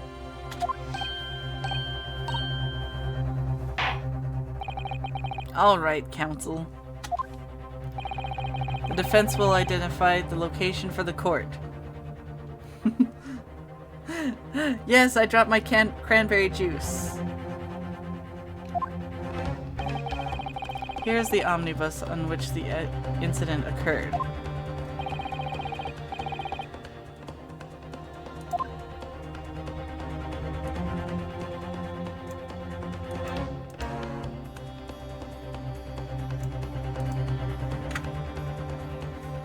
Take that! Take that! The answer is obvious. It can only have been the skylight. I say, the skylight? Objection! I object your objection. Your ludicrous proposal almost has me lost for words. However... Objection! I will object your objection. The skylight may well be large enough for someone to pass through. Objection! So you claim. This is a round of objections. But do you have a shred of evidence to support your addle-brain theory?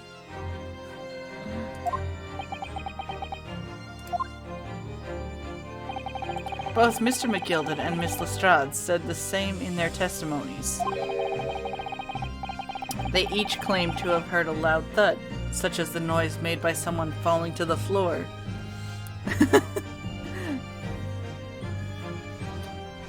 This is now just becoming an objectathon.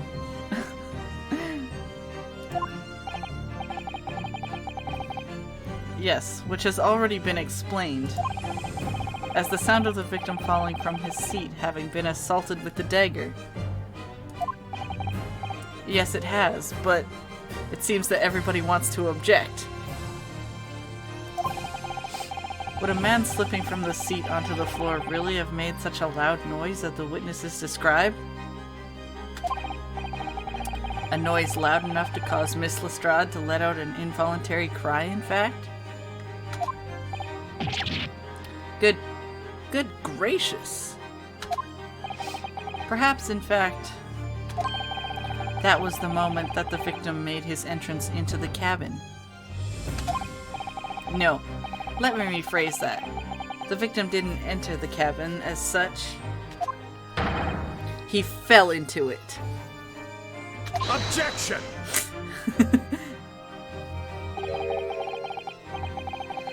You're now suggesting that the victim fell from the skylight into the cabin?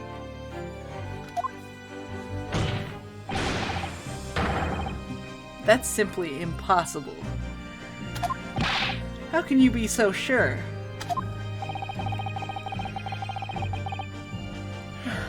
Because if the victim had fallen inside through the skylight, as you say, the passengers on the roof deck would have seen it happen.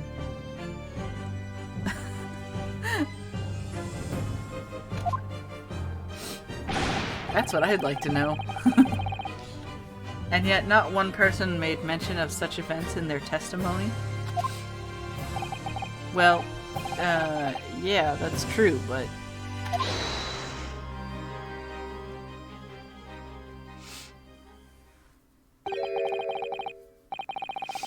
Might a humble fella make a wee comment here?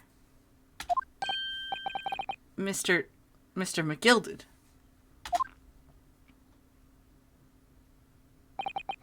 To be sure now, the two fellas who were sat on the roof that testified afore said nothing of the victim falling through the skylight. But it seems to me, my lord, that 'tis not so much a case of them not saying, but...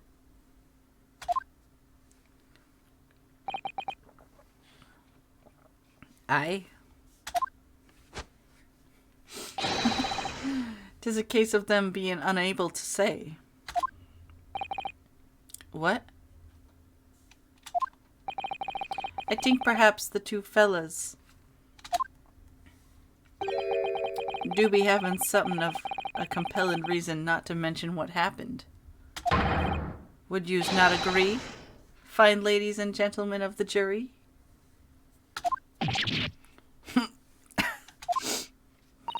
Oh my goodness, surely not. Those two chaps on the roof.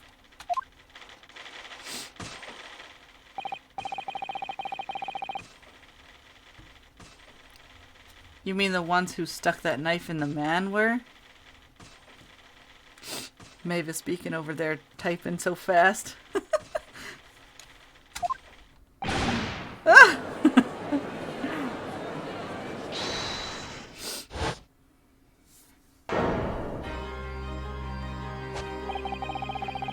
Just what exactly are you insinuating here, you blitherer?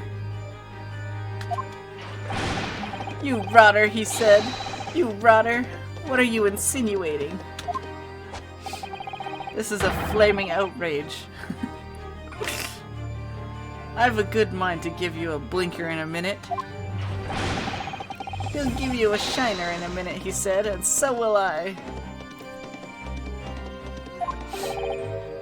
Mr. Fairplay! You're so forward. You're effectively accusing me, a city gentleman and a well-respected banker. And me, a very angry hatter.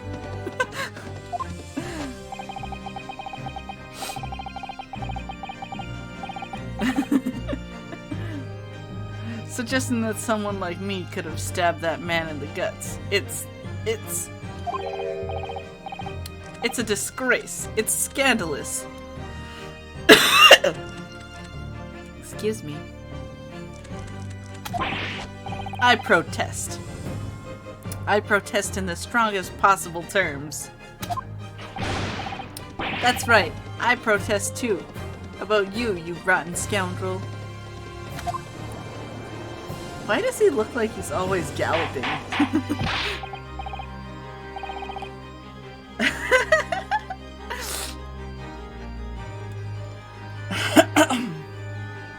Order! Order! Order! This is not the time, witnesses. I will not permit this wanton invasion of the stand. Return to the anteroom at once. But this is beyond reason, my lord. It's outrageous. No, I'm okay. It's just when I talk for a long time.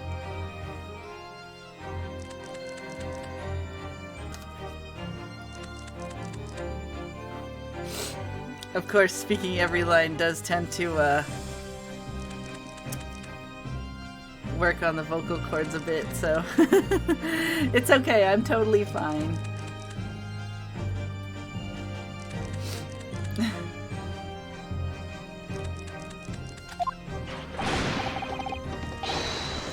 It's very hurtful, you know. My lord, if I may comment. Go ahead, Lord Von Zeeks. It was the defense that incited this outburst from the witnesses. My learned friend has seen fit to abandon all protocol and accuse the witnesses without proof. Accuse? I never intended to. It seems, young Nipponese, that your command of the English tongue is wanting.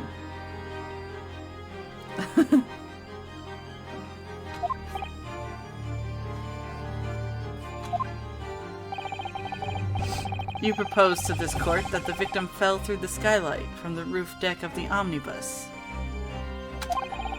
That hypothesis cannot possibly stand without the rooftop passengers being aware of the events.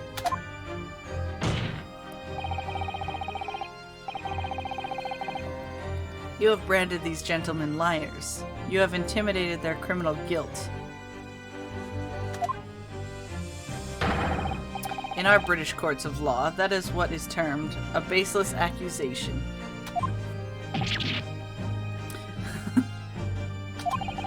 I know I was rash to put this idea forward without any actual evidence, but you can't just dismiss it without the second thought. What are we wasting time for? Get them to testify! I thought there was something fishy about that hat from the moment I laid eyes on the fellow. We have to see this matter through now, one way or another. If there's filth and rubbish in our midst, we must dispose of it at once.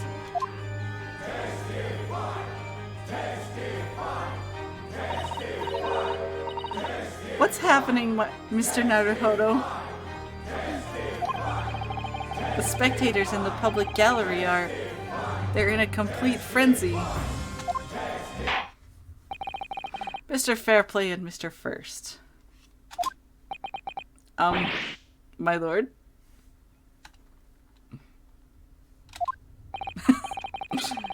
You will take the stand again and make another formal testimony in reference to the indictment brought by the defense.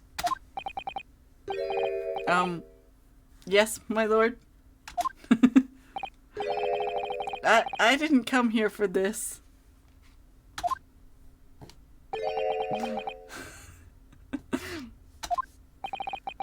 There's no time to think this through. All I can do is keep pushing forward.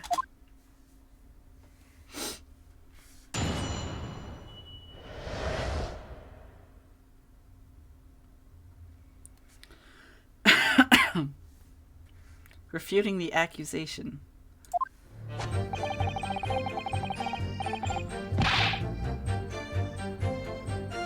We were the only two people up on that roof deck.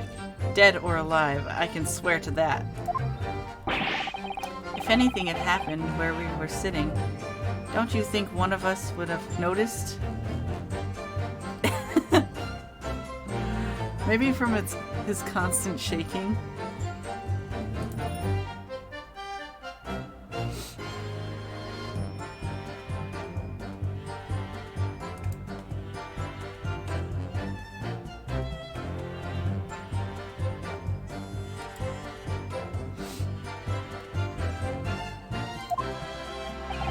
In any case, neither of us know the first thing about the victim. We had no reason to kill the man. The skylight was shut the entire time, I tell you. We couldn't possibly have opened it. If you're so sure the victim fell through the skylight, where's your proof?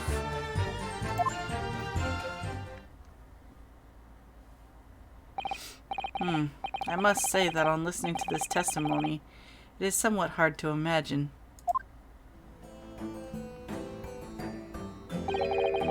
how either witness could have performed any malevolent act on this open roof deck without the other noticing forthwith. That's right, you see.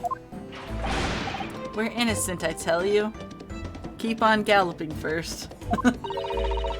Although logically, of course, the argument falls down if the two of you were in collusion with another. What? Eh? According to investigations by Scotland Yard, the two witnesses share no common dealings. Ha! Well, I don't trust coppers any more than I trust the stinking rich. Something doesn't feel right here.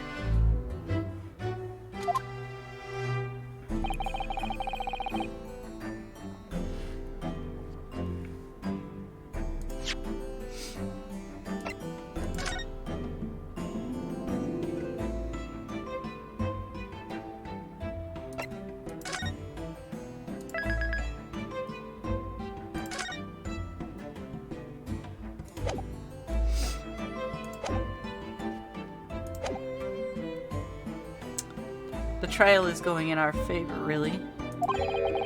So why do I feel so uneasy? Counsel, for the defense, over to you. Your cross-examination, please. Oh, yes, my lord.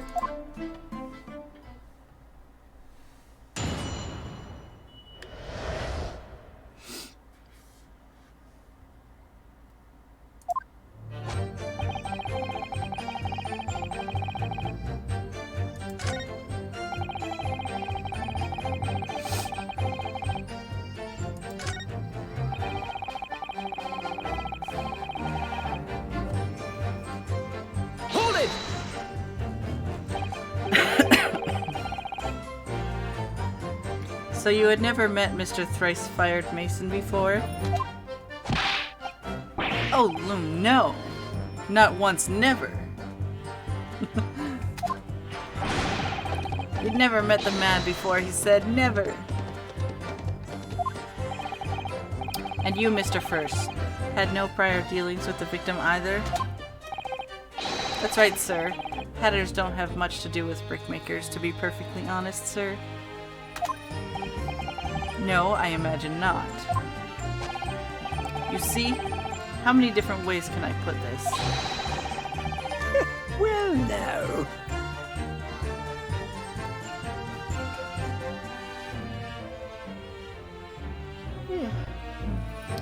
Neither of us have the remotest connection to the gentlemen who were inside the cabin.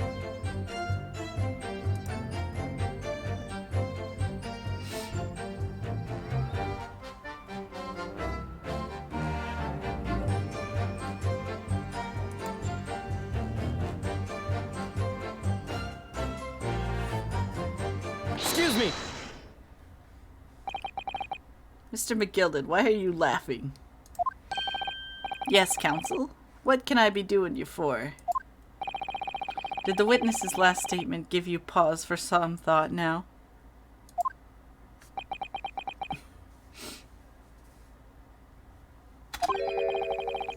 Not the remotest connection. Is that right now, I wonder? What are you insinuating now? Ah, Mr. Fairplay. It has been too long, so it has. Eh?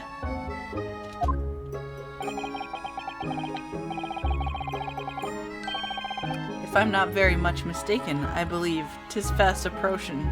Is it not your repayment date? I beg your pardon? You borrowed 20 guineas from me, sir. At an unconscionable rate of interest. You tricked me. It's extortion. Well now, is that a touch of begrudgery, is it? The sort of begrudgery that might motivate a fella to pass his crimes off on another. Ugh.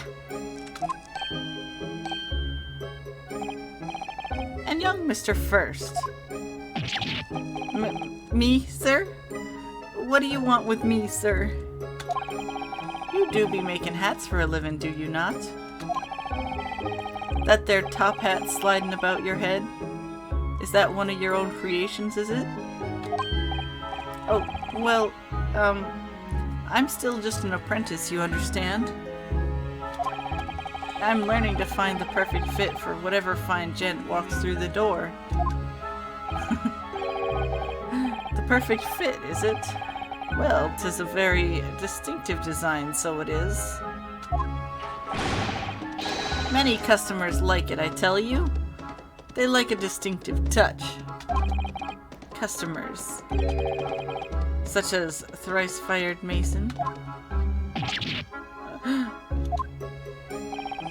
There was a photographic print of the victim submitted as evidence afore, my lord. Oh, this you mean?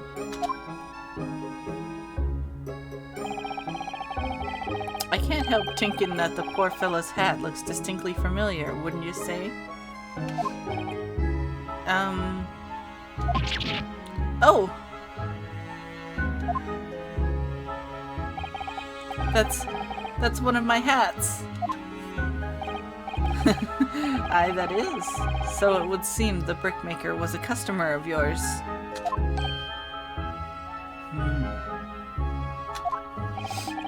Sort of customer, I'd wager. You could have had a wee quarrel over with the distinctiveness of the goods. Oh no, sir. Absolutely not, sir. Well, there's really nothing more to add. It wouldn't be right to say that the two fellas here haven't the remotest connection to the victim, you see.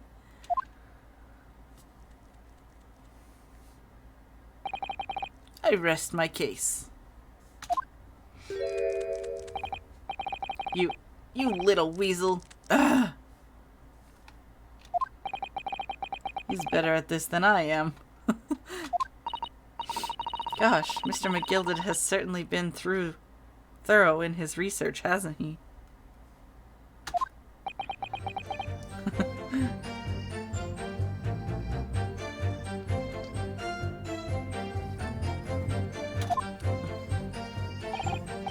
Please don't let me a little interruption hold up the proceedings.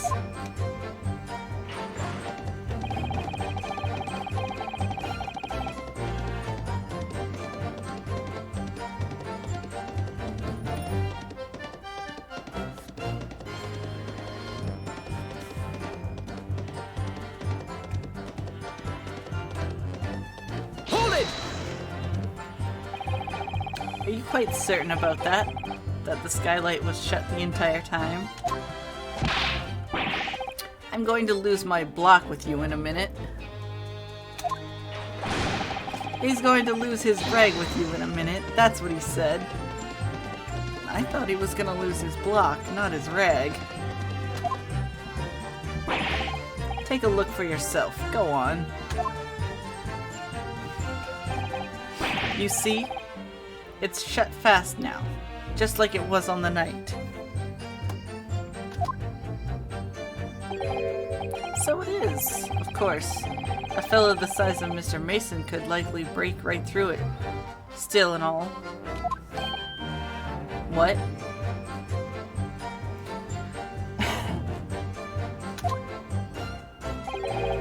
Just looking at the size of the thing, you understand? Ugh. Now you hold on there a minute, sir. The size of the ting means nothing. Now it's on its own. Not on its own. Let's consider the bigger picture here, shall we? Let's stop biting our cane, shall we? Thank you! Thank you for saying something.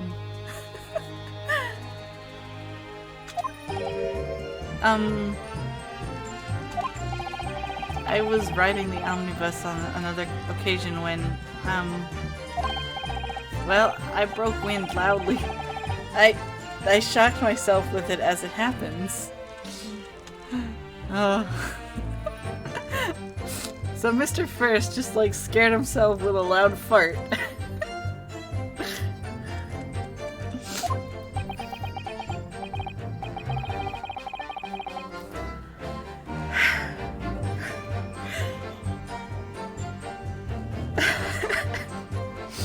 This is an unexpected confession, Mr. First.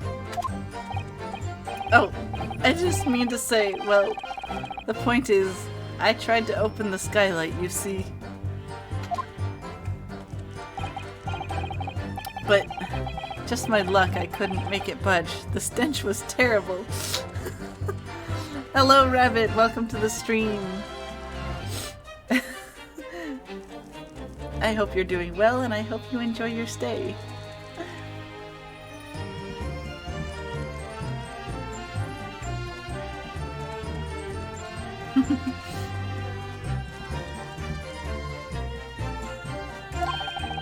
Everyone was looking daggers at me, sir. I went as red as a rouge, I did. Are you expecting me to sentence you? Oh, no, sir. The point is... the skylight can't be opened. I tried and tried. When I was inside that cabin of shame.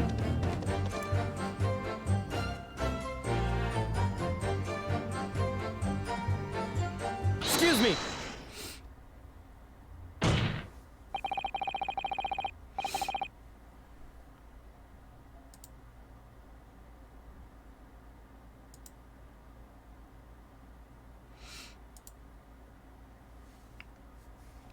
Do you have something to say about that, Miss Lestrade?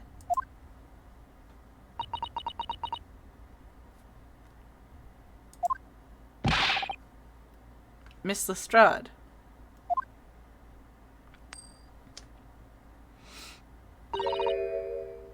It opens. Hmm? The skylight. That is what we're talking about, right? Oh. Don't shoot me with that thing. All them skylights open dead easy. More easily than you can load that weapon. That's a lie, I tell you. Otherwise, when I broke wind, You can't do it from inside, you mug. Oh. It's like she has like a smoke gun. Or like a smoke grenade kind of thing. She's already fired it off like a couple times. Look, a few weeks ago I was up on the roof deck of one of them drags. And I had a great haul. I mean, I had purses coming out me ears. Miss Lestrade, this is not the forum to be eulogizing on the subject of your criminal activities. Well, anyway, I had a bit of a scare. When I lifted the last bloke's purse, he got wise to me. All four of them surrounded me, so I couldn't hop off the bus and leg it. So what I did was I used the skylight, opened the catch and jumped right through. What? Yeah, the catch for them skylights is on the top side. That's why you can't open them from the cabin. The skylight opens from the roof deck? Bailiff! Climb up onto the roof of the omnibus at once and verify the witness's claims.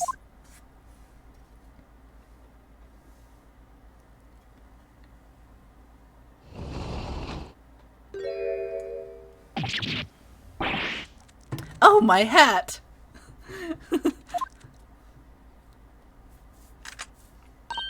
See?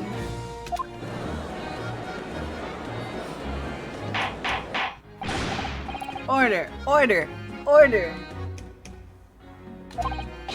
So, it appears that this street girl's statement is quite true. I don't believe it. The skylight opens. And from the roof deck. Mr. Naruhodo, this could be the clue we've been looking for. Well, counsel, for the defense, please continue with your cross-examination. Yes, my lord. So, the skylight opens. Perhaps I should investigate for myself.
Objection!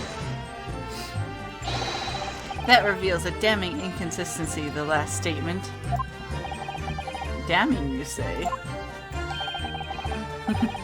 As I look at you, counsel, I see your trembling hand, your pallid expression, and your perspiring brow. Huh? I'm not sweating, you're sweating. What? What did I do? It seems to me that is the damning inconsistency here, with the misplaced confidence of your assertion. He has a damning tongue. You invite it, sir.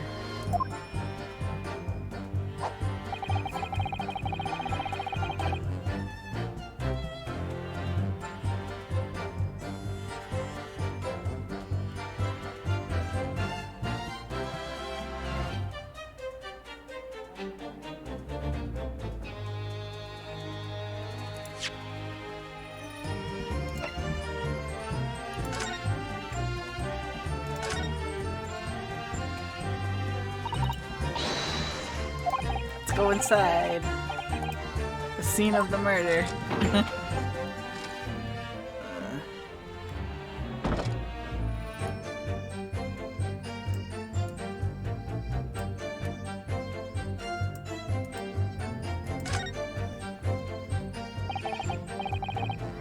That's blood, isn't it? Is something wrong? Oh, it's just, well, this bloodstain is so obvious, that's all. And yet, Von Zieks has made no mention of it. I suppose that does seem a little strange. Why do I have such a bad feeling about this?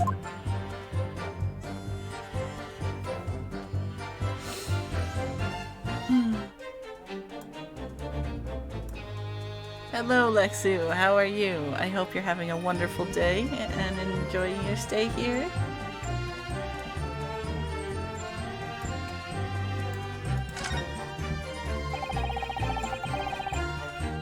So the catch for the skylight is on the top side. Yes, but it's not fastened at the moment, so we can slide it open from in here.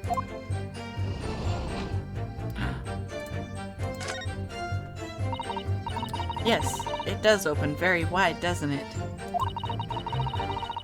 Wide enough to kick someone like you through, certainly, Mr. Naruhodo. Hey! You've already suplexed me enough, Susato. Why someone like me?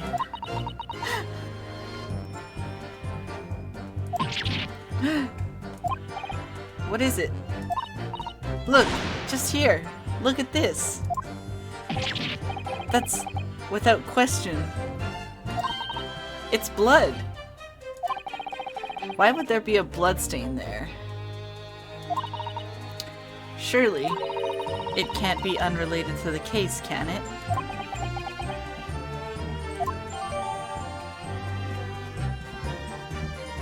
Our court record got updated.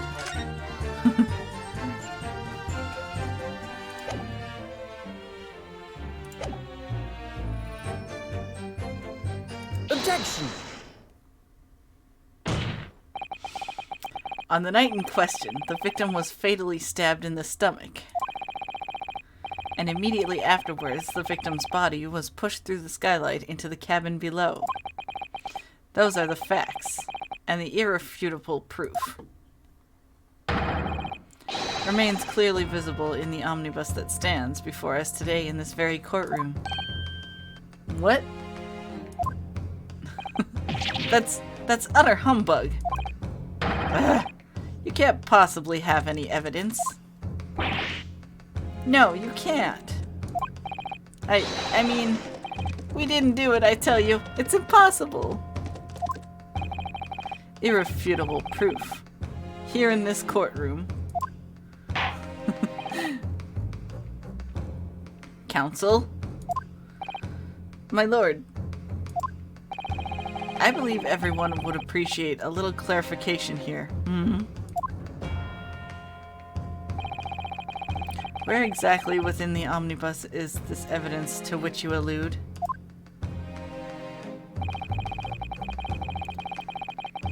You will point out what it is that proves the victim fell from the roof deck through the skylight.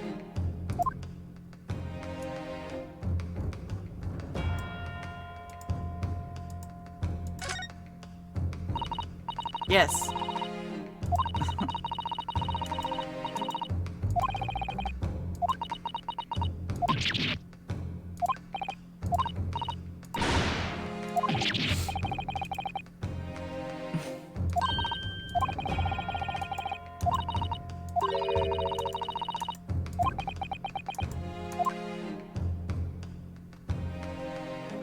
Got it! By Jupiter. Is that blood? I forgot to hit present the first time.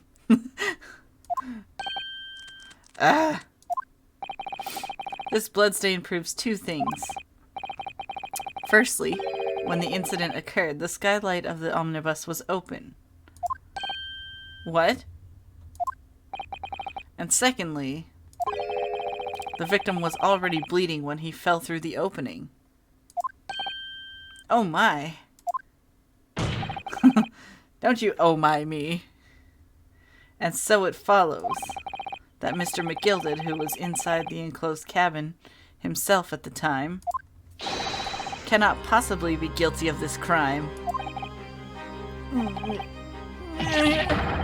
No!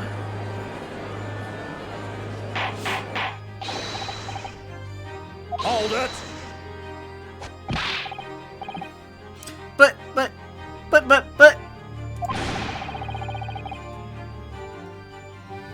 But the blood could have sprayed up there when the fellow was stabbed inside the cabin.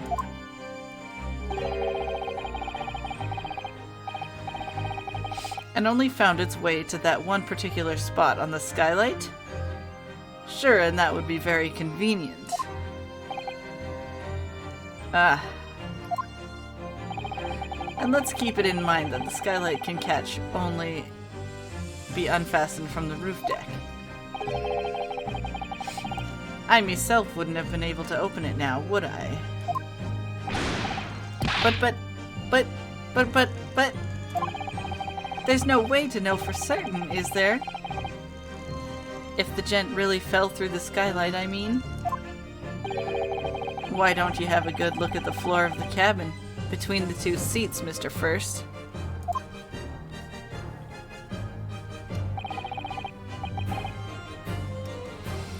Tis all too plain, if you see. There's the aftermath that shows the poor fella dropped from a fair height right there, so it is. What? No. But it can't be. It's all lies. Hold it! My fellow jury members. I think we can all agree that this is clear proof of the defendant's innocence, can't we? I believe we can. Yes, sir. It's clear to me now where the filthy rubbish can be found in this courtroom. So, they thought they could pull the wool over my eyes, did they?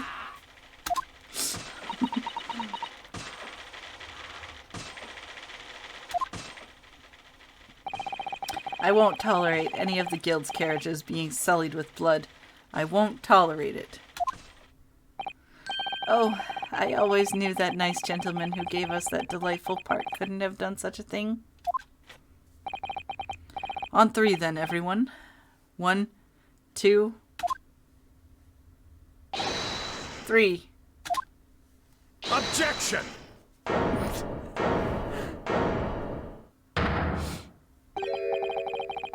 A chilling performance, Mr. McGilded. Oh, and what would you be referring to there now, Lord Von Zieks? A bloodstain on the frame of the skylight? Such evidence is null and void. Excuse me, sir. I did all the legwork. What? Why? For one extremely simple reason. That you're biased? That smear of blood never existed. I'm pretty sure it did. Objection! What are you talking about? It's there for all to see, and it's clearly blood. Objection! I personally attended Scotland Yard's investigation of the omnibus. The officers involved went over the carriage with a fine-tooth comb.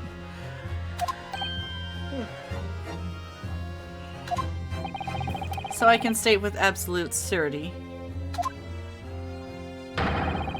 no such smear of blood existed in the carriage. At least, not until this trial began. But Are you suggesting, Lord Von Zieks, that this stain of blood was fabricated, my lord? Yes. And while this court has been in session... What?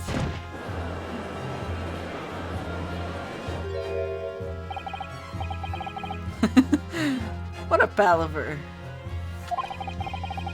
I must say I didn't expect such crude reasoning from a prosecutor of your standing, Lord Von Zieks.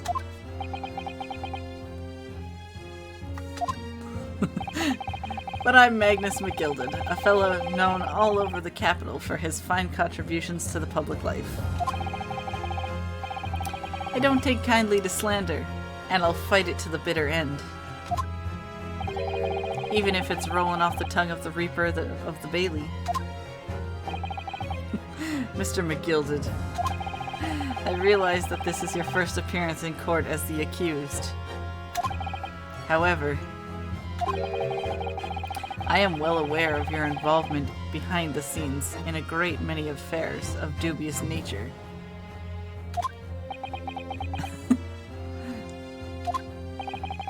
You're very adept when it comes to avoiding getting your own hands dirty. And each time it happens that a case you're involved in is investigated, you adapt the facts. adapt the facts. What does that even mean? Time for another drink? When you wield a fortune the size of Mr. McGilded's, however ill-gotten it may be, nothing is impossible. Tampering with evidence, manipulating the scene of a crime, bribing witnesses. I toast your ability to concoct the most convenient of stories, sir.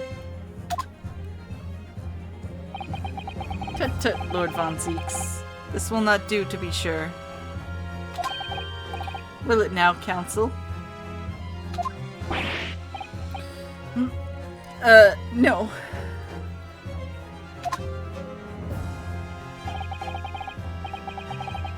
I think it's fair to say this does all sound like a rather far-fetched excuse by a desperate man. The blood on the skylight didn't exist, you say?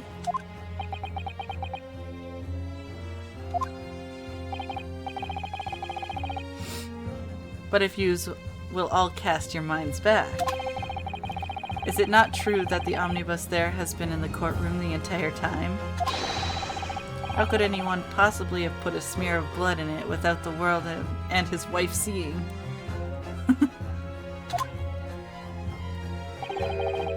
Isn't that right now, Counsel? It's true.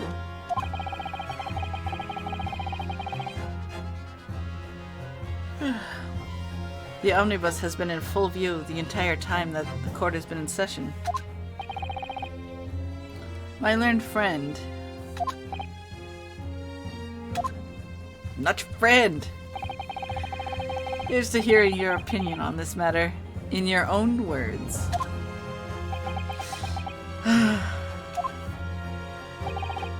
As you wish. Could someone have tampered with the omnibus during this trial? If you're asking me, I think...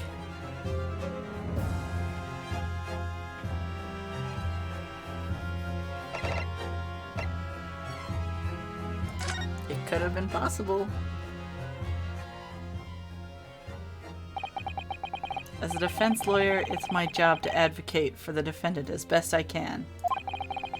But still, I feel as though there's something even more important at stake here. My job? There's no evidence to suggest that the defendant did as my learned friend suggests. However, in terms of having the opportunity to carry out the alleged tampering, there is one possibility. Oh? Good gracious! Explain yourself, Counsel.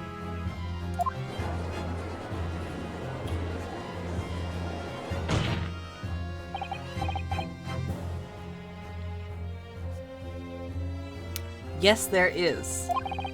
It seems my learned friend has no intention of running from this deceit. Deceit? Everyone. I'm sure everyone still remembers clearly. The recess that we were forced to take? As a result of the smoke grenade fired by the witness currently in the stand, Miss Gina Lestrade.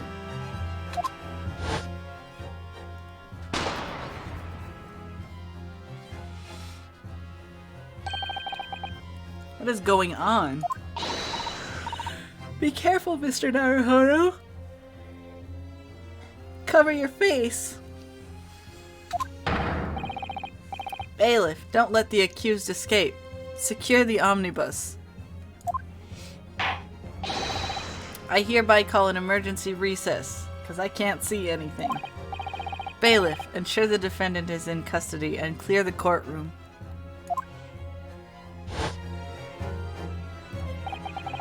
The courtroom was filled with smoke, and everyone was thrown into confusion. All of us were made to leave this chamber.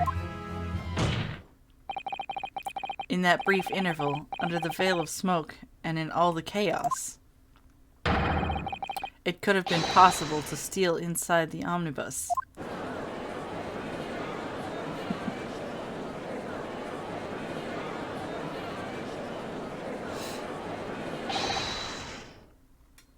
Are you wise?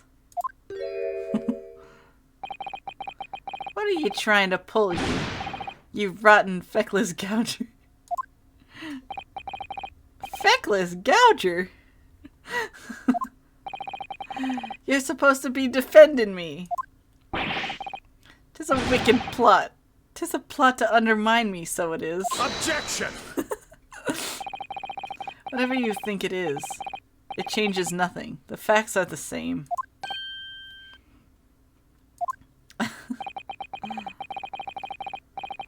After this courtroom was evacuated earlier as a result of the smoke grenade, a number of inconsistencies materialized in relation to the omnibus. Inconsistencies, such as...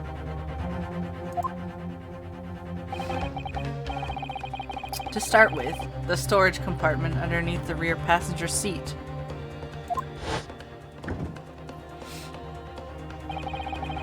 When the police investigated the omnibus, this compartment was full of the driver's items. Secondly, we have the smear of blood on the edge of the skylight.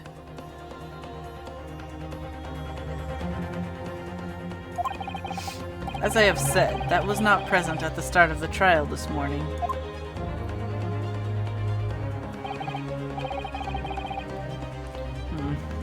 Unfortunately, Lord von Zeeks, no one is able to corroborate your claims. That's true. When the omnibus was first wheeled out, both the storage compartment and the skylight were shut. Accordingly, I'm afraid to say, we cannot establish with any certainty if this evidence is the result of tampering or not. Indeed, my lord, no doubt there was not a single person who saw fit to verify such things. What do you think?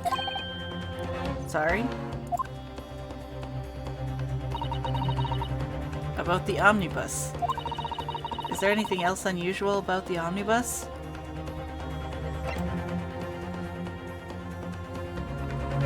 I have an inkling. My lord. Yes, counsel. There is one further inconsistency. A mark that surely could not have been present at the start of the trial. What? What in the devil's name are you going to say now? If you dare to betray me, you little maggot. Objection! Spoke too soon. Silence, McGilded. The court awaits the defense's clarification. This trial keeps swinging one way and then the other. I have no idea what's the truth and what's deception. What am I supposed to believe here? I shall have to ask you to elaborate, counsel.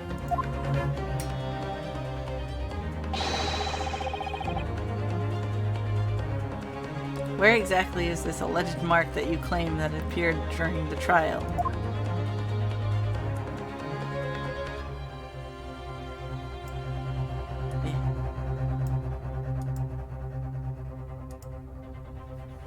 Got it! On the floor. If we consider that the victim fell through the skylight onto the floor of the cabin, you would certainly expect to find signs of blood where he landed. But as far as I recall, this bloodstain on the cabin floor was not there when the omnibus was first brought into the courtroom. Good lord!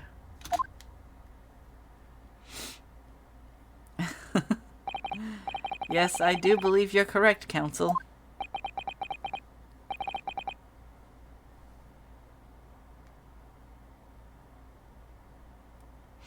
Well said. Although, as advocate for the defense, one might say that was very careless slip of the tongue.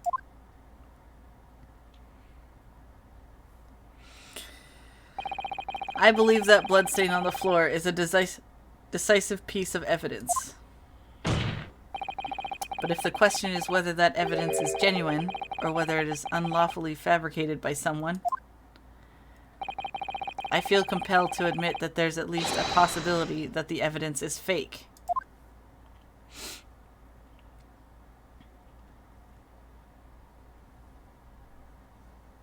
We good?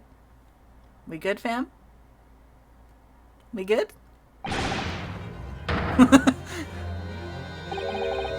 This trial is over.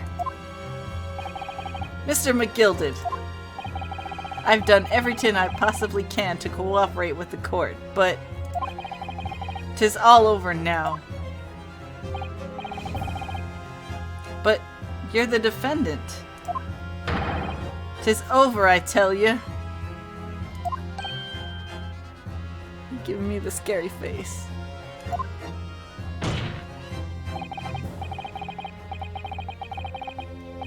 Memory, recollection, what people think they saw, 'tis all nonsense. Facts are what counts, and the fact is, that bloodstain is there, now. Well... And over the course of this desperate trial, long and extremely drawn out as it has been, that good-for-nothing Reaper of the Bailey has failed to present any decisive evidence at all.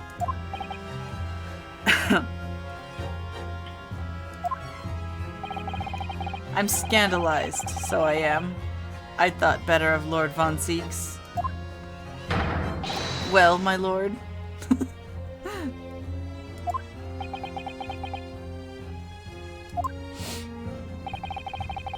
I must concur with the defendant. The unaffirmed recollections of an individual cannot stand as evidence. At this moment in time, the particular bloodstain in question is very much in existence.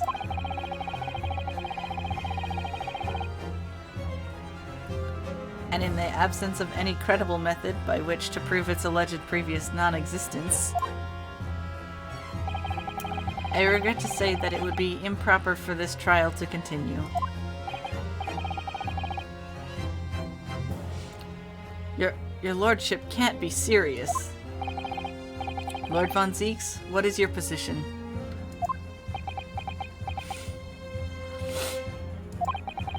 The prosecution, my lord,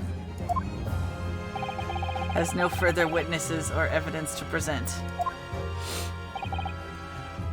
Very well. In that case, as I believe we have explored every possible avenue in this matter, I shall proceed to my adjudication. As a formality, I am of course obliged to confirm with the defense first. What formality? As things stand at the moment, it would seem that Mr. McGilded would be found not guilty. Yes. Which would mean we've won. Is that really the right outcome here? Is it really alright for the trial to come to an end now? With all these unexplained inconsistencies? Counsel, for the defense, your closing statement, please.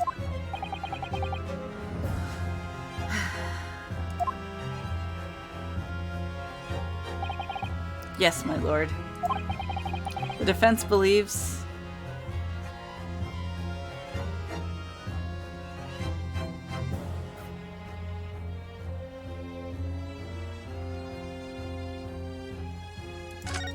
The defendant is innocent. As Mr. McGilded's legal representative,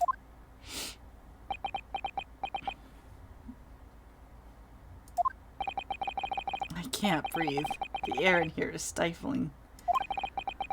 But I'm this man's defense lawyer. There's only one thing I can say in this situation. I believe the defendant, Magnus McGilded, to be innocent of all the allegations brought against him. Thank you, counsel.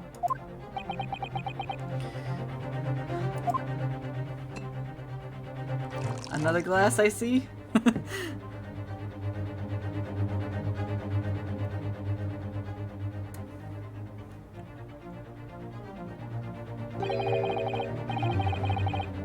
Here's to you, my friend, and the most abject closing I have yet to hear in a court of law.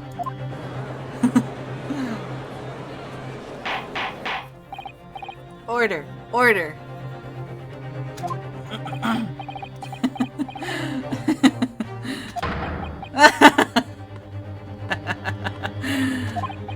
Oh, 'twas a grand decision to appoint you as my lawyer, so it was a grand decision.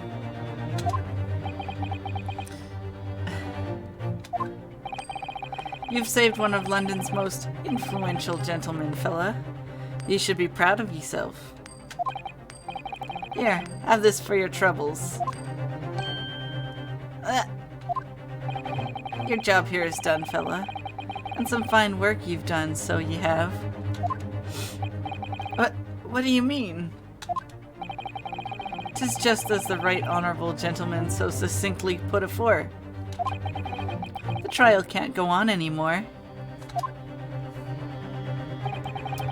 And your closing statement there was, how did he put it now? Nothing more than a formality?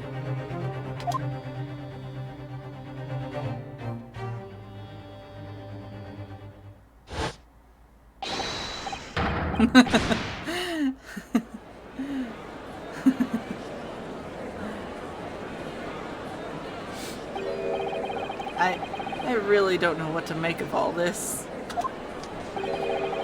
Was the evidence we've seen genuine? Or was it fake? His lordship would be fuming. Any unsightly rubbish should be disposed of promptly, as I said.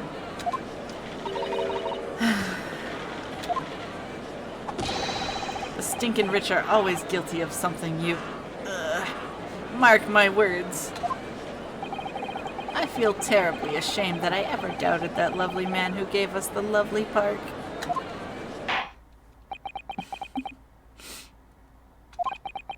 Now that proceedings have unfolded in this way, I am compelled to declare a premature end to this trial. Furthermore, the court must accept the defendant's plea.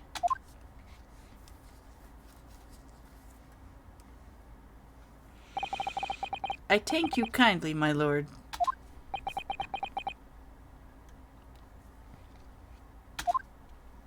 I don't think that was the outcome that he wanted. I hereby pronounce the verdict of this court. Objection! I object, apparently. But we still haven't determined if the bloodstain in the omnibus is genuine or not. We don't know if these witnesses are telling the truth or a pack of lies. We have no idea about the truth. Lord Von Seeks. My lord. We're all tired. The case made by the prosecution was flawed, plain and simple. If indeed the omnibus presented as evidence was tampered with, the prosecution is at fault for allowing such a disgraceful perversion of justice to take place. My sincerest apologies, my lord. Objection! I also object. But wait, there's more! When we were evacuated from the courtroom, Lord Von Zeeks ordered the evidence to be secured. I'm afraid the prosecution cannot shun responsibility in this matter. That's so unfair! The culpability of the defendant has not, at the present time, been established by this court. Consequently, the jury will not be required to proffer judgment. What?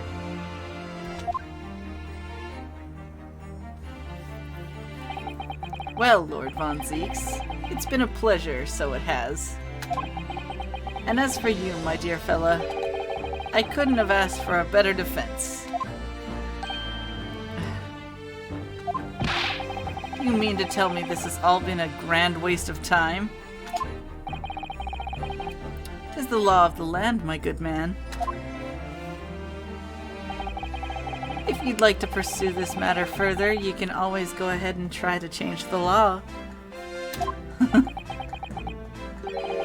Magnus McGilded. Good grief, you've more to say to me, have you? Just one thing. A warning. This is far from over. He's coming for ya. Well, something to be looked forward to, then.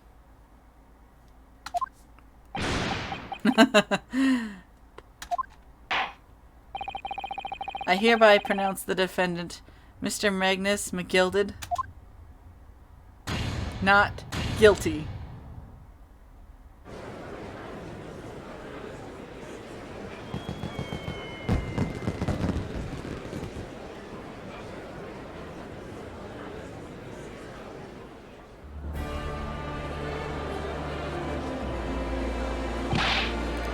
I can't believe it. This is an outrage. They should have examined everything.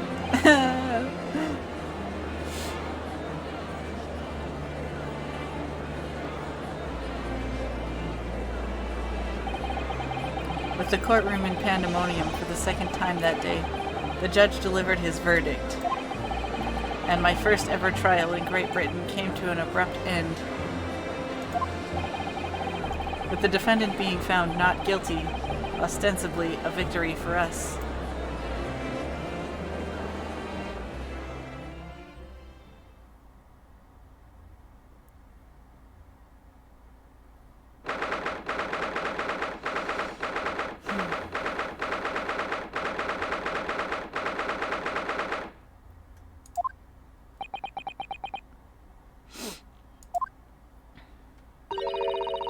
That certainly was a long trial.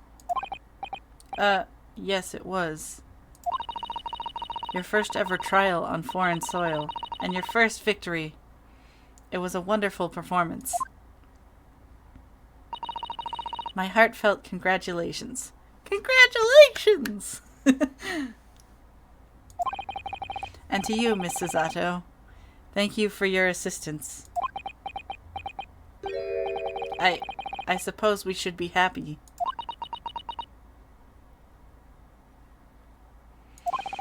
The trouble is, we're still completely in the dark about what actually happened. Well, we didn't have enough time. But isn't it wrong? I mean, who was actually responsible for Mr. Mason's death?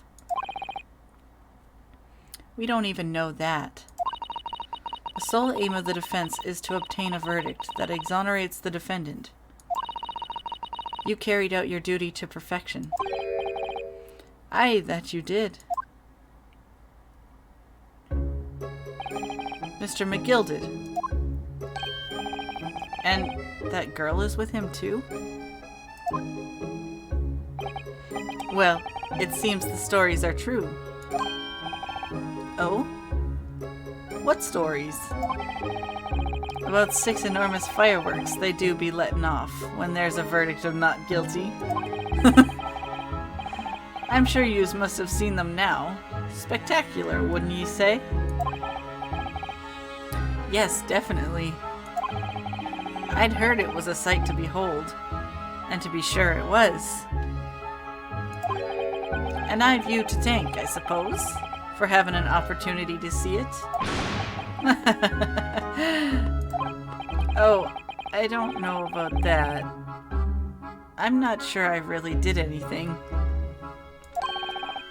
What on earth are you saying, fella? How did I walk out of there a free man, then? I don't think it was so much thanks to me as down to your planning.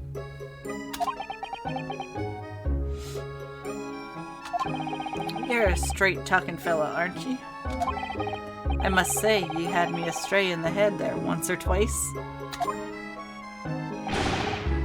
But you're young and headstrong. And 'tis water under the bridge. Congratulations, Mr. McGilded, on having your name cleared. But nothing's resolved.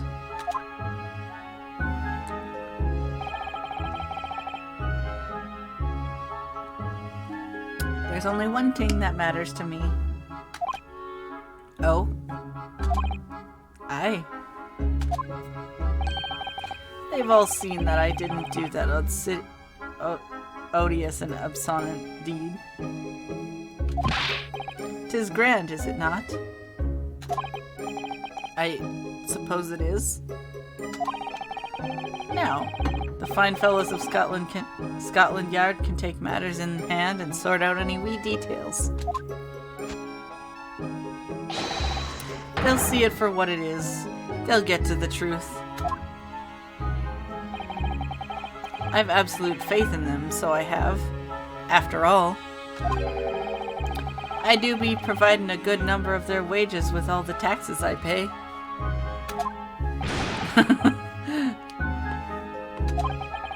It's not that funny. So then, as we agreed aforehand, 1,000 guineas for your troubles, fella? Oh, no, I couldn't possibly accept that much. Ah, be weist, you're a humble people, are ye? You from the east. Well, if you insist. But have this, still and all, you deserve a reward. Mr. Magnus McGilded. Everything is ready, sir, if you'd like to follow me into the courtroom. Into the courtroom?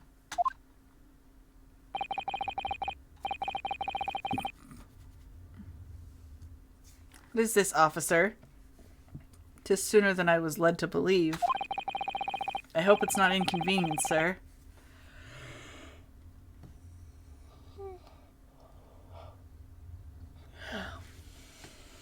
There were some changes to the schedule. Well, I must be making tracks now. It is time for the inspection. Sorry?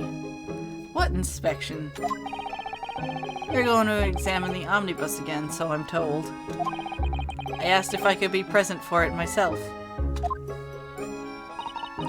They're going to examine it again? Now? Naturally, I'm under no obligation to take part in any more of this matter now. But as an upstanding member of London society, I do be doing me best to help where I can. 'Tis a gentleman's duty, so it is.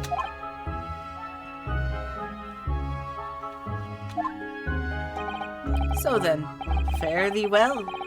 'Twas an absolute pleasure meeting yous. I hope you have a whale of a time while you're studying here in Great Britain.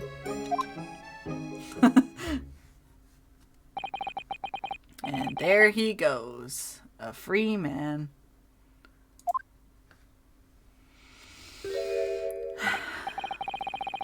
Oh, I forgot she was here too. No. You put that thing back in your bag. Don't move. I'm going to save.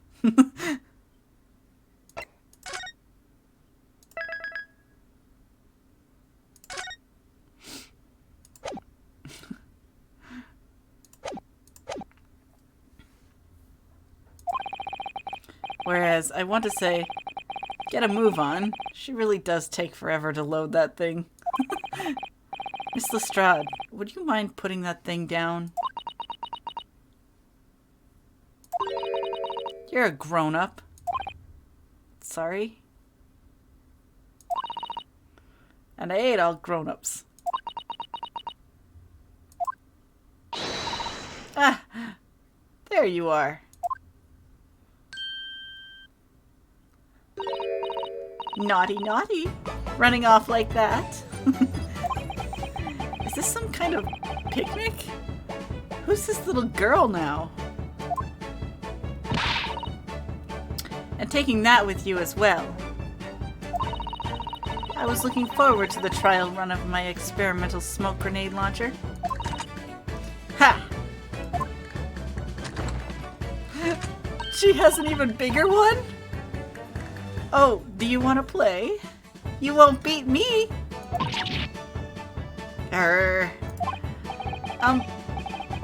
Excuse me, but who are you? Oh, good day to you. I'm, well, the inventor, I suppose, of that machine. The inventor?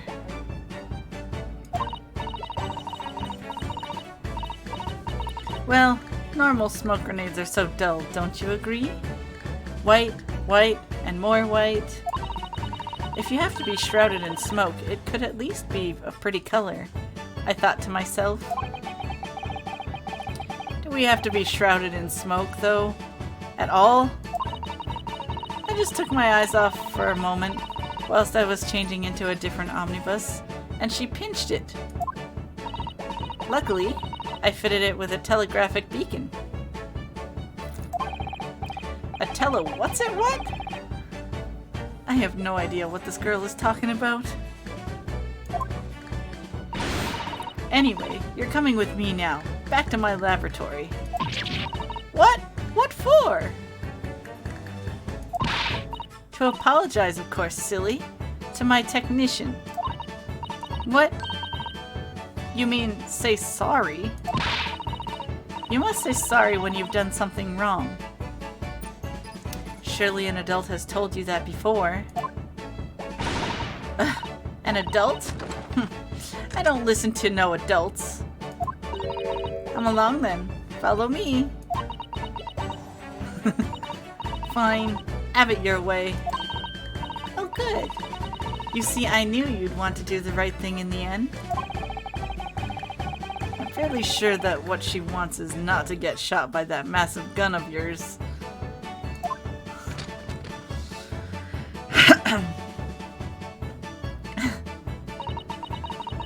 We'll be leaving now then. Bye-bye. I'm so sorry for all the fuss. She was a lively one.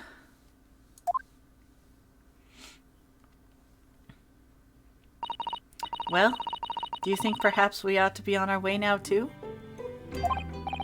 Yes, you're right. But where to? Oh! We haven't had time to find a place to stay. No sooner had we arrived in London than we had to rush here. All our traveling cases are still with the bailiff. I was originally planning to spend a day in search of lodgings. But at this late hour in the day, I'm afraid we may be out of luck. Don't worry though, I have a plan. If the worst comes to worst, I've heard of a lovely park where we could spend the night. Please tell me you're not thinking of McGilded Park. I know it may be a little chilly at this time of year, but our youthfulness will see us through. I'm not so sure about that. I think a midwinter London night will freeze a young person solid just as easily as an elderly one. Oh dear. That doesn't sound agreeable. Don't give me those eyes. Stop it. Now I'm starting to regret turning Mr. McGilded down. That 1,000 guineas would have paid for a lovely warm room or mansion.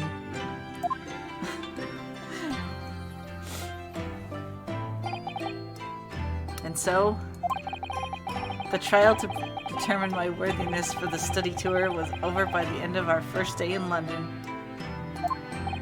However, as we were soon to learn, there were more trying times ahead.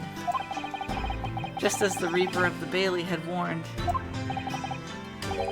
the case was far from over.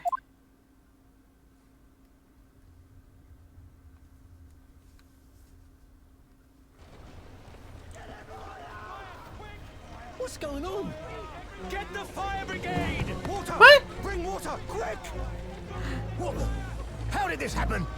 I don't know, sir. By the time I got here, it was already engulfed. No one was supposed to be allowed in here before we started investigating.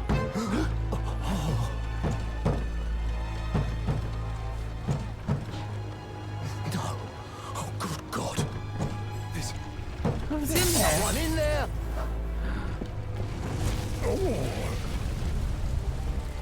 Oh. This can't be. Who started the fire?